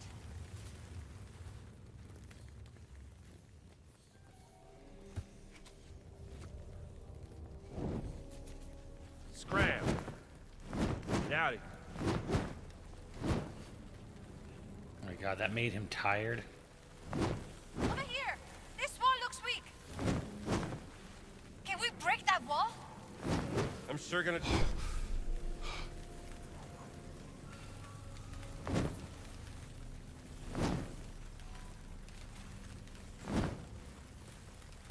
Only a little derivative.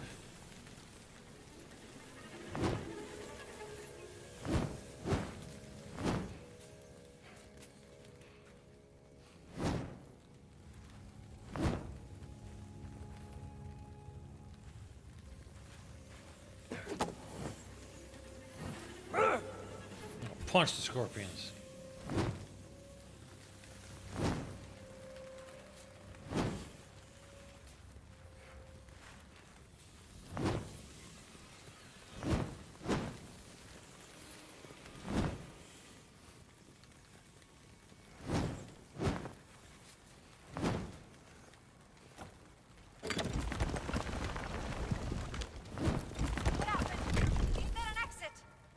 I doubt it.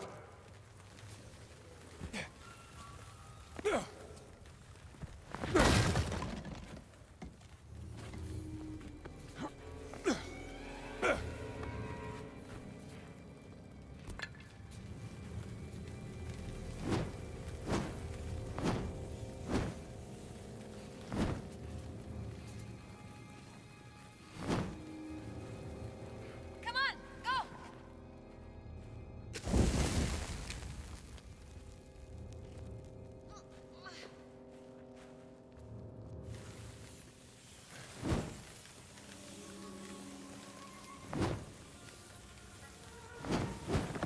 This is ridiculous. Oh, now you don't like it, huh? We are going to die.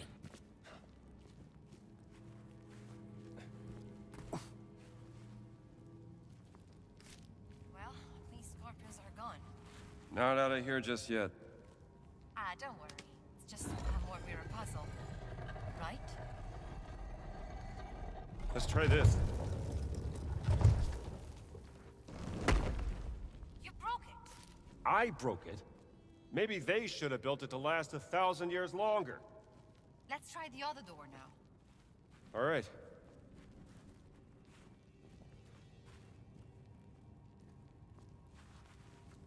Forgot to include this.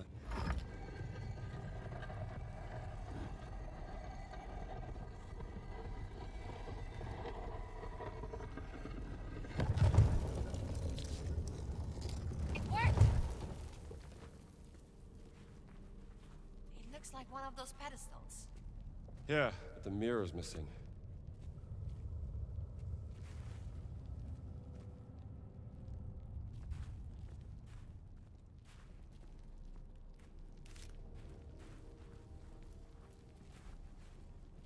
Maybe you can lift me up here? I can see if there is something we need behind that door.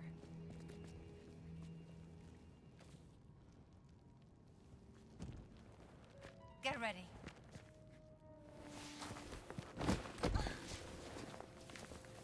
You okay? Well done.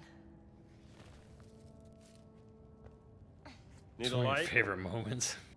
It's fine. There's some light coming in here. I found something in the rubble. It's another mirror. Slide it under the door. Here. Take it. Got it. Now do you see a way out of there? Yeah. Don't worry. There we go.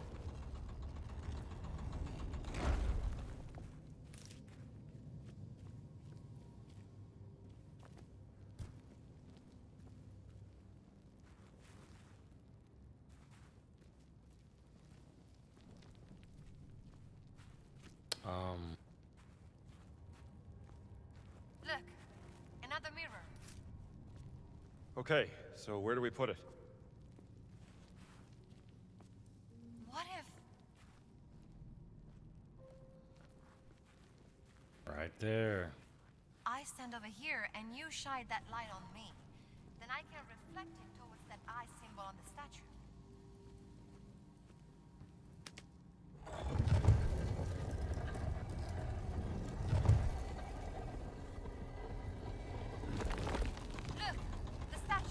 It's working. It's opening the door. We did it! We're not out of the woods just yet. Who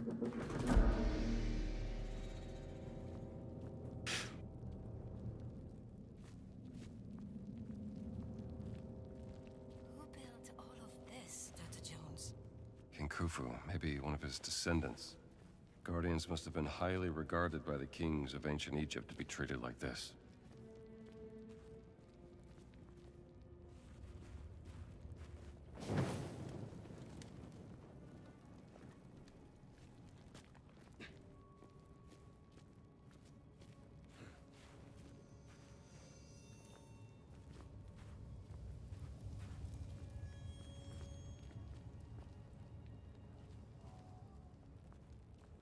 That hole.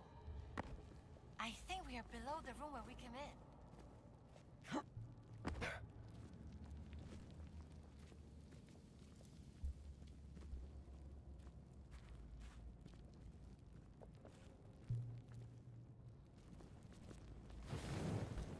Ancient butt plug.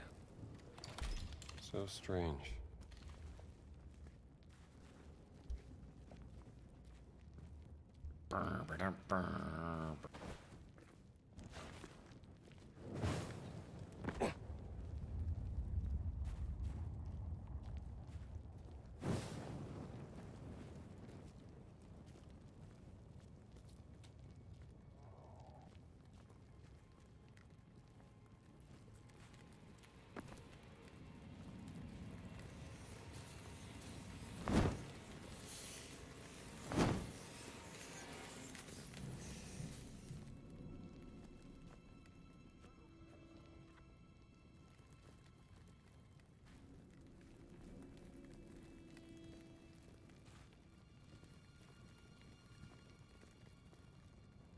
Where'd this lady go?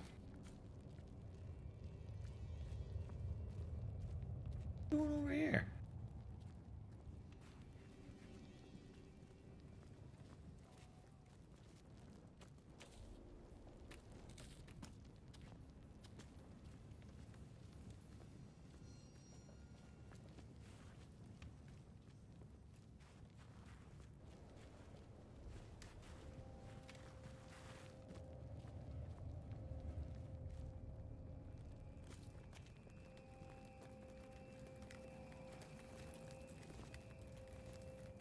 Oh no, more scorpions over there.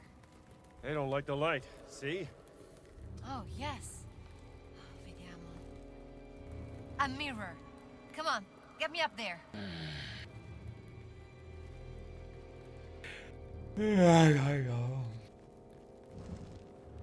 Brace yourself.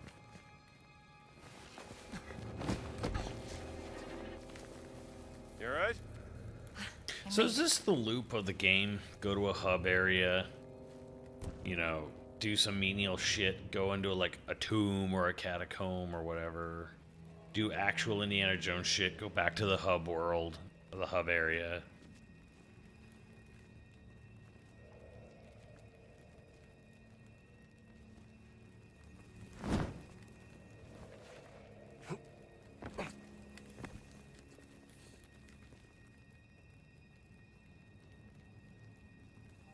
You gonna move this thing or what?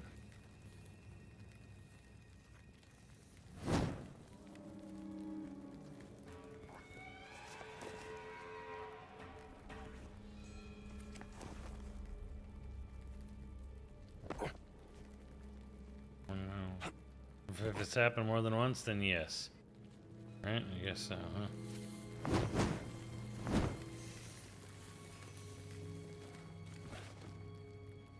Is the AI supposed to do something, or what?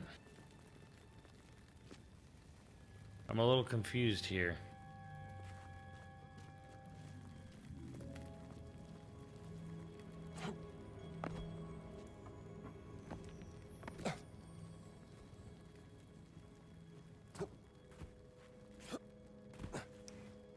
What does this mean?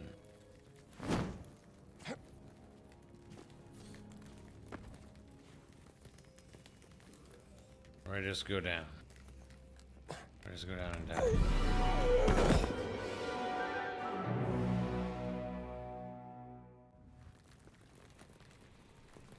to go around.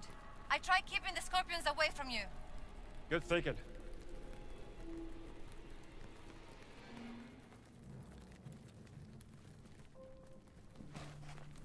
Above you. Use the ledge and climb across. Watch your hands. Oh. What is that? Scorpions on the ledge.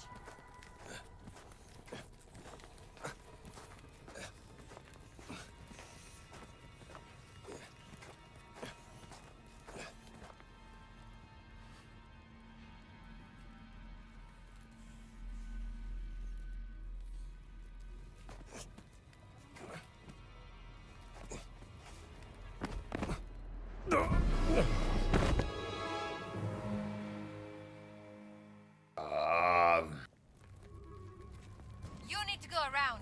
I tried keeping the scorpions away from you. Watch your hands. What is that? Scorpions on the ledge.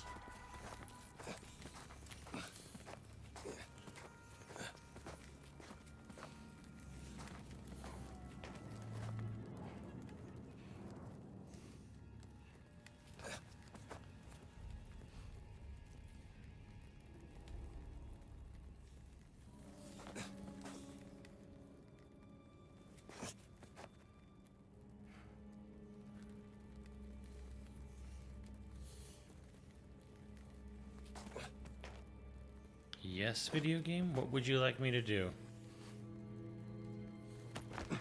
You're almost there.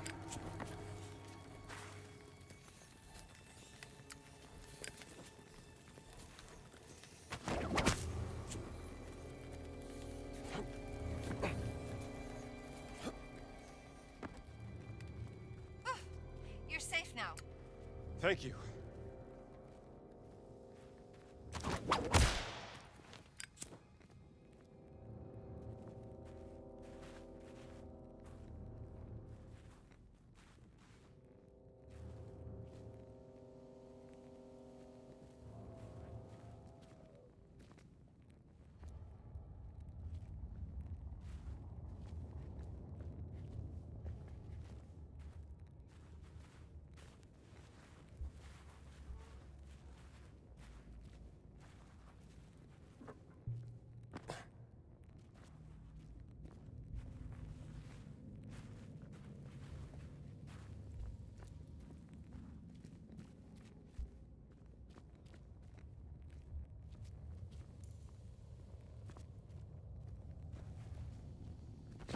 What's this?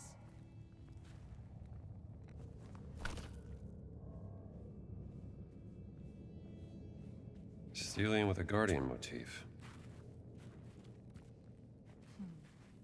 I would feel very bad taking beautiful things from graves and keeping them for myself. Look, I'm not a grave... History should be unearthed and exposed for everyone. There's a lot we can learn from the past. Oh, seems I struck a nerve, huh? Oh no, you definitely a grave robber, Indiana Jones.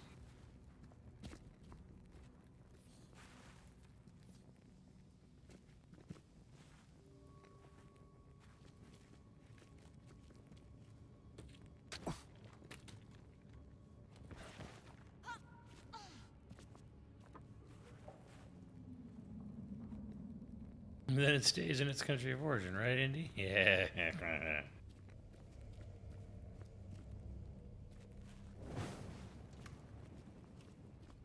Of course.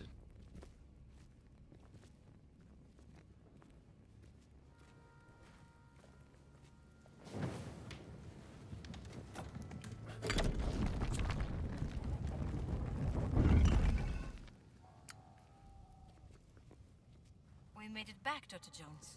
Let me go first. I can pull you up.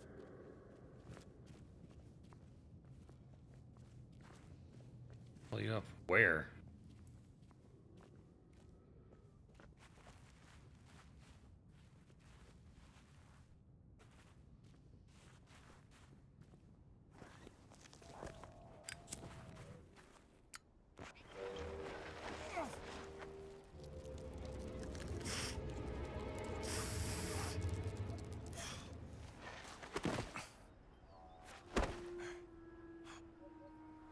Dai, muoviti, strambo. I'm trying.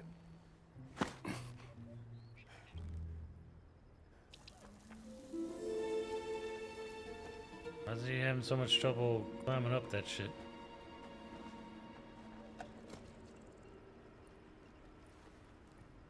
That was fun, Dr. Jones. You mean almost dying? A real riot. You know what I mean. I can see why you like hunting treasures from the past. Or maybe I'm just trying to set things right.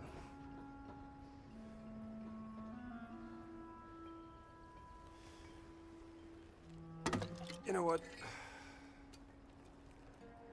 Take this back to the wall. Tell her she can put it in her museum. Are you sure? Yeah.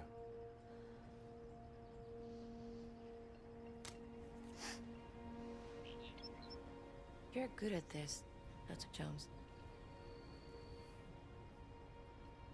Bringing you along was such a great idea. Bringing me along. Yes, Strambo. You brought me along. I did it. I'm a genius.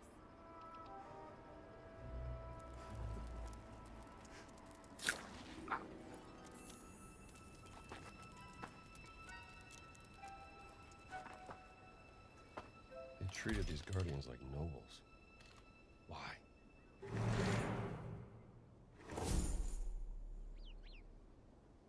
Uh-huh.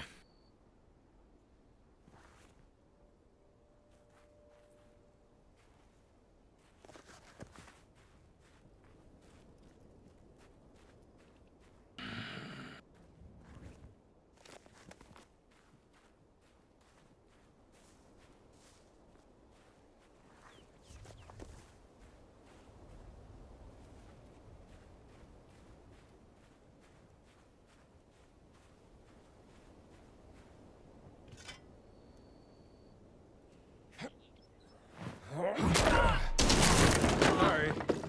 Not much to write home about.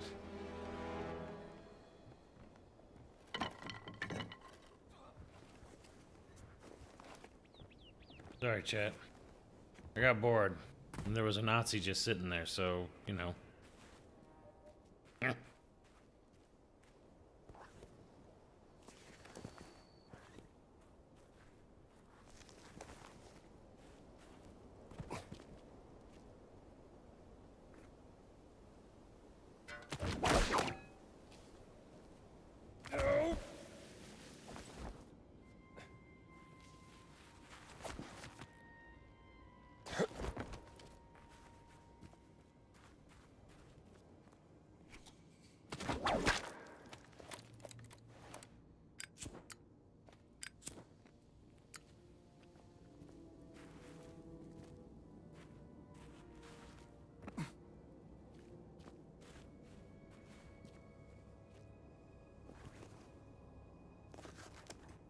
Should be right on top of it.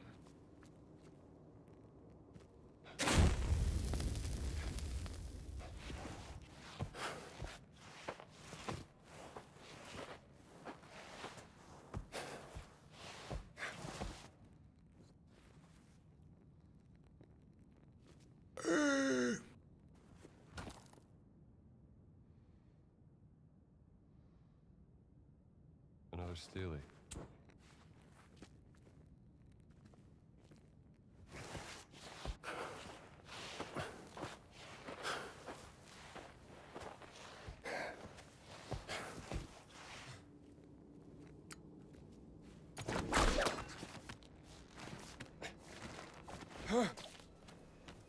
I can't believe we're in Egypt and Salah's not in this game, apparently. I'm just assuming he's not because nobody's answered me when I've asked that question.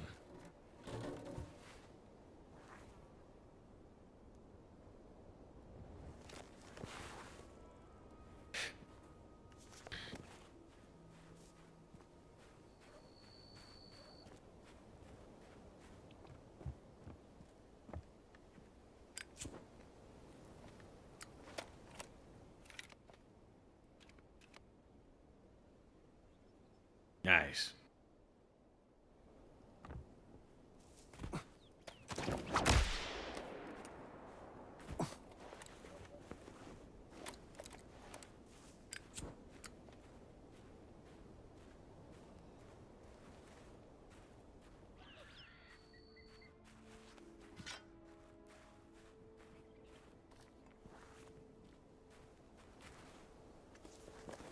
If he isn't.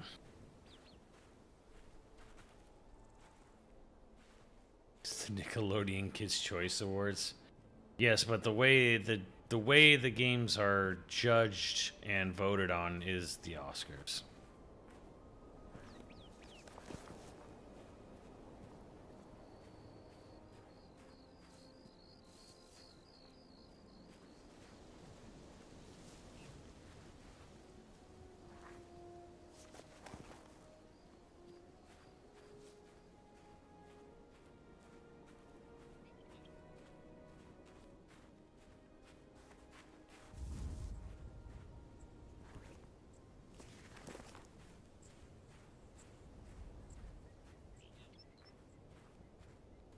Now it's spiking my CPU again. This game has got some weird memory leak issue here.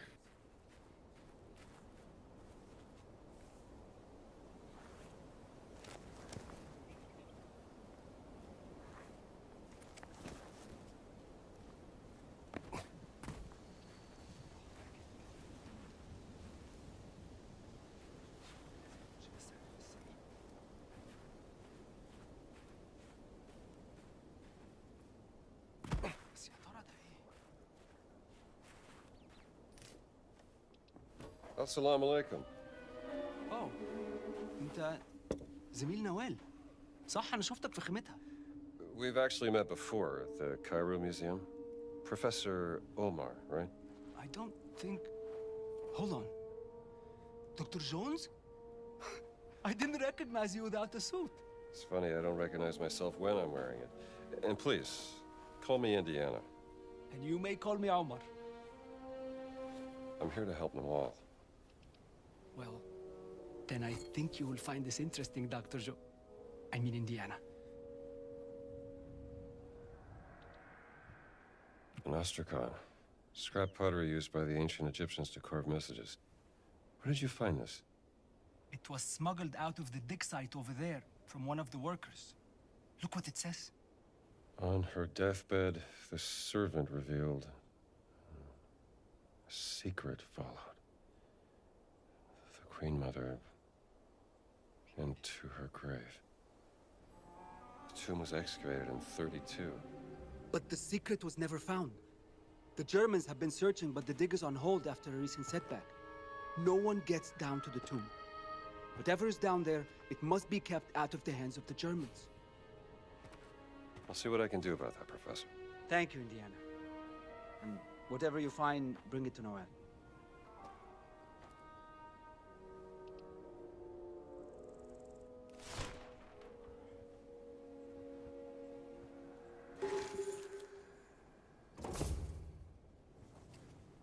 Go now, Indiana, while the dig is on hold. Thanks, Omar.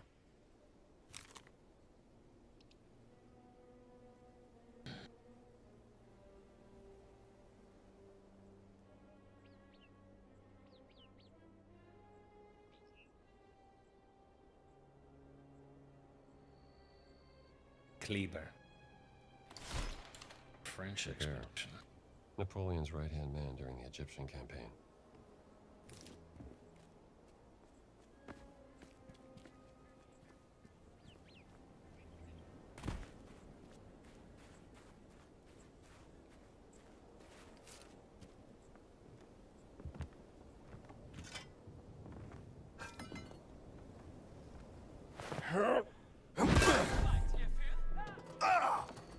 Lights out, fella.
Something not working.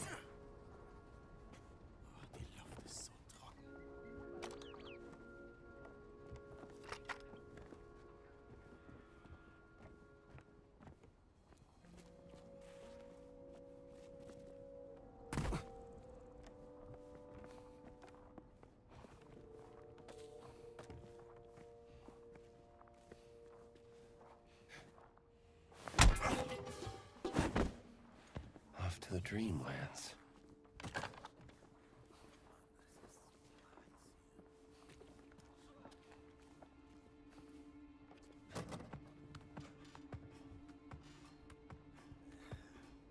E.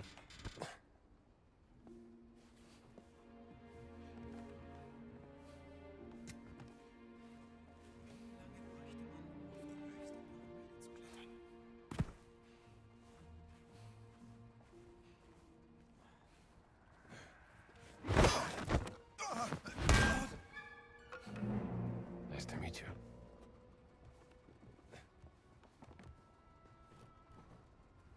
Achtung. Achtung, baby.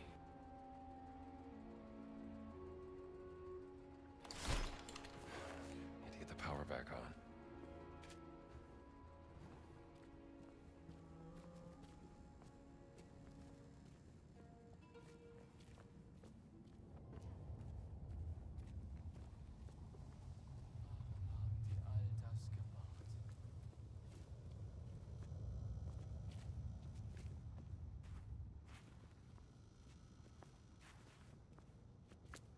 A hacksaw.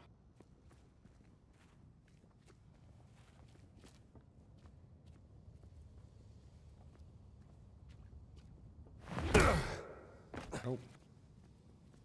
Finger weg vom Strom. Ich muss das hier erstmal fertig schweißen. Wie war das? Warte, ich schalte kurz den Strom wieder ein. Nein, nein, nein! Oh, ich dachte, du wolltest, dass ich den Strom wieder anschalte. Nein, eben nicht. Ich bin doch nicht wahnsinnig.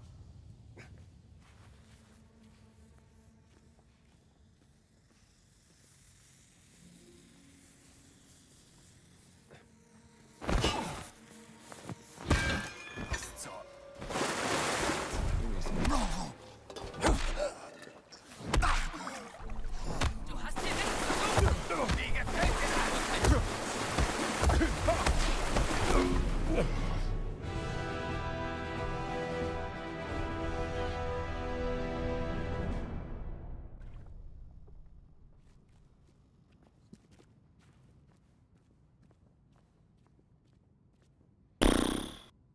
Am I liking the game? When it's being an Indiana Jones game, it's pretty fun. It's pretty good. But then it makes you do all these like menial bullshit things that like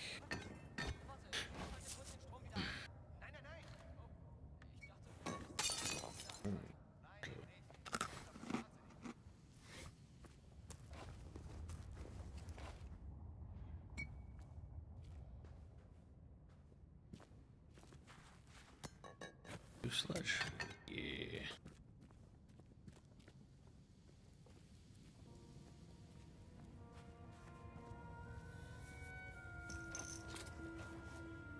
Like when you're doing indie stuff, it's great. But when you're not doing, when you're doing menial bullshit, it's not.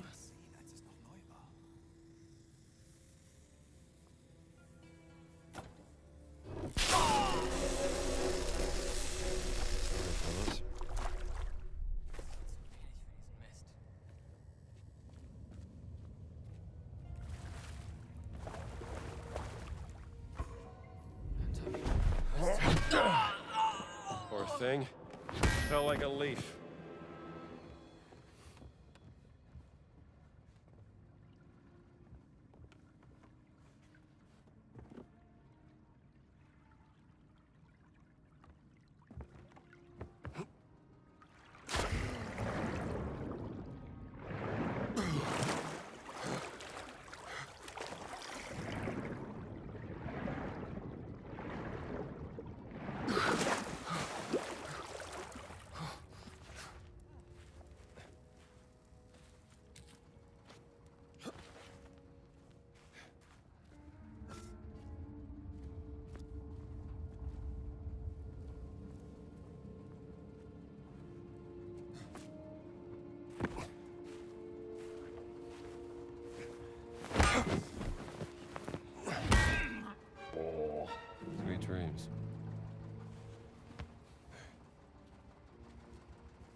One-handed firearms deal more damage.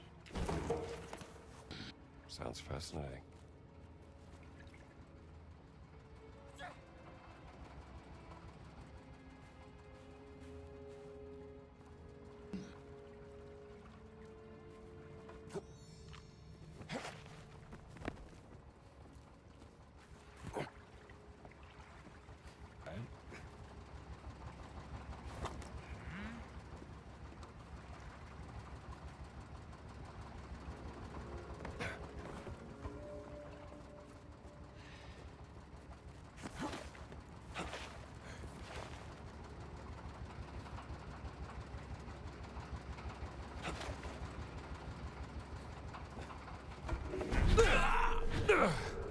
Might want to take a pass.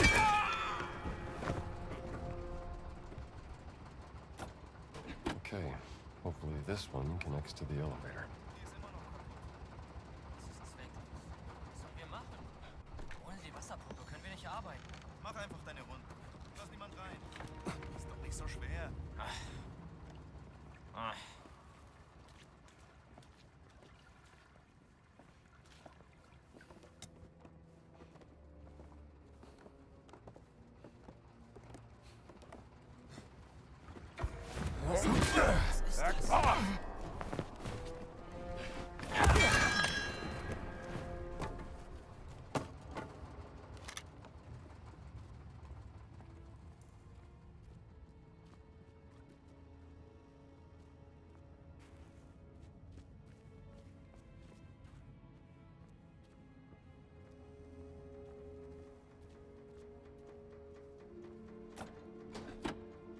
Not working. The elevator needs more power.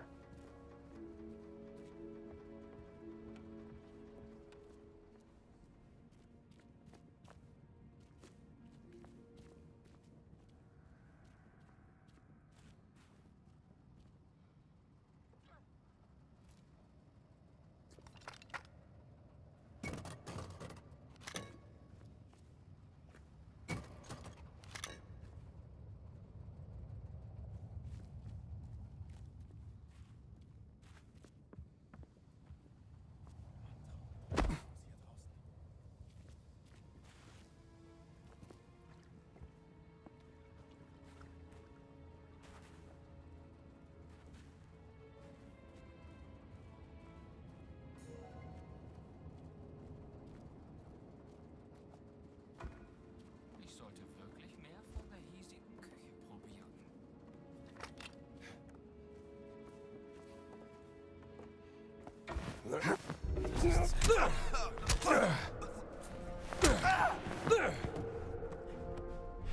Ich penne hier gleich ein.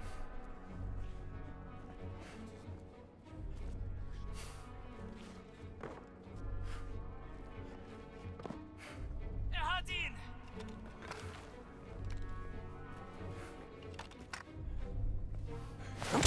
Away! Da bist du ja! Los! Mach ihn kalt! Oh nein! Betreten verboten! Der war gut, stimmt? Au! Oh!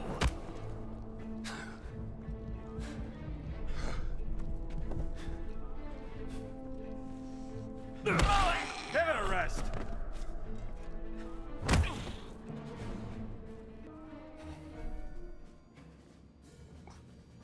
Damn, I thought that dude was dead. Hit an enemy with a fly swatter.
Look, Arcashin.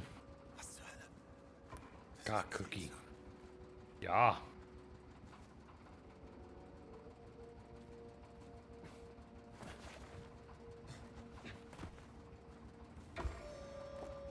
Hallo? Du hast...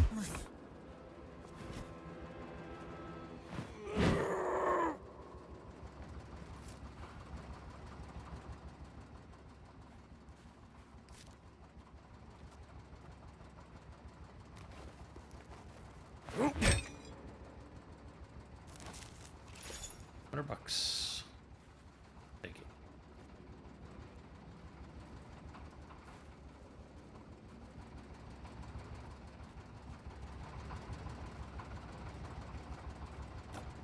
I think that was the last switch.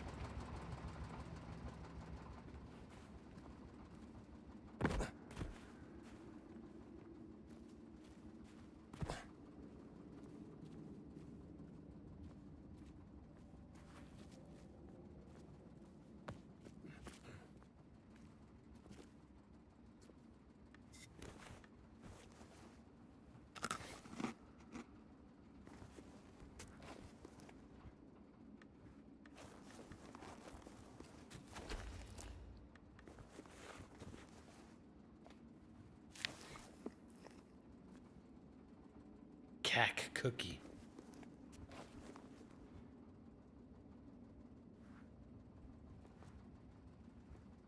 Bandages around anywhere. Alright, let's go Tangled on this shit.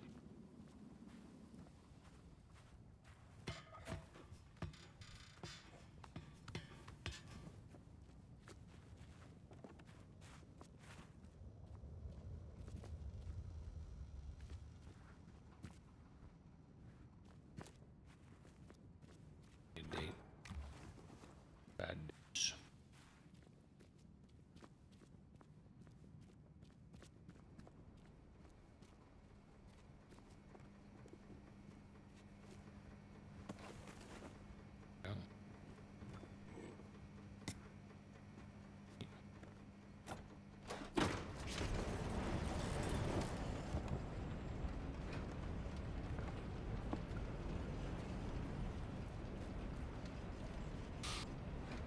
He's a very hungry man.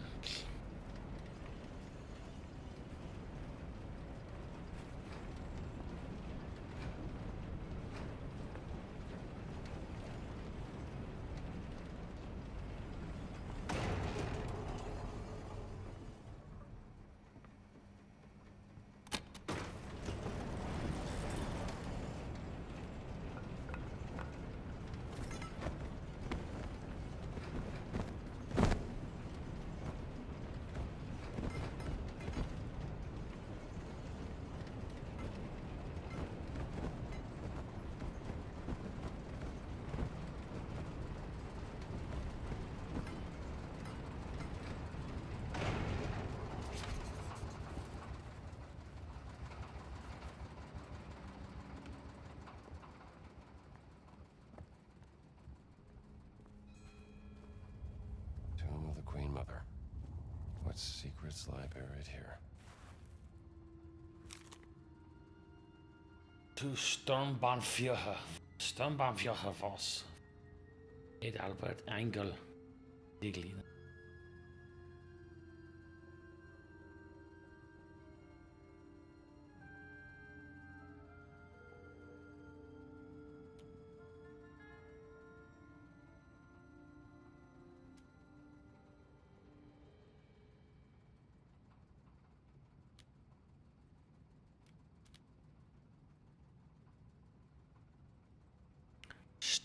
Sturmbahnführer.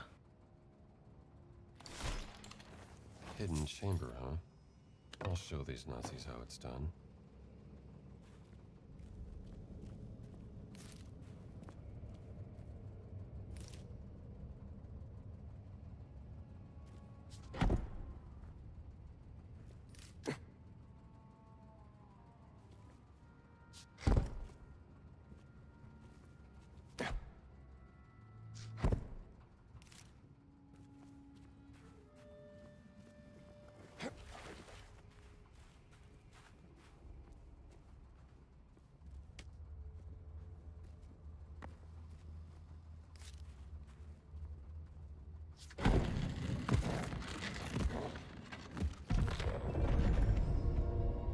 That's it.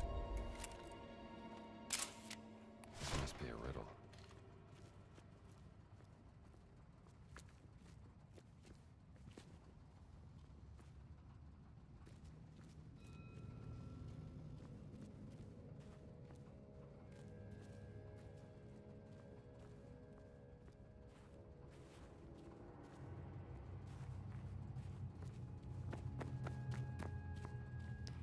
Need to find it.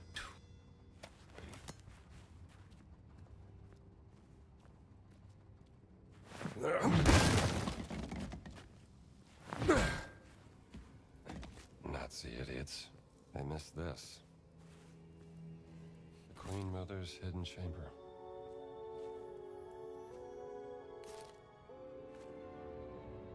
A beam of light in 3 eyes beneath the Great Pyramid.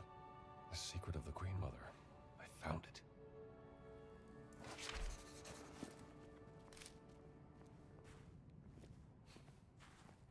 Warst du eben hier drin? Nein, ich habe Pause gemacht.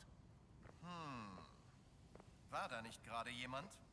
Seltsam. Vielleicht bist du verflucht und nun ist eine Mumie hinter dir her. Sehr witzig. Gehen wir lieber wieder an die Arbeit.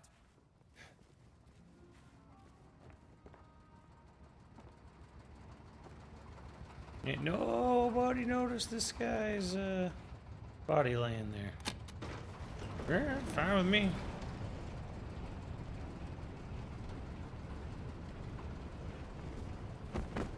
I turned subtitles on, so actually I don't. The real question is whether or not the subtitles are. If I turn subtitles off, do all the grunts walking around? Do I just not get any idea what they're saying?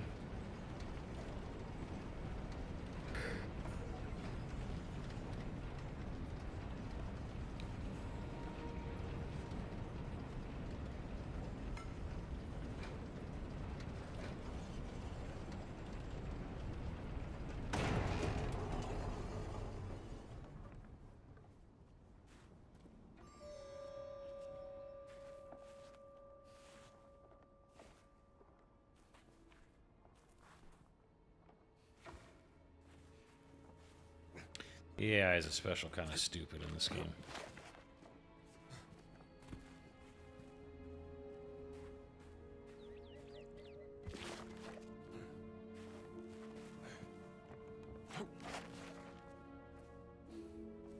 German isn't that far from English. You can guess most of it. I don't know about that.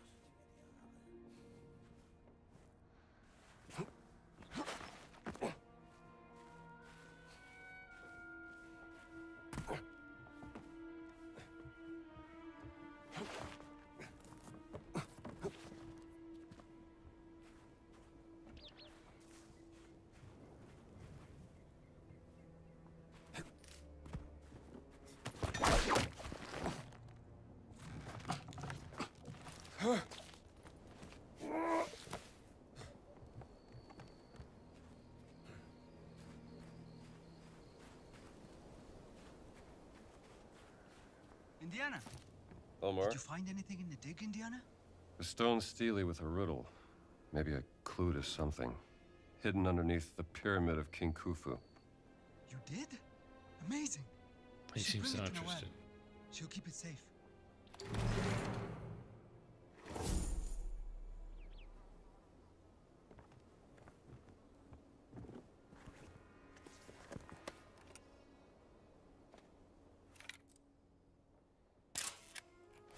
Assalamu alaikum, Indiana.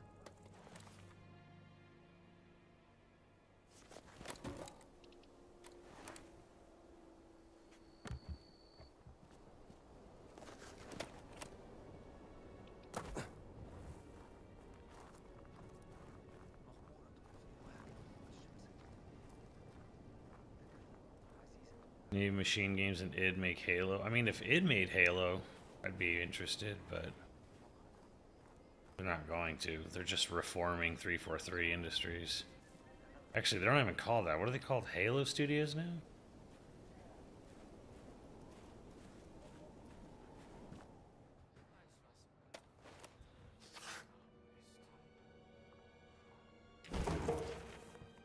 This sounds interesting.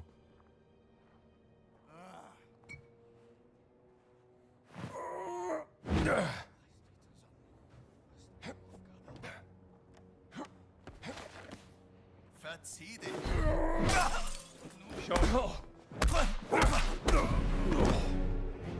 Video games.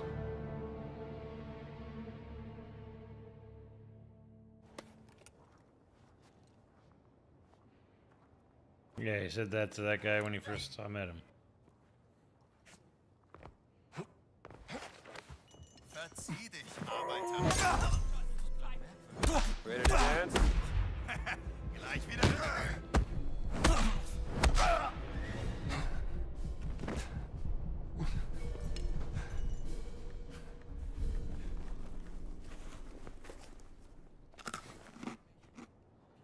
Hier liegt wer! My cookies. Komm mir nicht zu nahe, Bock. Move it along! No! Poor thing. Fell like a leaf.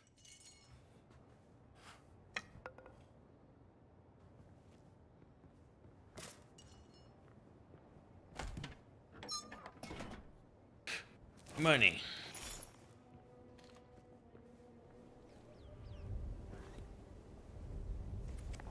Can't find bandages anywhere here.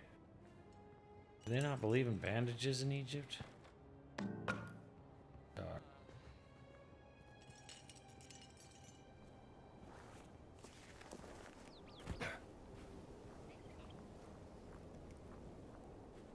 I don't know, you have to go back and watch the VOD. I think so.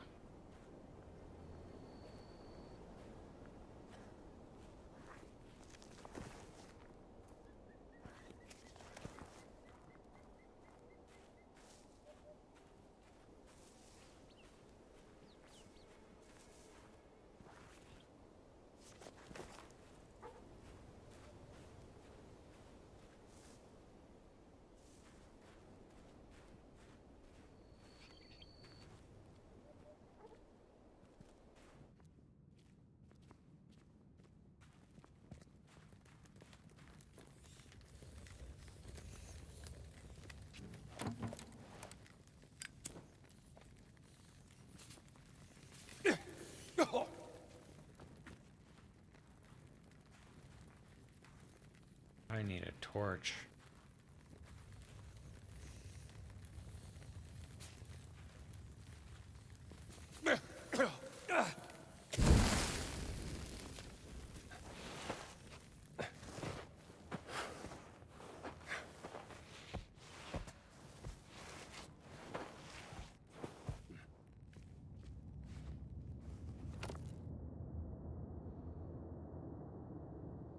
Alright, that's the fourth Steely.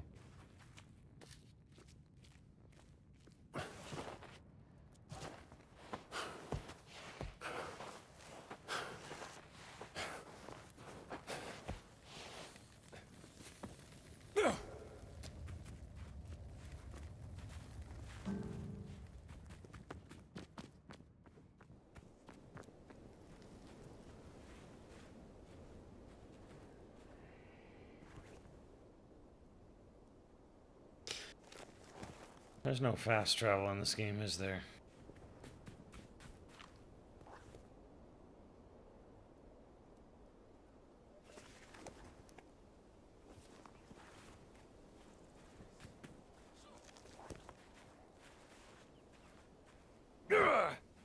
Where'd my guitar go?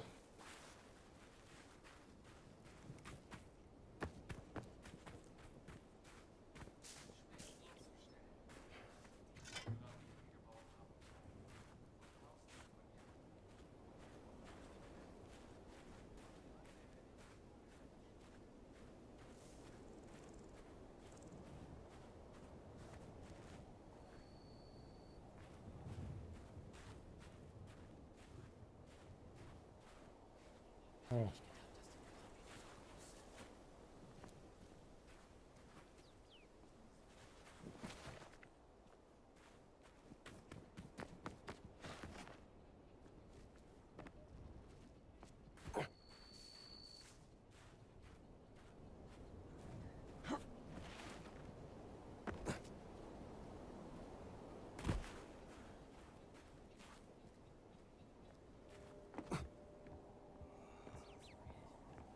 How do you fast travel? I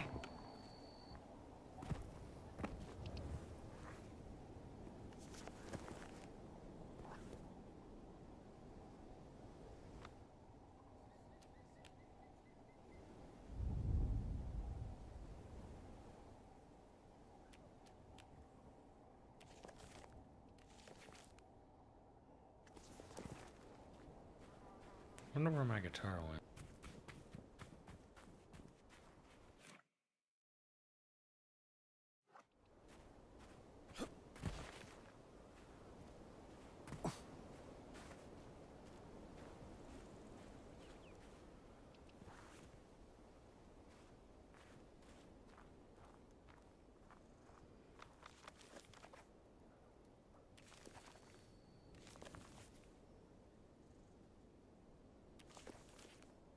You can revisit the chapter, huh?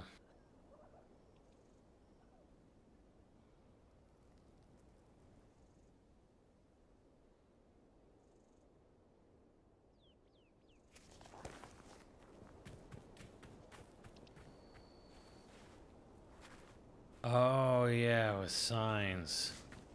So you gotta like walk to a checkpoint, and then yeah, the checkpoint will take you. Yeah, I think I saw that when I looked at a checkpoint at one point.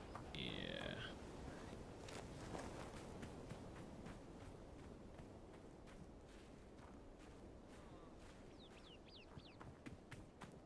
It's not like true fast travel where you just like go to the map.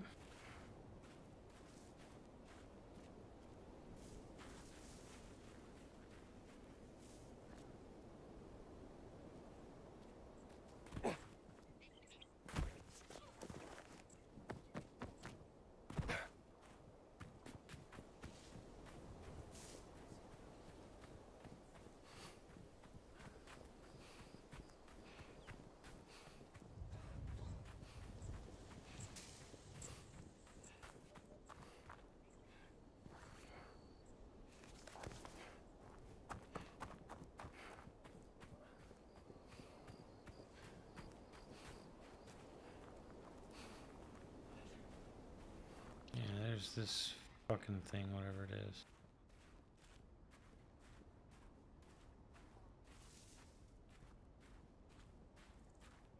Where this is.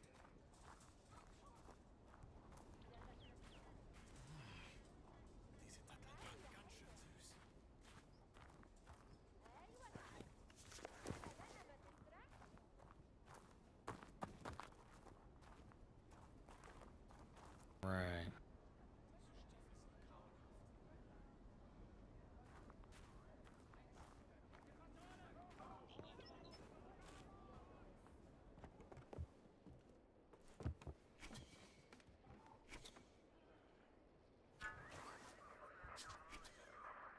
Marvelous. Thank you, Dr. Jones.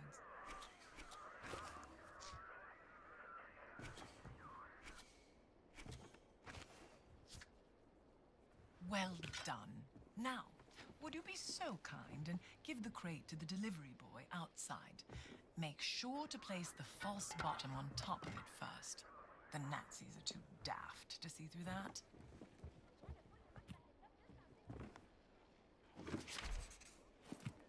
Thank you. This is what Indiana Jones was made for.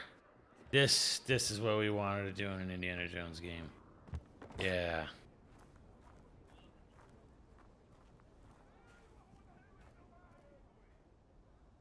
لو ده من نوال حطه بس في شنطة العربية.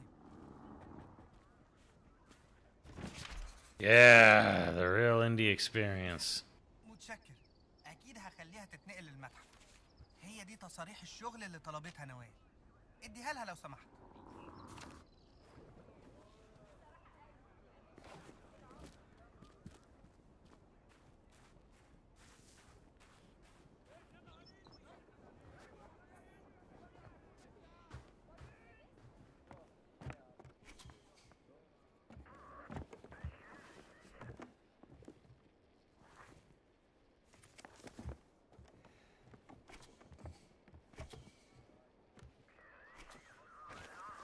The delivery boy asked me to give you these work passes.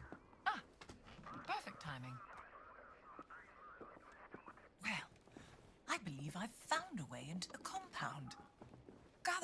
my friends, I shall tell you all about it.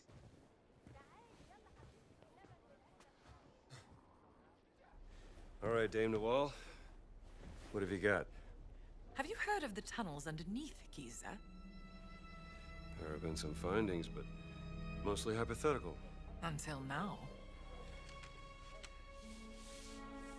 Are these the tunnels? Some of them, yes. And these are unconfirmed from a highly speculative paper regarding the existence of a burial chamber, much like the Osirian Miss Murray and Sir Petrie found in 1903.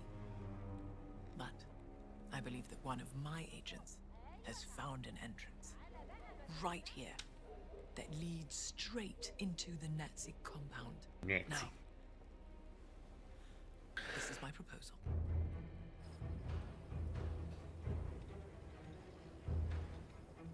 Once inside the dig site, act quickly. Find the tunnel that leads into the camp before you were discovered. My inside man has marked it with red paint.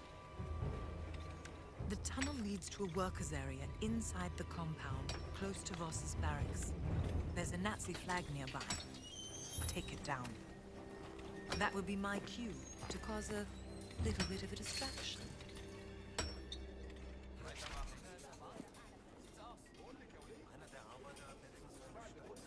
Well said. The tunnel is marked Salam alaikum. paint. أهلا بك. اخبارك ايه؟ أهلا بك.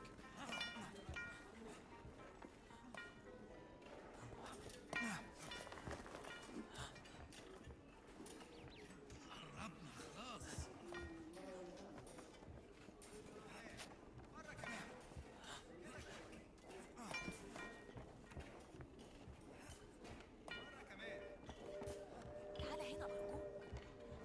I don't see it. There it is. Let's get to work. There, I will just watch you do the hard work. Oh, you're very good at that, Strabo. That's a melee.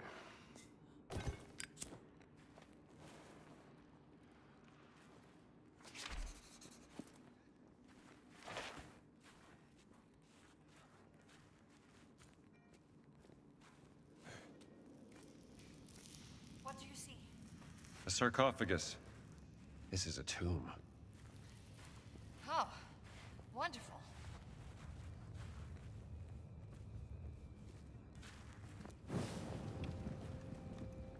There's no mine. There's a tomb. Oh, sorry. If you don't mind. Feels like they're staring at me. Oh, don't worry. They're very dead. I hope they stay that way.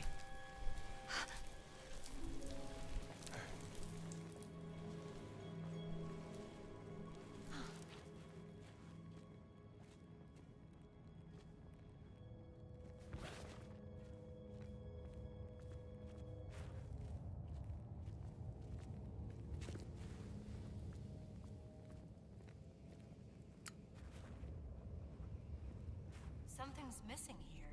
It's a pressure plate. We have to put something on it. Ah. Well, stand on it.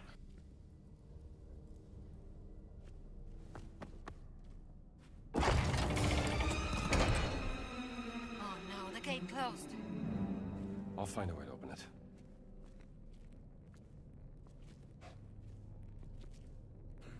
I think I see something over there.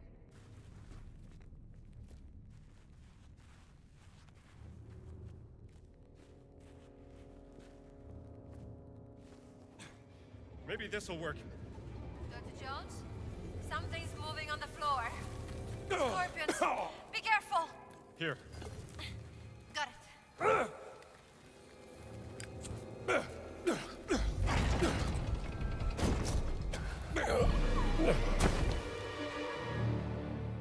Dead. I think I see something over there. The gate closed. I'll find a way to open it.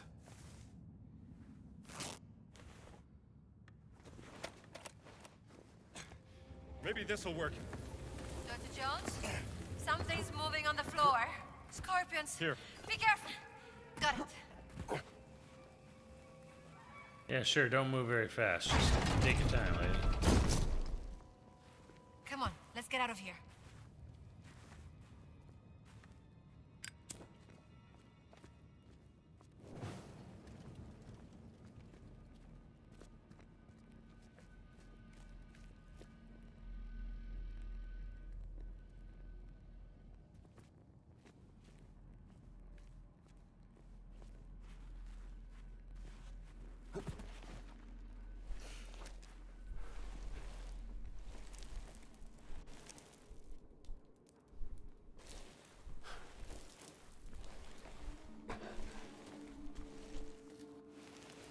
Office must be up in those barracks.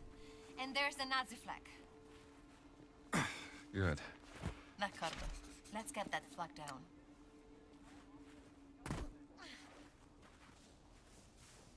What are you doing up here? Okay. Achtung, baby. Beyonzo, what's this say?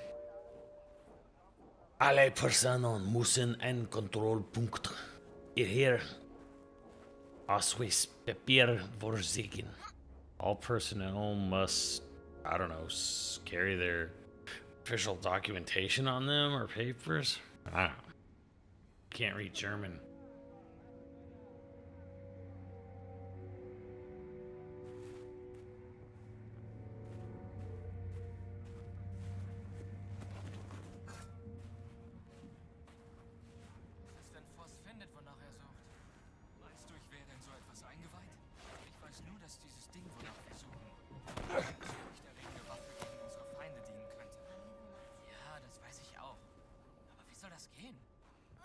Schon wissen. Und ich tue alles, um ihn zu... Diese Stiefel sind grauenhaft. Das klang merkwürdig.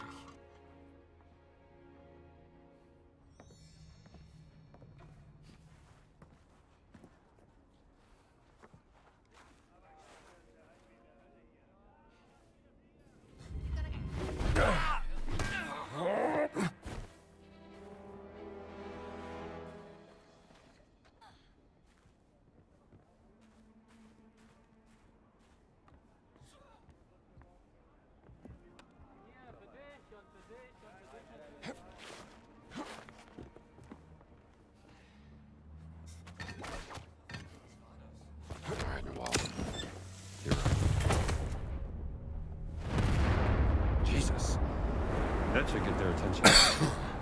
Good. Let's find boss's office. There must be something there concerning my sister.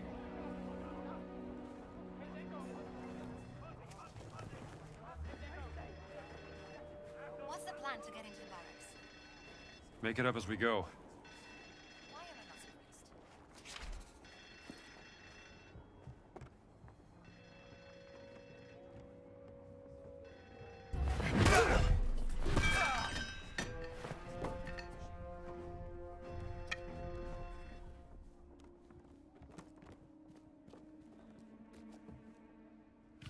I literally. Einer verloren!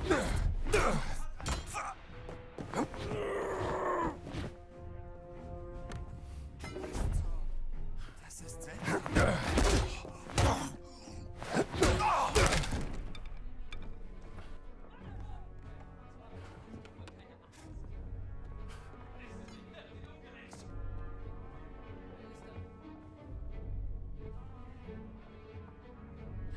Du bist tot!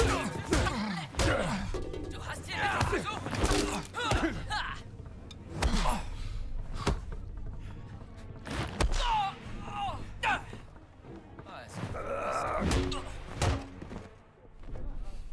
Du hasst mich.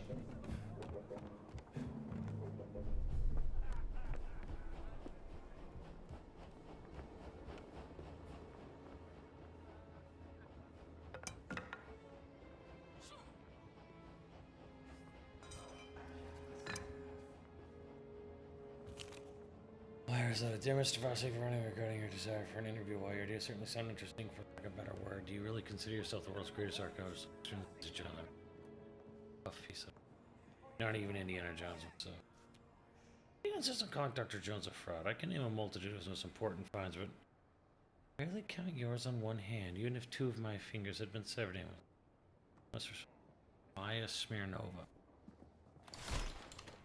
Haven't spoken to Maria since the volcano. Wonder how she's doing.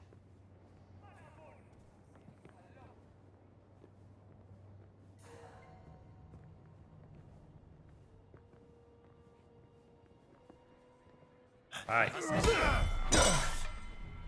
Mist! Mann verloren! What?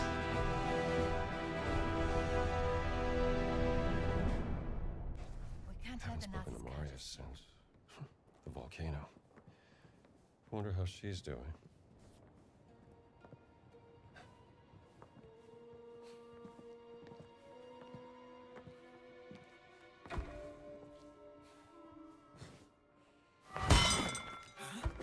Um Himmels Willen! I'll do it. Mann am Boden! Der Täter muss hier irgendwo sein. Mal sehen, was das war. Too quick for you?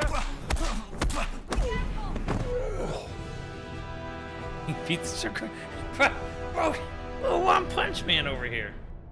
Haven't spoken to Maria since the volcano. Wonder how she's doing.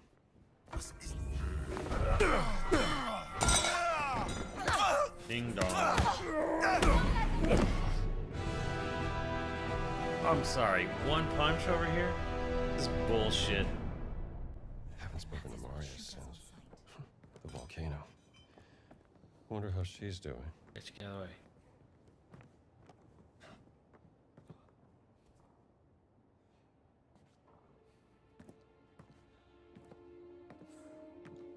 Bro, I had 2 health pips and he kills me in 1? Unbelievable. Sweet dreams.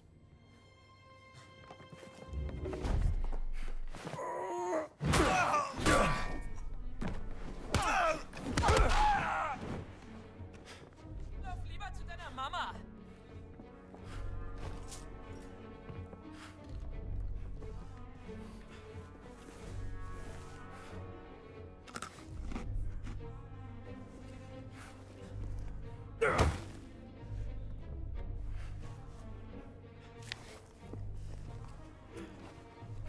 Da bist du ja.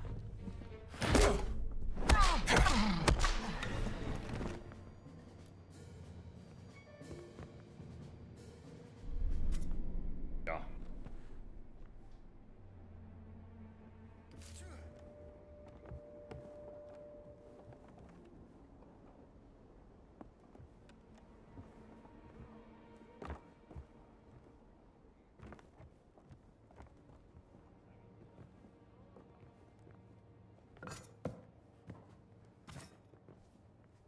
Boss's office is right below us.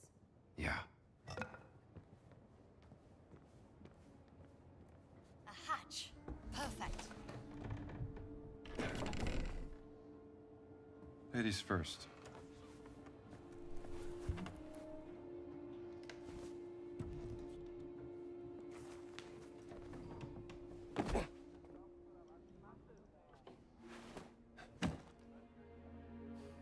I'll keep watch while you snoop around, Dr. Jones. Don't let anyone see you. From SS Special Expeditionary Force Peru. Battleship Comet disappeared off the coast of Peru, missing all crew members. Last communication.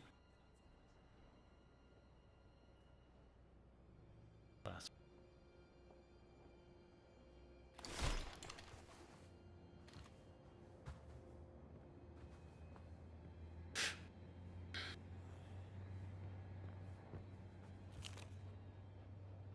Dear Sturmbannführer Voss, Sturmbannführer. I read your report about the events in Peru. It is true we have lost a very valuable battleship, but the results of the experiment instills hope that it is these degenerate times, and it is our duty to drag the world into an age of purity, not weakened.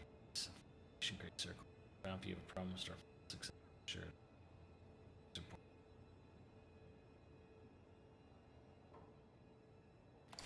Someone has high expectations of us. Interesting bedtime reading. Die Traumdeutung. Sigmund Freud's book about his theory of unconsciousness and how it represented in dreams. First published in 1899, it was later banned in Germany when Hitler rose to power. The interpretation of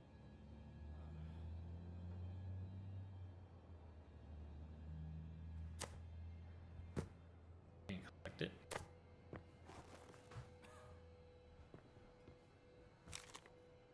Genesis chapter. The whole earth was of one language and of one speech, and it came to pass as they journeyed from the east, they found a plain in the land of Shinar. They dwelt there. They said to one another, "Go, let us make brick and burn them thoroughly." Had brick for stone, slime had they for more. They said, "Go, let us build a tower whose top may reach into. Let us make a name, lest we be scattered about." So the Lord came down to see the city. To children. The Lord said, "Behold, the people." This they began to be strange to do.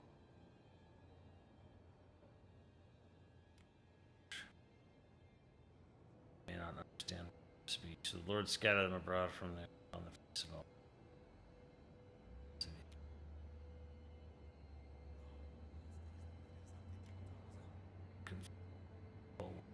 Yeah, the Lord scattered. The confusion of languages. What does that have to do with the stones?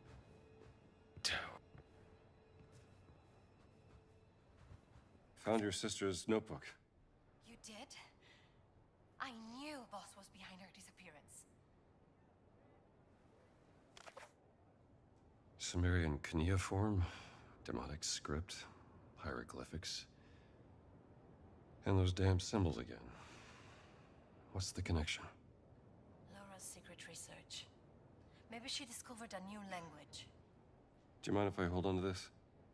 Just don't lose it.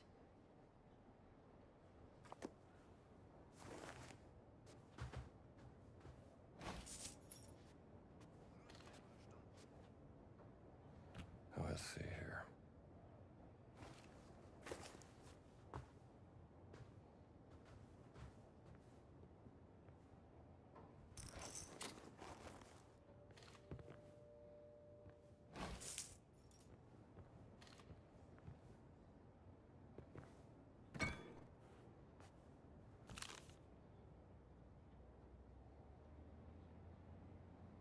More symbols.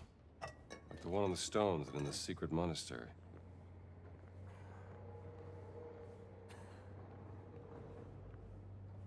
There's something happening out there.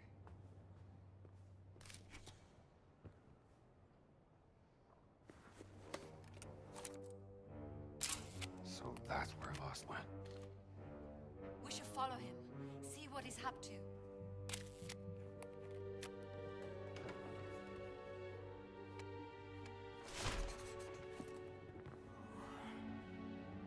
We have to follow Voss.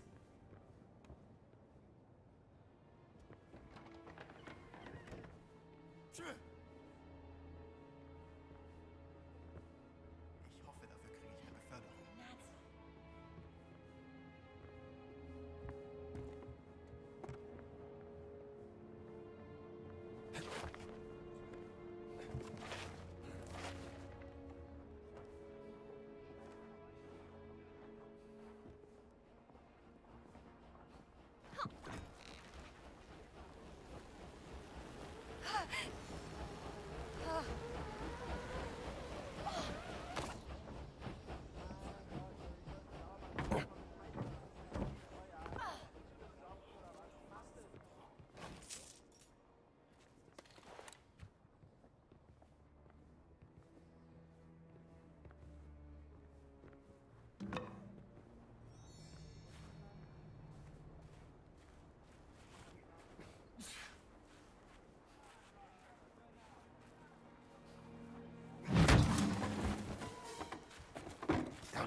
Was zur Hölle?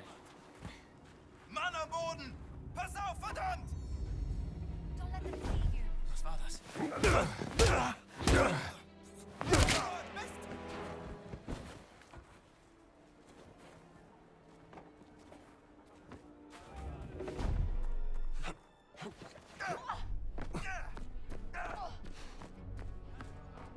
Ride it out, lady.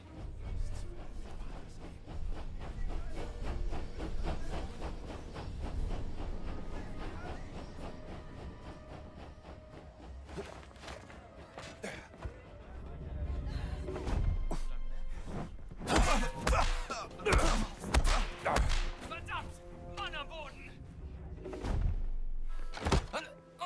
Give it a rest.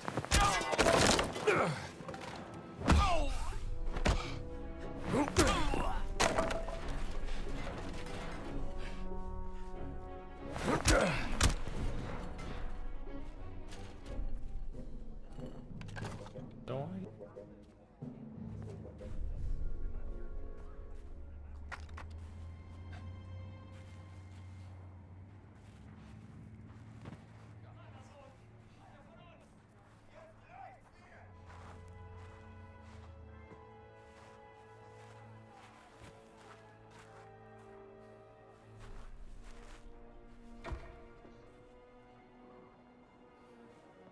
Hier liegt wer!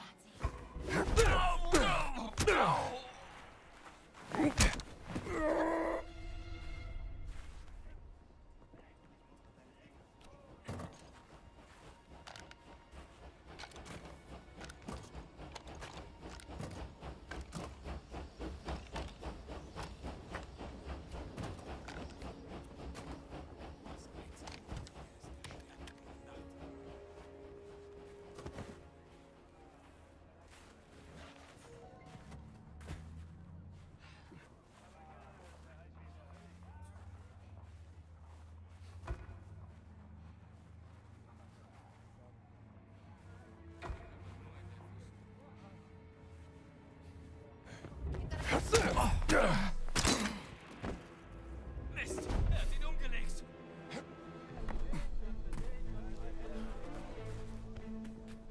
Ich lach mich kaputt! Das! Back off! Weiter so! Impegnati!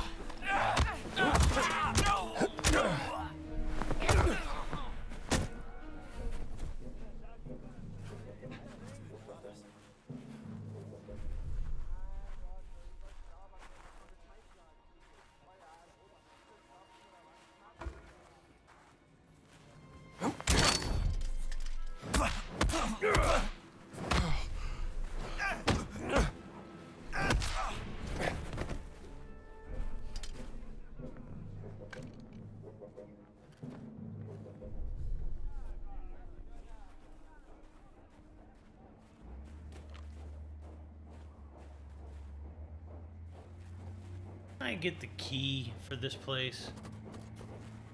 Did I not get the key for this? Like, fucking real, dude.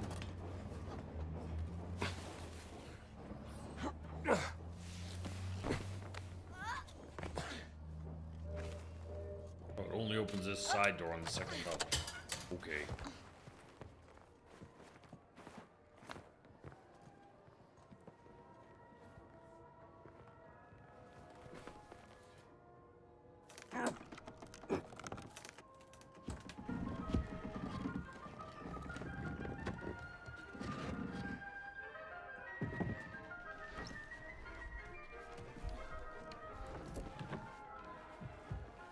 Sie sagten, Sie würden ihn verhören.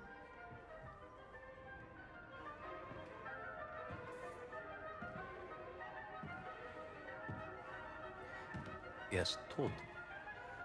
Ich habe ihn verhört. Er hat nichts gesagt. Also ist er jetzt tot. Ich habe Ihre unglaubliche Unfähigkeit aus Respekt zum Führer toleriert. Aber das hier, das grenzt an Hochverrat! Mir untersteht die gesamte Wehrmacht! Ich könnte sie hier und jetzt erschießen und keiner würde es hinterfragen! Also hinterfragen auch Sie nicht meine Hingabe zum Führer! Faszinierend. Wo waren die Affengeräusche?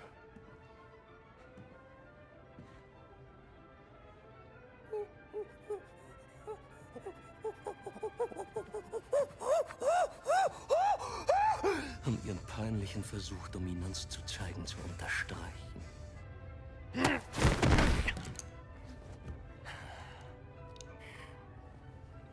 Riese war unsere einzige Möglichkeit, die Traumstille zu öffnen. Und Sie, Oberst Ganz, haben ihn getötet. Wie wollen Sie das wieder gut machen, Sie Schimpanse? Hoffen Sie darauf, dass Ihnen die Lösung aus heiterem Himmel auf den Kopf...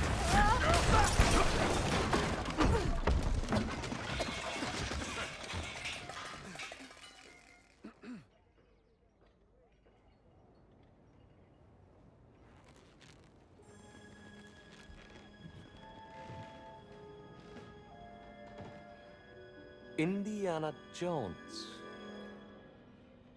Boss? What are you doing here? Just dropping by.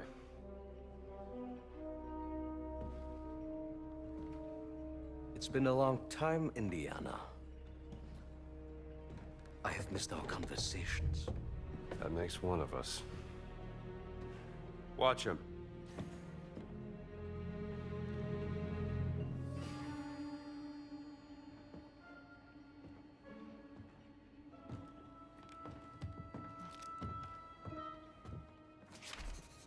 Where is Dr. Lombardi, boss? Oh, that's right. She told me she had a sister. I see the resemblance. You've traveled all this way to save her.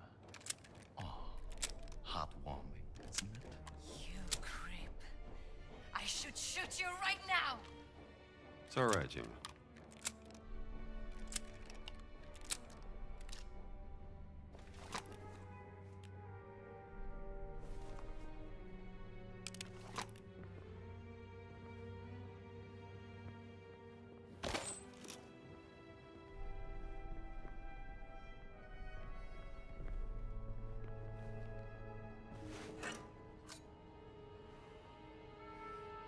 You led them right to the Vatican, didn't you? And what led you here, Dr. Jones? No, don't tell me it's about a woman, yes? It is always about a woman, isn't it? A woman? A woman? See, I was hoping to see if the mission would fail if I You killed left her heartbroken, didn't you, Dr. Jones? For what? Were you afraid of becoming a husband? A father? Oh, you were afraid of becoming your father. Play all the mind games you want, Voss. I'm not the one at gunpoint. Damn, trying to contextualize fucking Indy 4.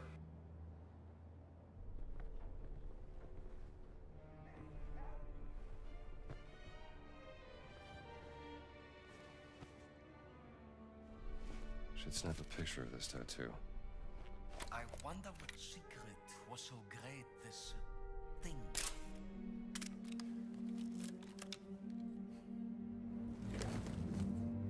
It resembles Egyptian hieroglyphs, but... Yes!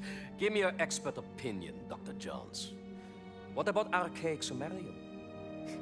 This is not cuneiform. Yet some of it looks like a syllabary, not an abjad. Interesting, no? There's clearly a fully representational figure here, you blind... Very well, but then how do you explain the triangular lines? This is far beyond your understanding, Dr. Jones. Archaic Sumerian predates earliest known Egyptian hieroglyphs by centuries, you...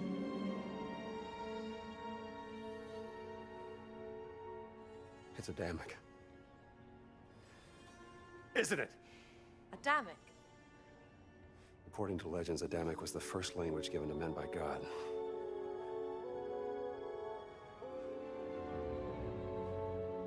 It must have been what your sister was researching.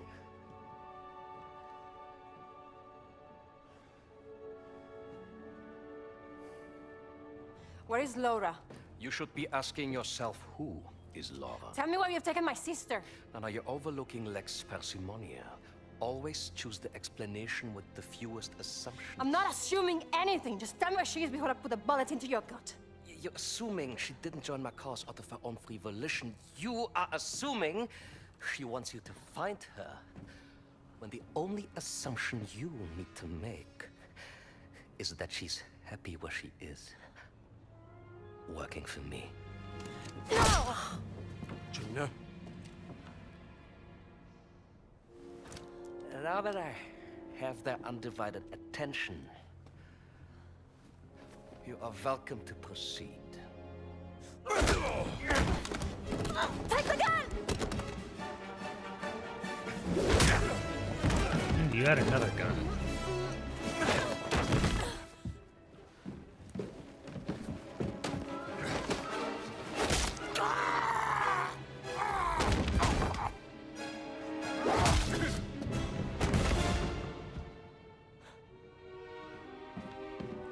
I have killed many men like you.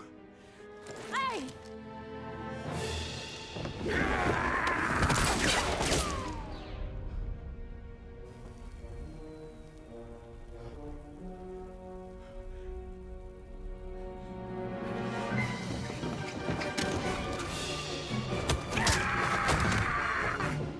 Oh no.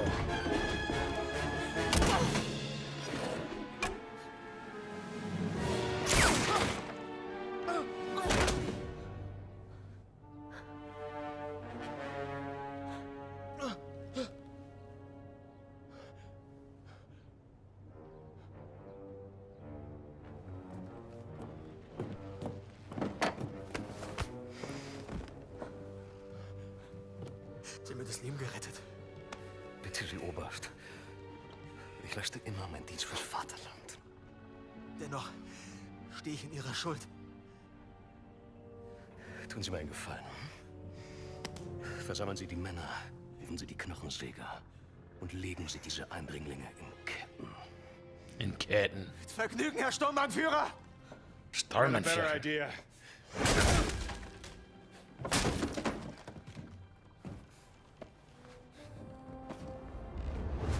If, God forbid, things go up in a puff of smoke, the way you came in will be closed.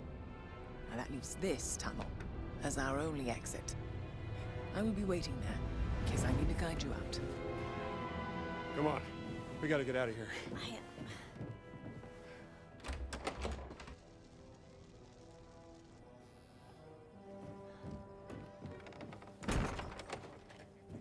Prophetic. I think it's time we found that exit Nawal was talking about.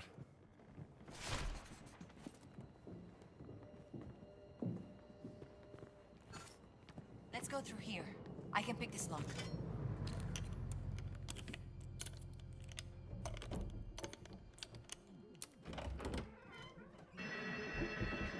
Uh-oh. Well, that's just great.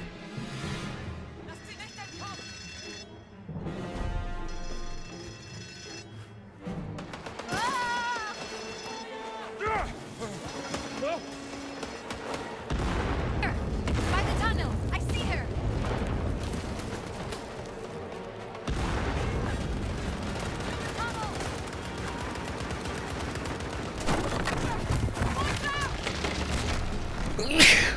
Bruh. Never was quite good at painting. Nah, his paintings sucked.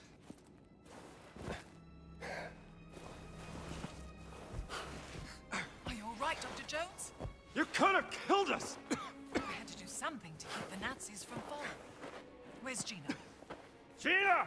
Gina! Where are you, Gina? Gina, shout if you can hear us!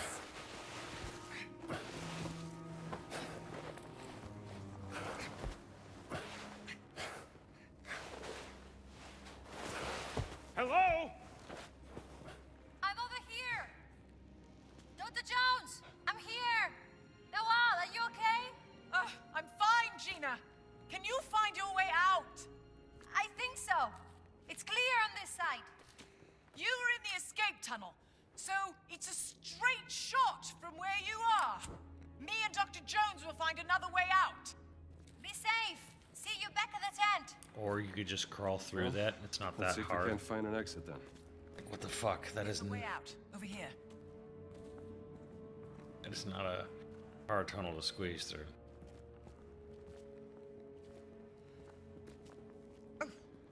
this is a tight squeeze.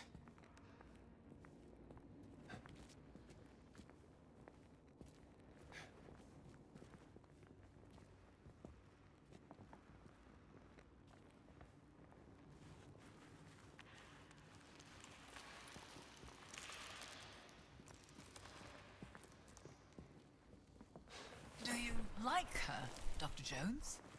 Who, Gina? Yeah, sure, I like having a pain in... Bless you.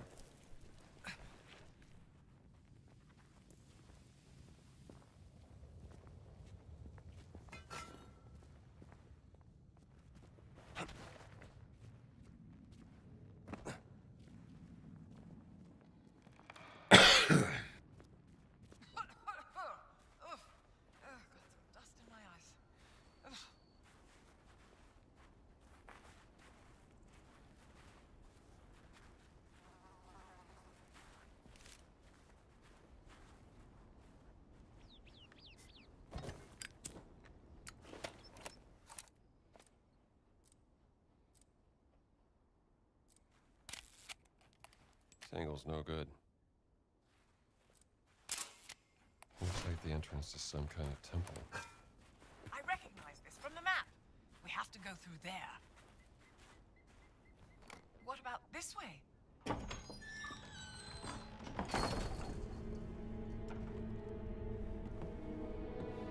Random. Voss has been busy in here. The Idol of Ra. This must be where the rubbing came from, don't you think?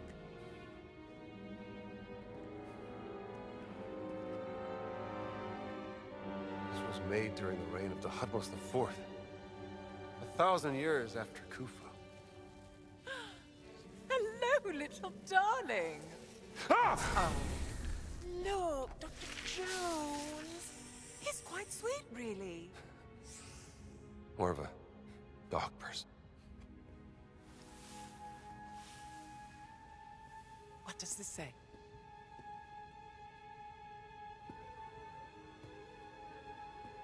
The Guardians vowed to protect the gift of the gods and the legacy of King Khufu. The gift must be the idol. Guardians. Giant Guardians. It's the Nephilim Order. The Nephilim Order working with the ancient Egyptians, thousands of years before the rise of the Christian Church. Only the Guardians carry the key to unlock the enigma of Horamaket. Horus of the Horizon! Nephilim isn't from Christianity, it's from Judaism. It's in the Torah. The Dream Stealie. This is what Voss has been looking for. How to unlock the Dream Stealie.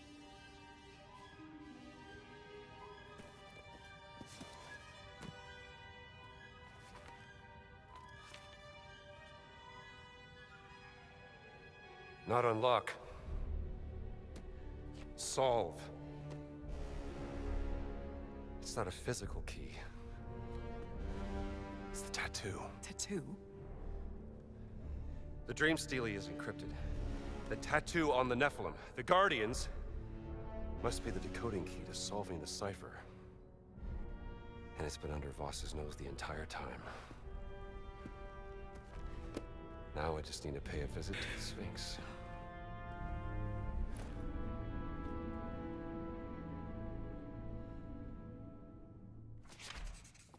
Dr. Jones, did I tell you about the ongoing excavation I'm sponsoring in South America? Lost Mayan city, very exciting finds coming out of there. I love South America. Are you familiar with the Chechapoyan fertility idol last seen with a certain Renee Belloc, the grave robber? Anyway, I want to put together an expedition to recover it, and I was wondering if you would be interested in sponsoring such an... I'll consider it. All right. Much appreciated, Dame Wall.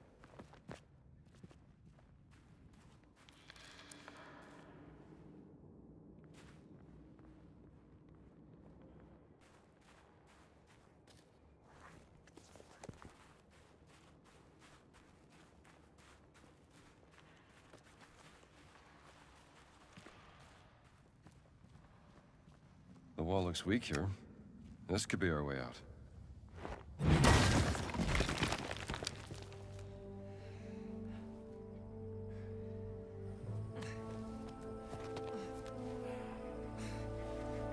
Hey, raus da! أنا آسفة أنا ضيعت ما كانش قصدي. Mit Eindringlingen machen wir kurzen Prozess.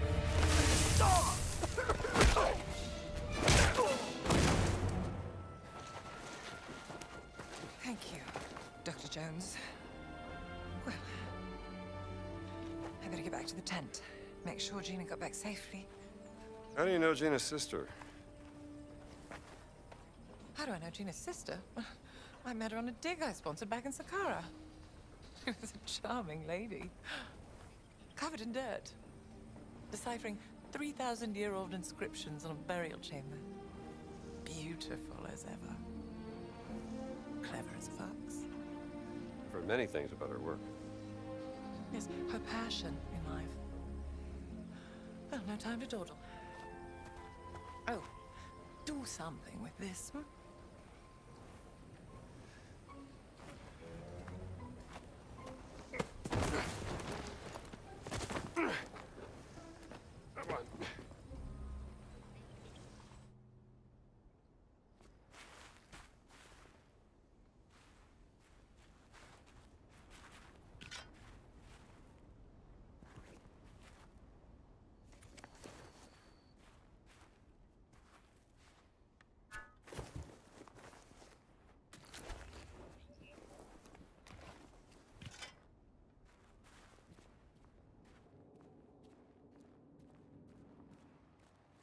How is it?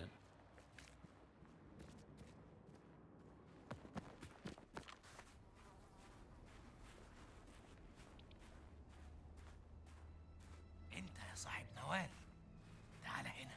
الساعي رجع ومستني عشان ينقل بضاعة أكتر للقاهرة. إن كنت لقيت حاجة روح كلمه. Dream stealing. That's what I need to solve. Better make sure there's no stones left unturned in Giza first.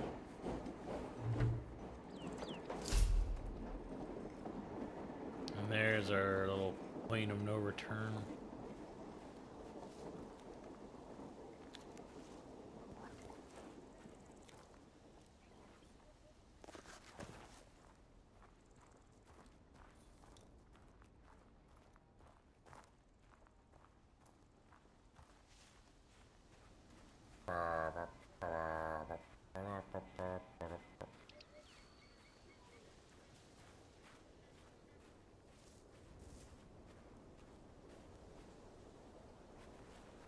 Really beefy. There is a lot of stuff you can do. It's just I don't want to go do errand boy shit. Although this one isn't so bad. Finding the all the steelies, all the steely slates. It's not so bad, honestly.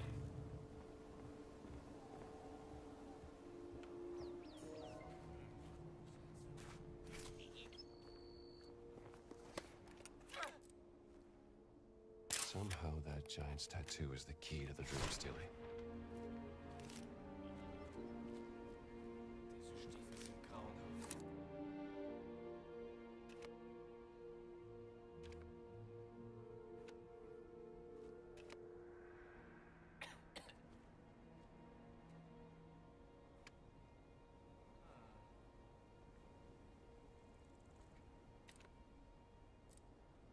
There.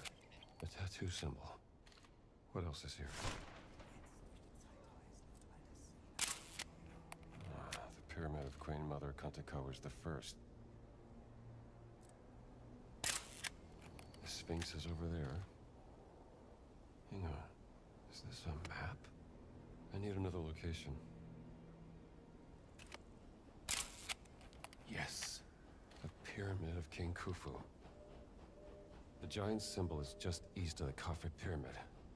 That's the spot.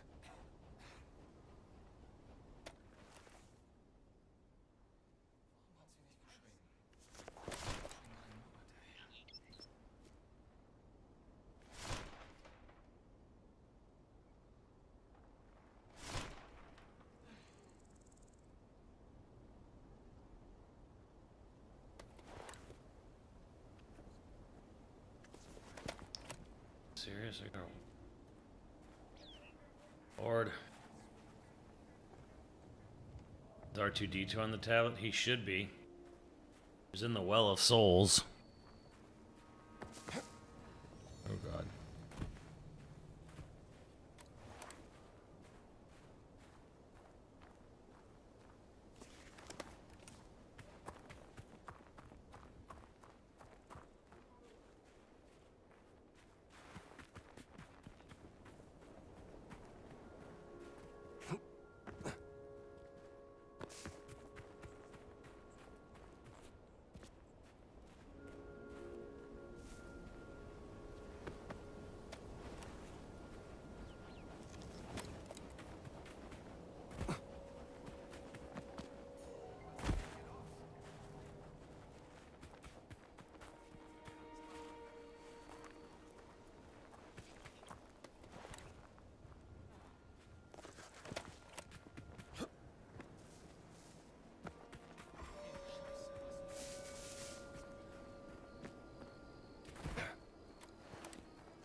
Don't worry about it.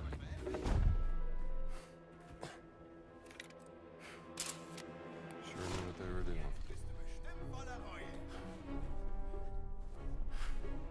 Mach dich gefasst!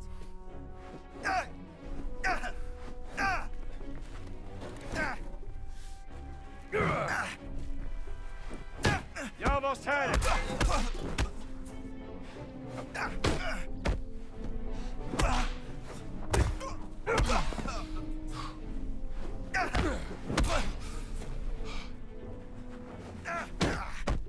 Right back at you!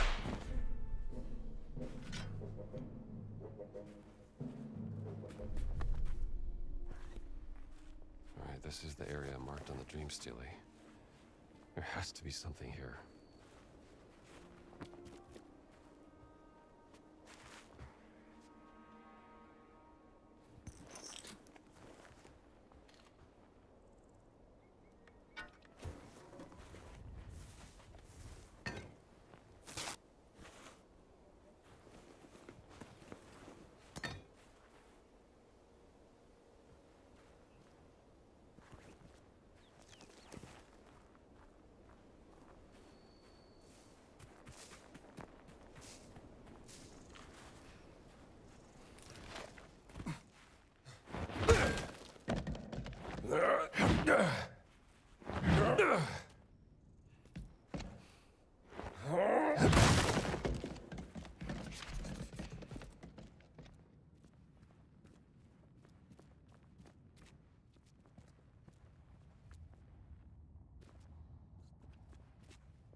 This isn't a tomb.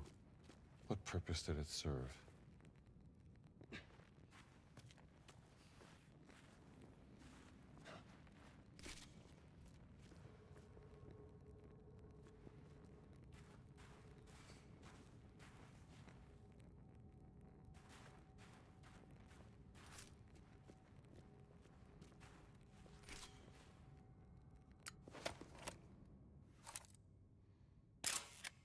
Looks like a hammock.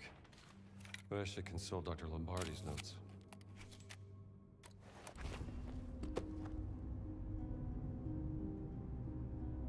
All right, Dr. Lombardi, maybe you can shed some light on this. If this language really is the foundation of all other languages, means.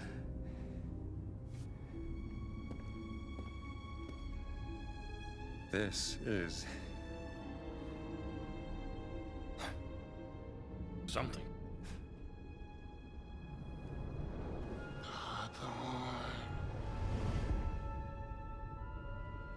Avon.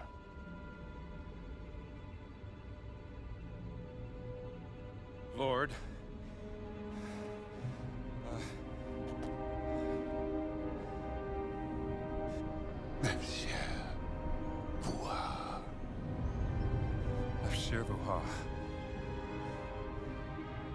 Both. I think I'm starting to get the hang of this. Thank you, Dr. Lombardi.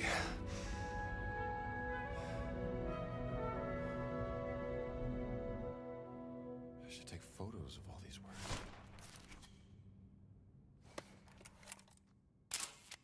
Fuha.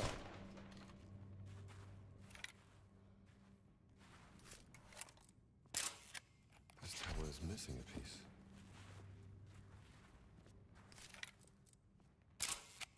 The Neff. It's reacting to the words.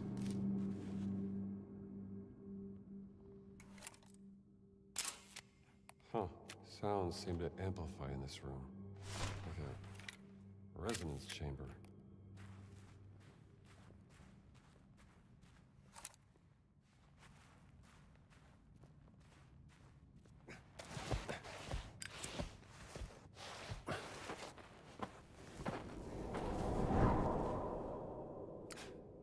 What the hell was that?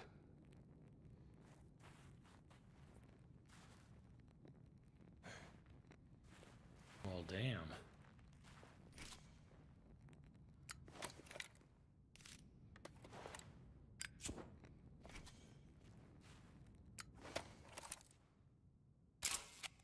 He's shot.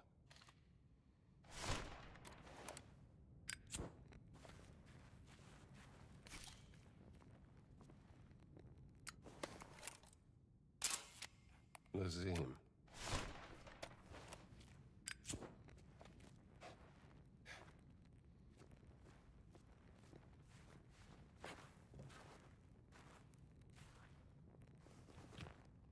Here's a piece of the tablet.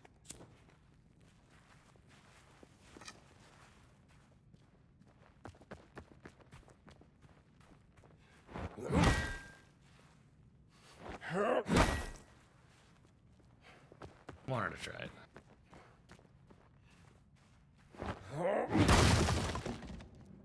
Well, that's gonna fuck up the acoustics. There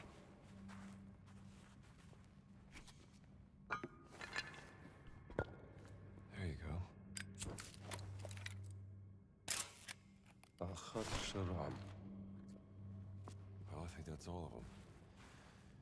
Now let's line the photos up on the altar and see what to make of this.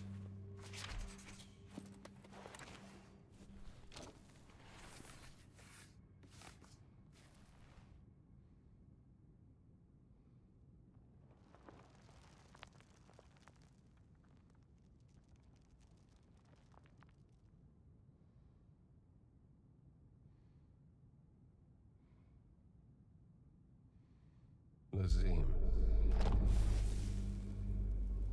Hatshadon.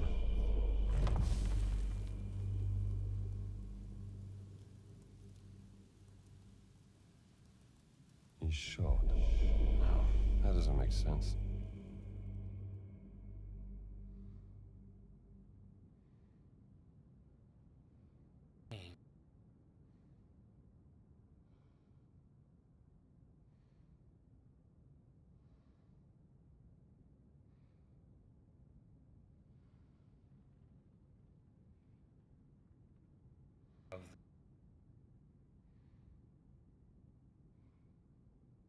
Alright.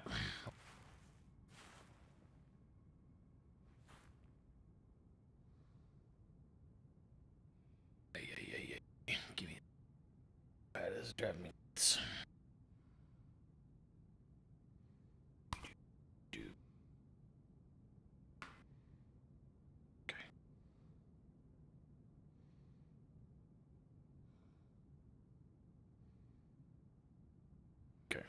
So, God.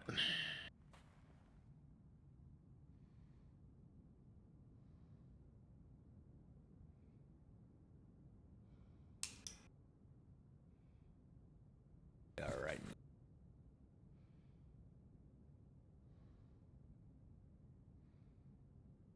Words.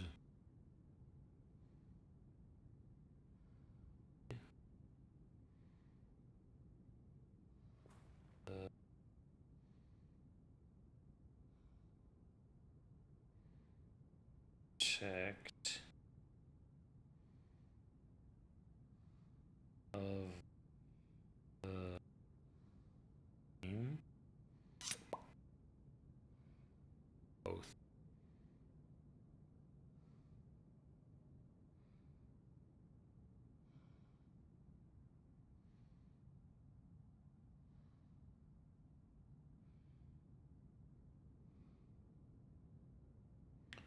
Check the Lord's.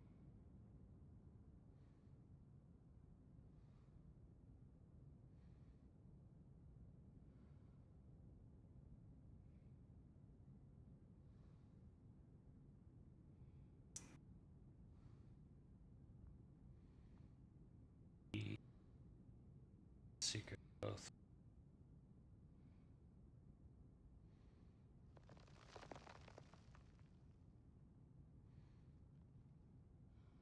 Check the secret. No. Of the name is the weird. That's actually throwing me off.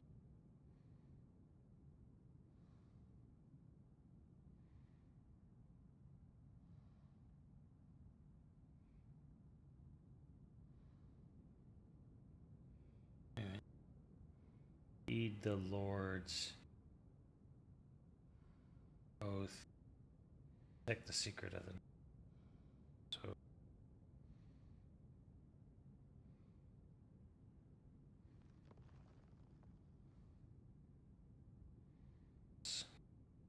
Oath. Protect the secret of the name.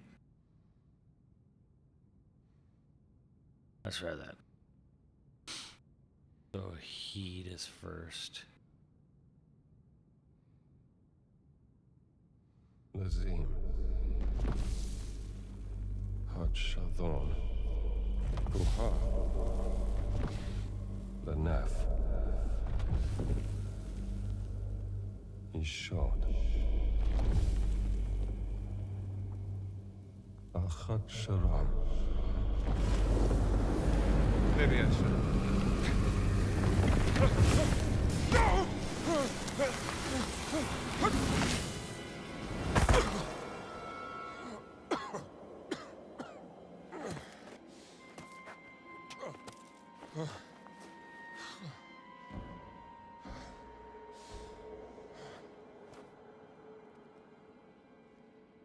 Gina? Gina? If you're up there, I could use some help. Guess I'm not going back up there.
Carry the gifts of the gods concealed by the sun, and the cave was sealed.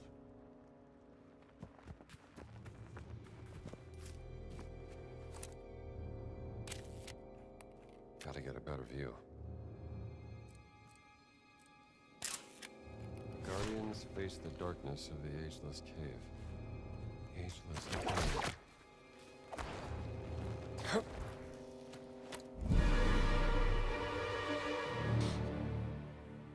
That was a piss poor swing, Indy.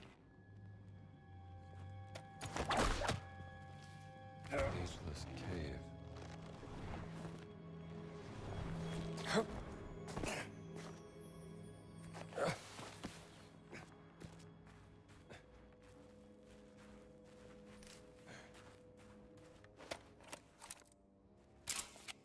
Something about the Guardians.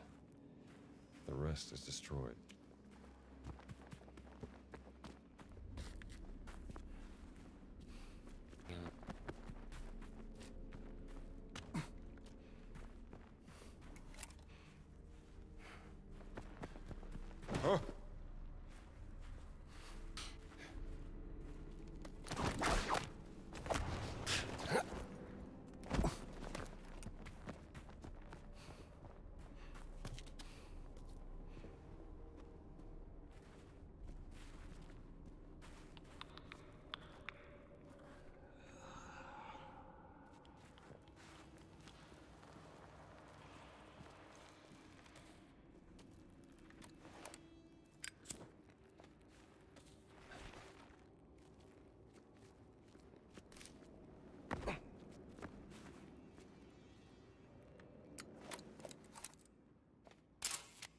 Under the command of King Khufu, stones rose to the sky, a testament to his power.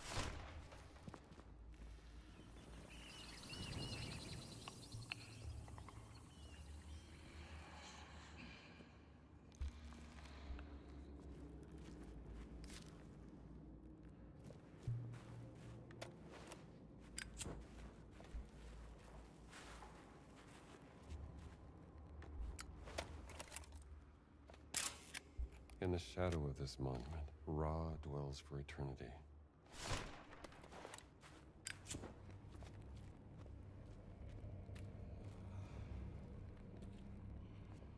Another mirror.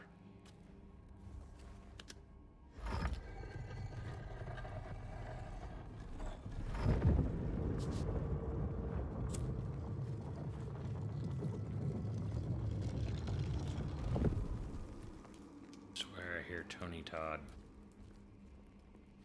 He's coming for me.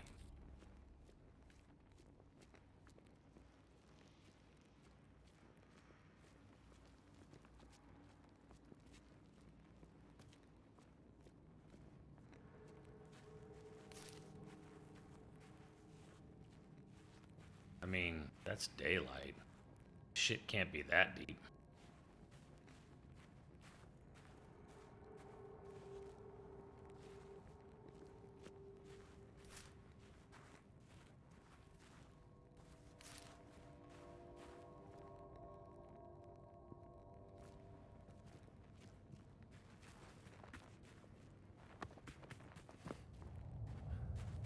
There's no mirror here. Can't direct this beam without a mirror.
to match symbols on the wall somehow.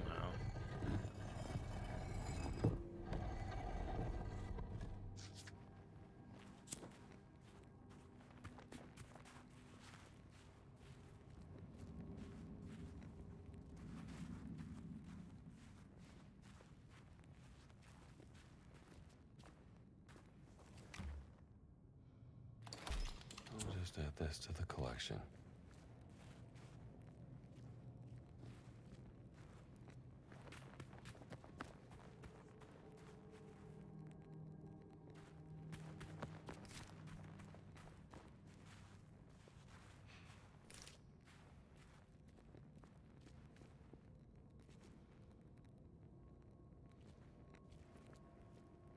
Diamond something.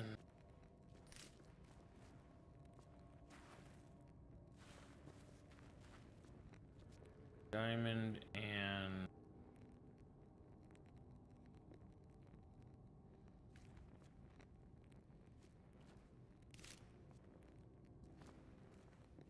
what's that?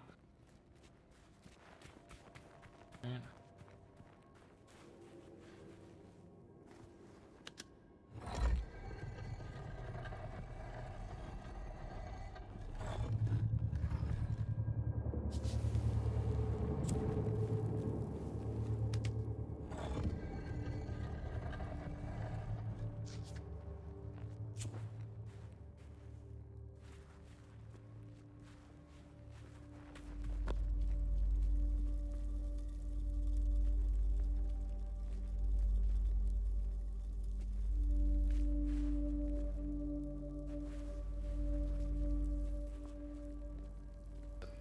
It's a big music thimble or whatever the buzz. Point to that. Well, that's what it is.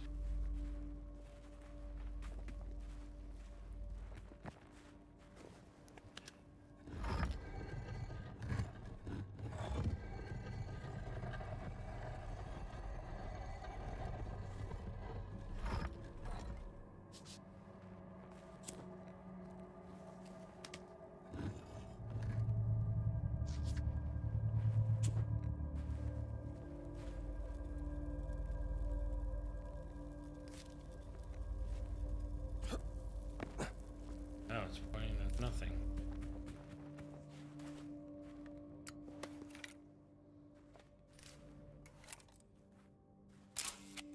All right.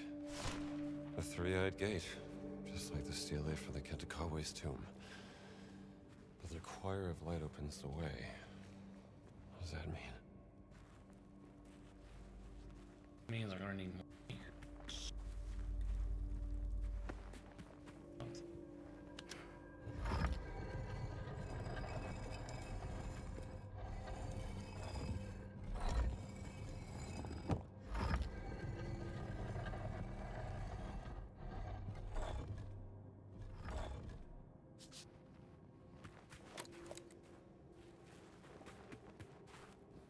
You could just.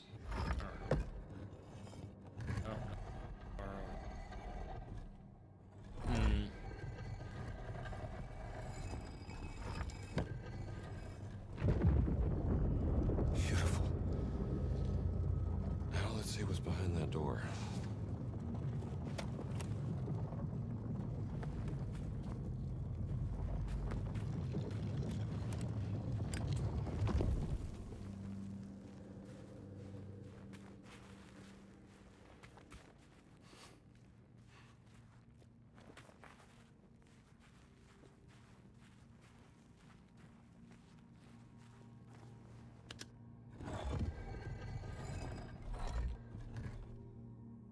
Now I got two light beams to work with.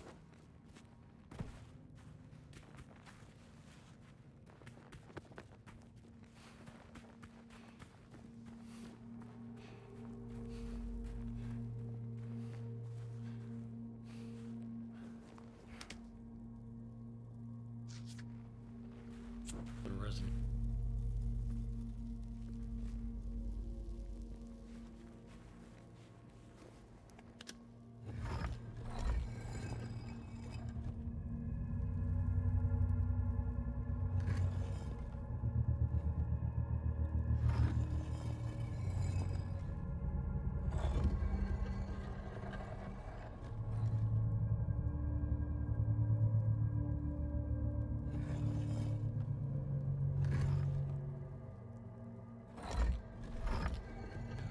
do that with the diamond right now.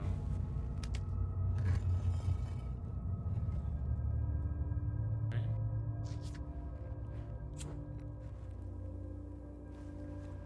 Where's that not?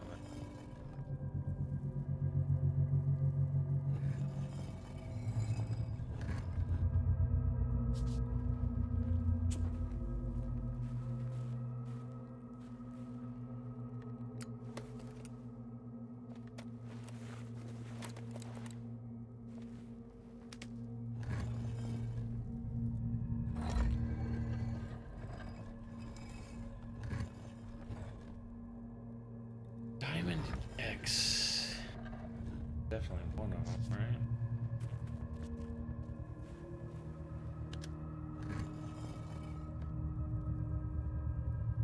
So you would think.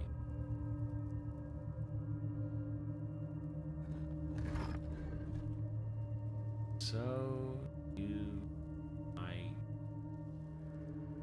Maybe it's diamond and frost.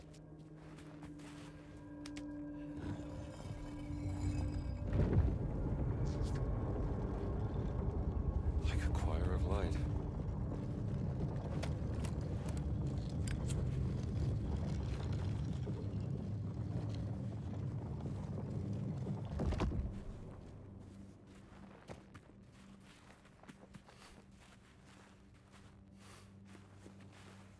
There's a piece of a mirror. Oh, the light won't reach the big chamber from here.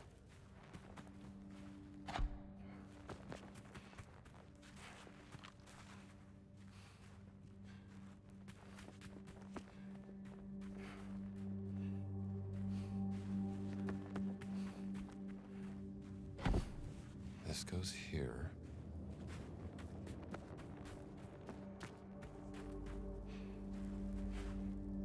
Cause we've got to do 3 people. Now I have.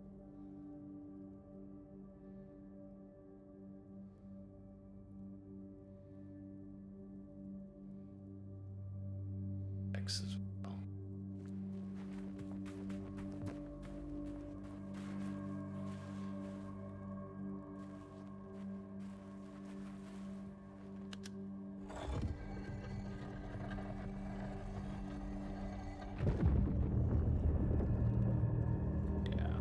Beautiful.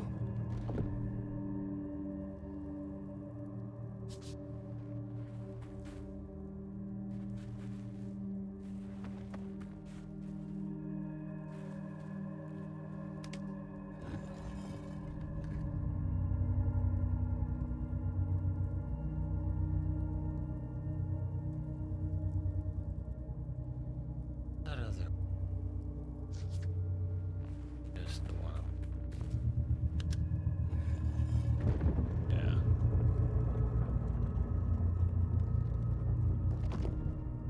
Last diamond.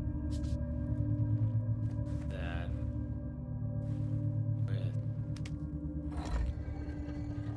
this. Yeah.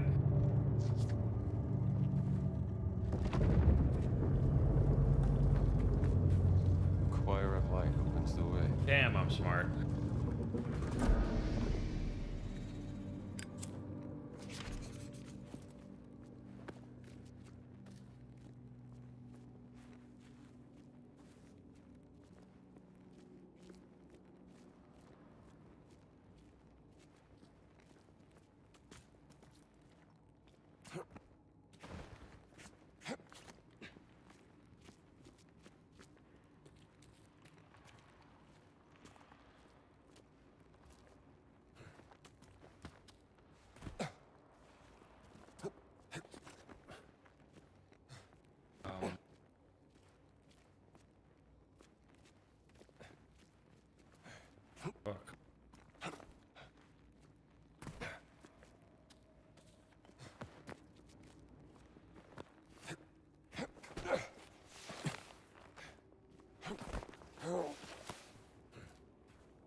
never seen anything like this.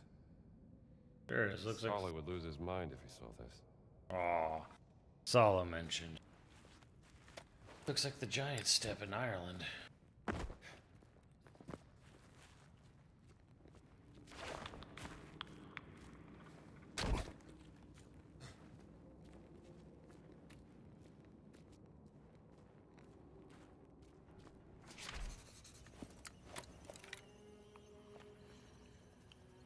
Yes.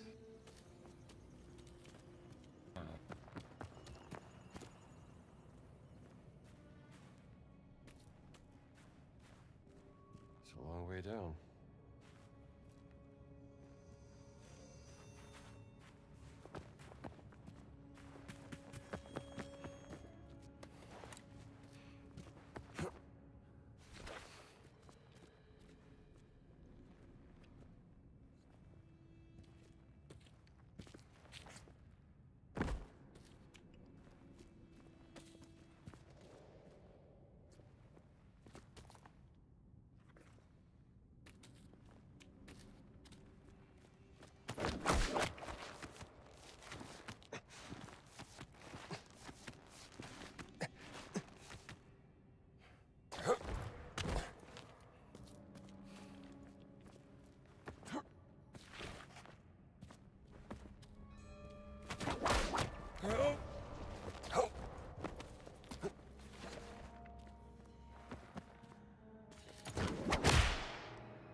That was close.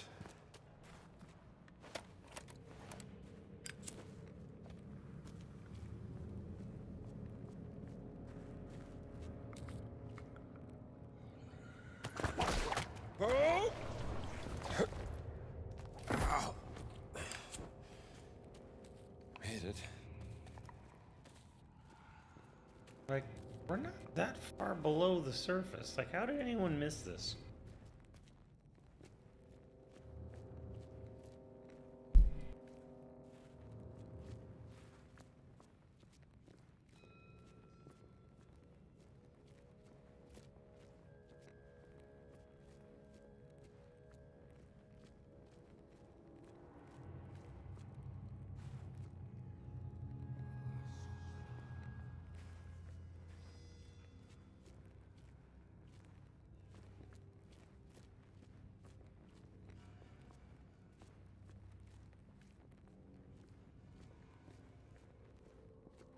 Cave of Darkness. How original. Money.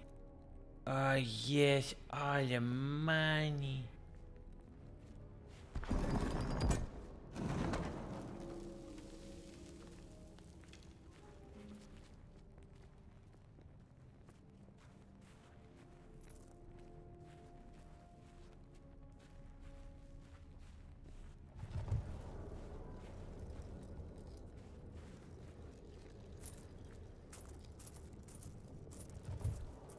Ah, the money.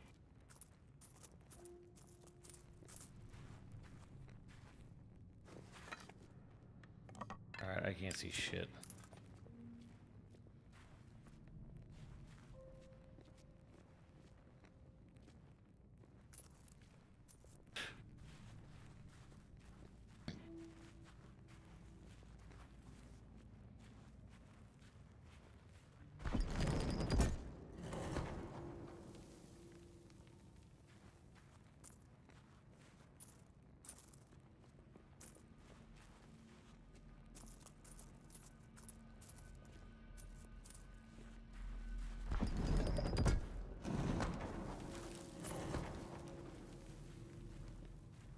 Maybe there's more to that statue.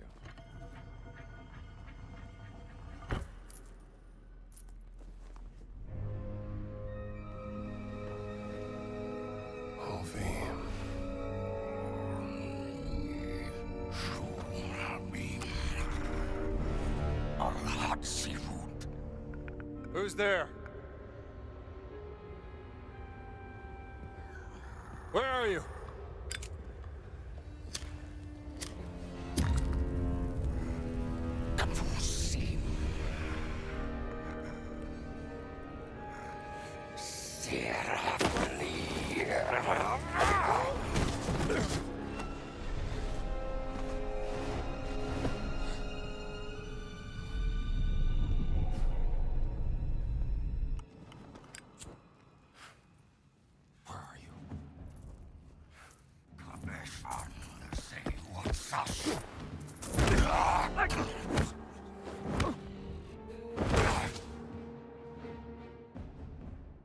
This is gonna be a fun fight.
This is gonna be one of those kind of fights. It would have been a cool fight. The idea's not bad, but unfortunately, moving in 3D space and most European developers, not a great mix.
Okay, let this guy whack me for a bit, and I'll go on my merry way.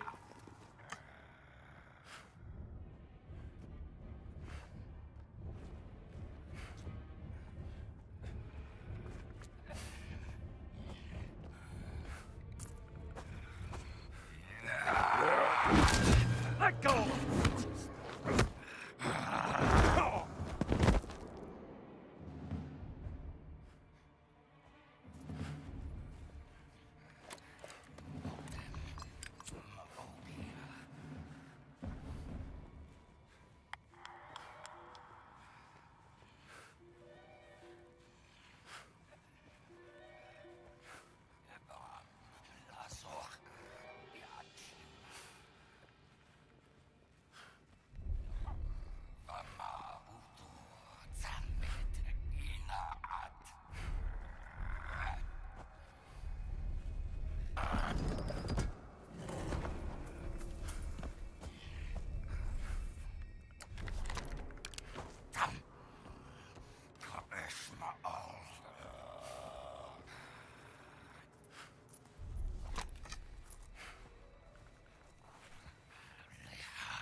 Oh boy, left.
did it.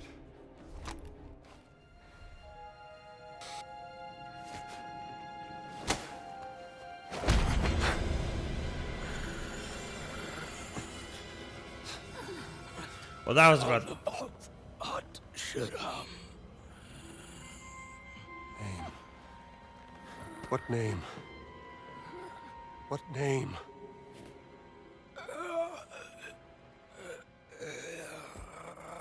That was the most Indiana Jones way I could have ended that.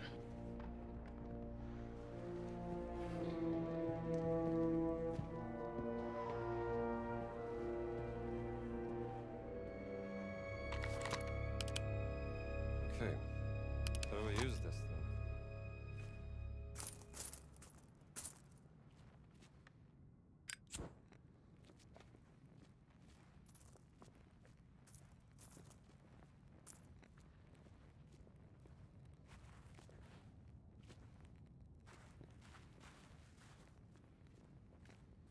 Got tired of sneaking around in the dark, so I just shot him.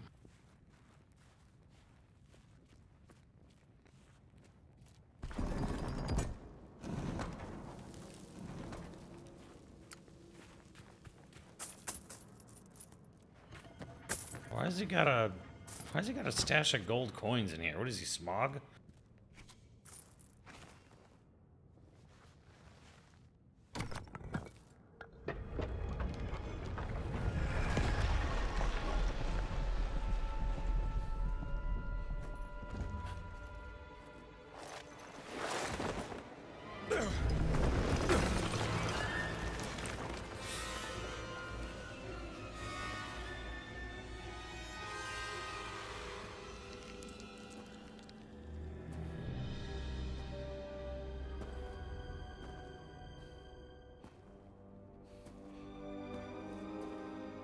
Damn Noel, you are a genius.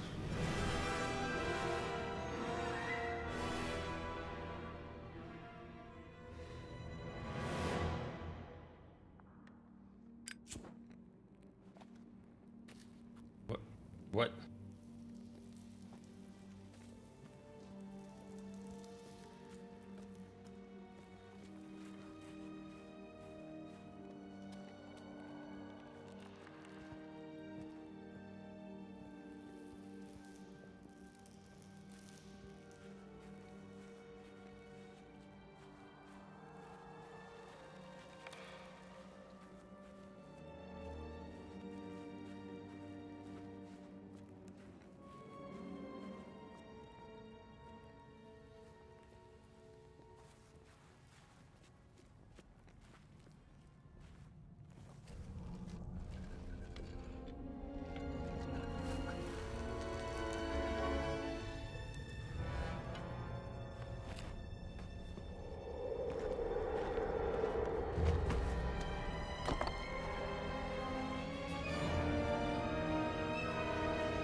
God, are you kidding me?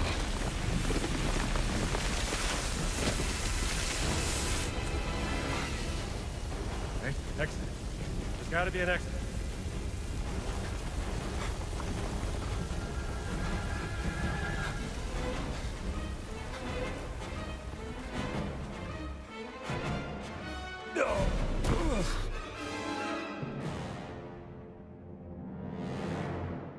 Okay.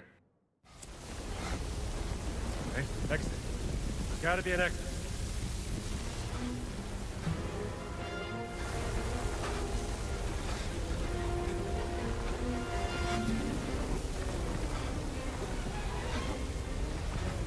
You got a mass jump.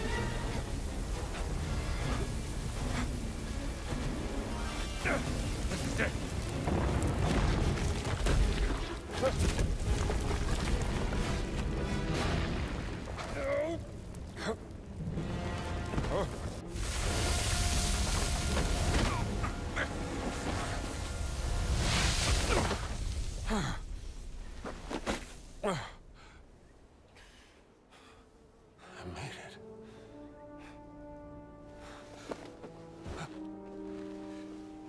Still got all my balls. 1, 2, 3. Okay, we're good.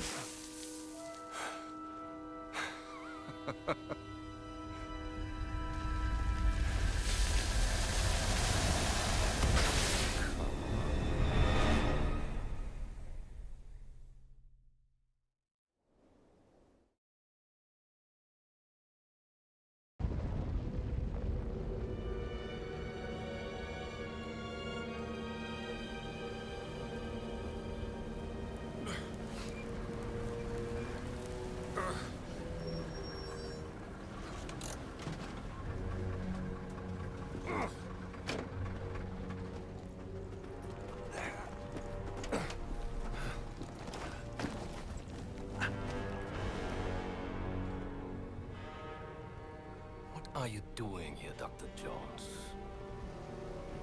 Enjoying the sun?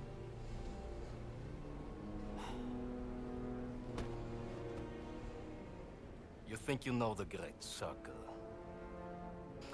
but you don't know its power. Or the power of this. But I am the one unlocking its truth piece by piece. Oh, yeah? I saw the dream stealing. I found that stone. Here's what you're missing, Voss. Archaeology is a game of wits, of determination, of proper reason.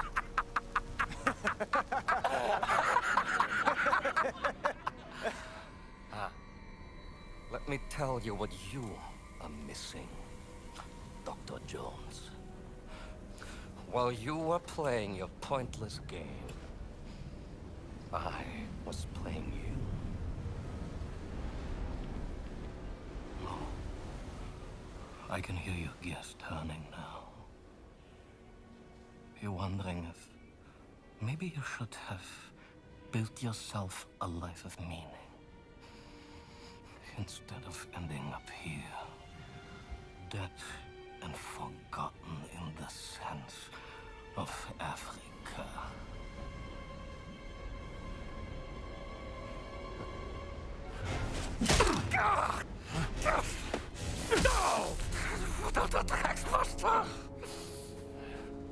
What did you say? Ah, Dr. Jones. For you, violence is always the answer, yes?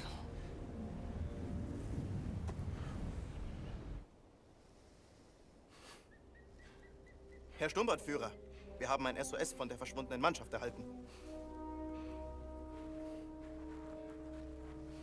Wo sind Sie? Im Himalaya, Herr Sturmbannführer. Im Himalaya? Das ist ein gefährlicher Aufstieg zu dieser Jahreszeit. Überlassen Sie das mir, Herr Sturmbannführer. Um Gottes Willen, nein, Oberst, bitte. Ich werde doch nicht meinen wertvollsten Mann bei so einer gefährlichen Mission riskieren. Aber es wäre mir eine Ehre, einen so herrlichen Sieg für das Vaterland zu bescheren, Herr Sturmbannführer. Schön, wenn Sie unbedingt darauf bestehen, aber Oberst, vergessen Sie nicht. Ihr Erfolg würde nicht nur mich, sondern sicherlich auch den Führer zufriedenstellen. Jawohl.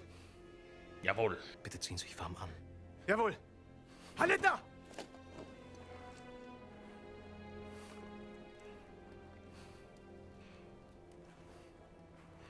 Haben Sie aufgepasst, Bergmann? Erst Gegenwehr, dann etwas Bestätigung. Und der willensschwache Mann schwört seine unsterbliche Treue. Damn.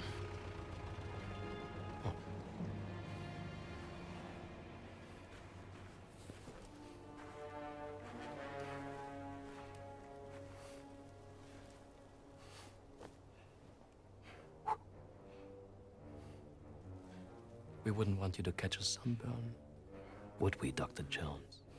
J.J. Abrams directs Indiana Jones.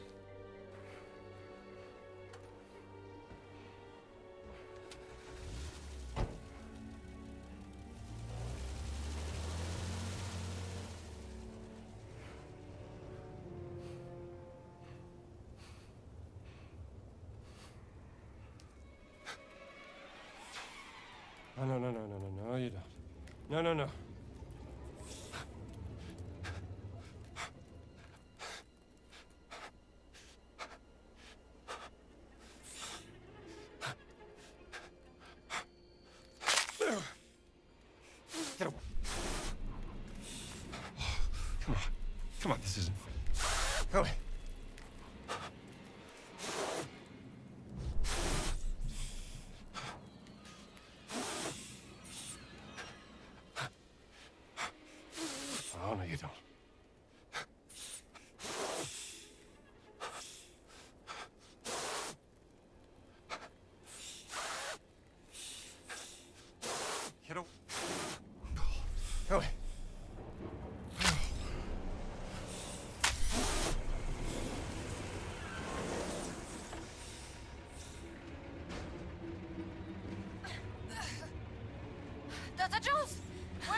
drink, Dr. Jones.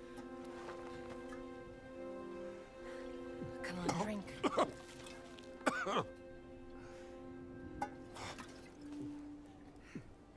I'm glad you're still alive. You're beginning to grow on me, Jones. Thanks. I found the Idol of Ra.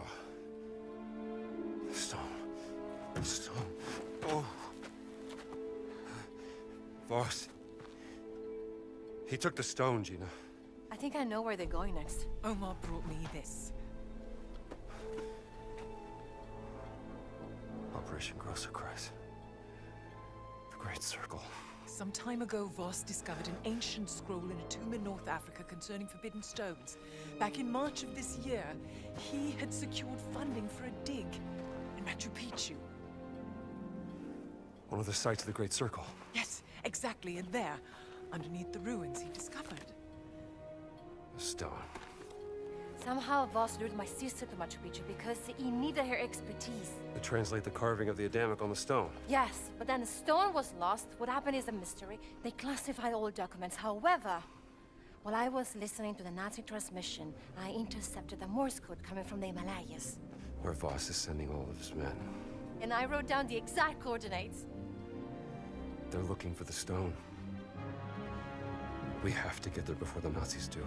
Yes, but they're too fast. How are we gonna get there in time? My friends, may I propose a speedy ride aboard the Scarlet Arrow?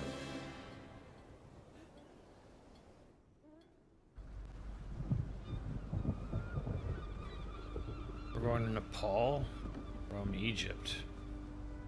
Sunset. I mean, you could do it. You could go down the Nile into the Red Sea, straight over to India, but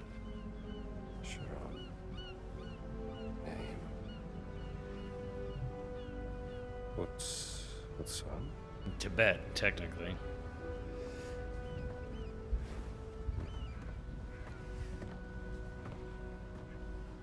What have you found there, Indiana? Well, looks like a picture of Laura Lombardi and you.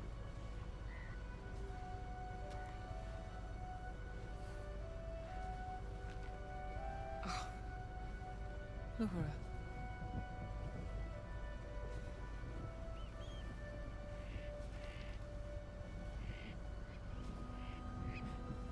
Promise me something, Indiana. If you care for her, keep her safe. What are you two whispering about? Well, I was just saying. I've telegraphed a local guide I know who will take you into the Himalayas. You have a long trek ahead of you. Better be prepared. I wish you could come with us. Oh, you're better off without me, darling. Yeah, I was straight up. cold. You still have to go around.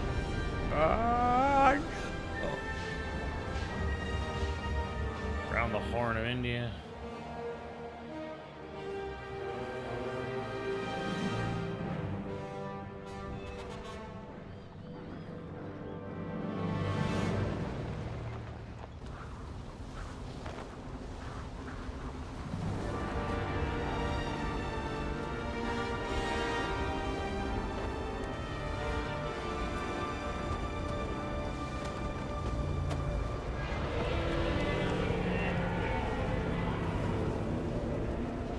What's that sound? Slow slide! Avalanche! Go back! No! We have to keep going! Stupid tourist! The stone has got to be up there! It's where the coordinates lead! But be careful!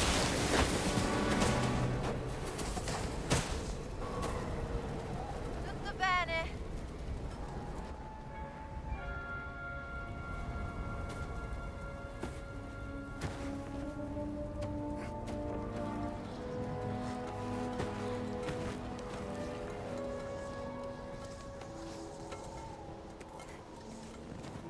Don't scare me like that.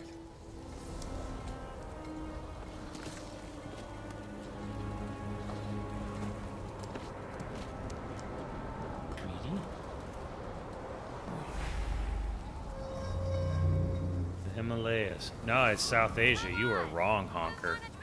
Now you have to live with that your whole rest of your life. It's South Asia. Sweetheart.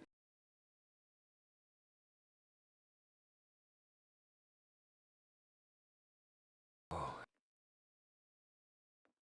Quit on that. Jeez. Sorry, I got a little. Got a pet right there. Yes.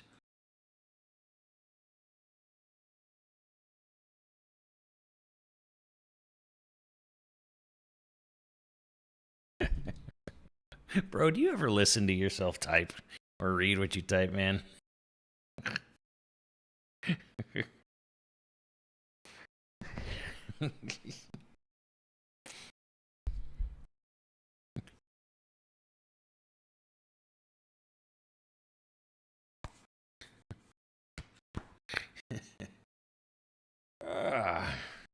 I wonder how much more, because I've seen it's definitely a jungle. I imagine we're probably going to go to Peru. We've definitely seen the Himalayas in trailers. I don't know how many more areas are in the game. Probably 2 at least, maybe 3. I don't know. But yeah, that's going to do it for me tonight. We'll let you know, obviously. Keep an eye out if we're doing the group stream tomorrow or if I'm just here. We'll see. But yeah. In the meantime, have a good night. Have a good rest of your day. Good morning. And yeah, enjoy. The weekend's here.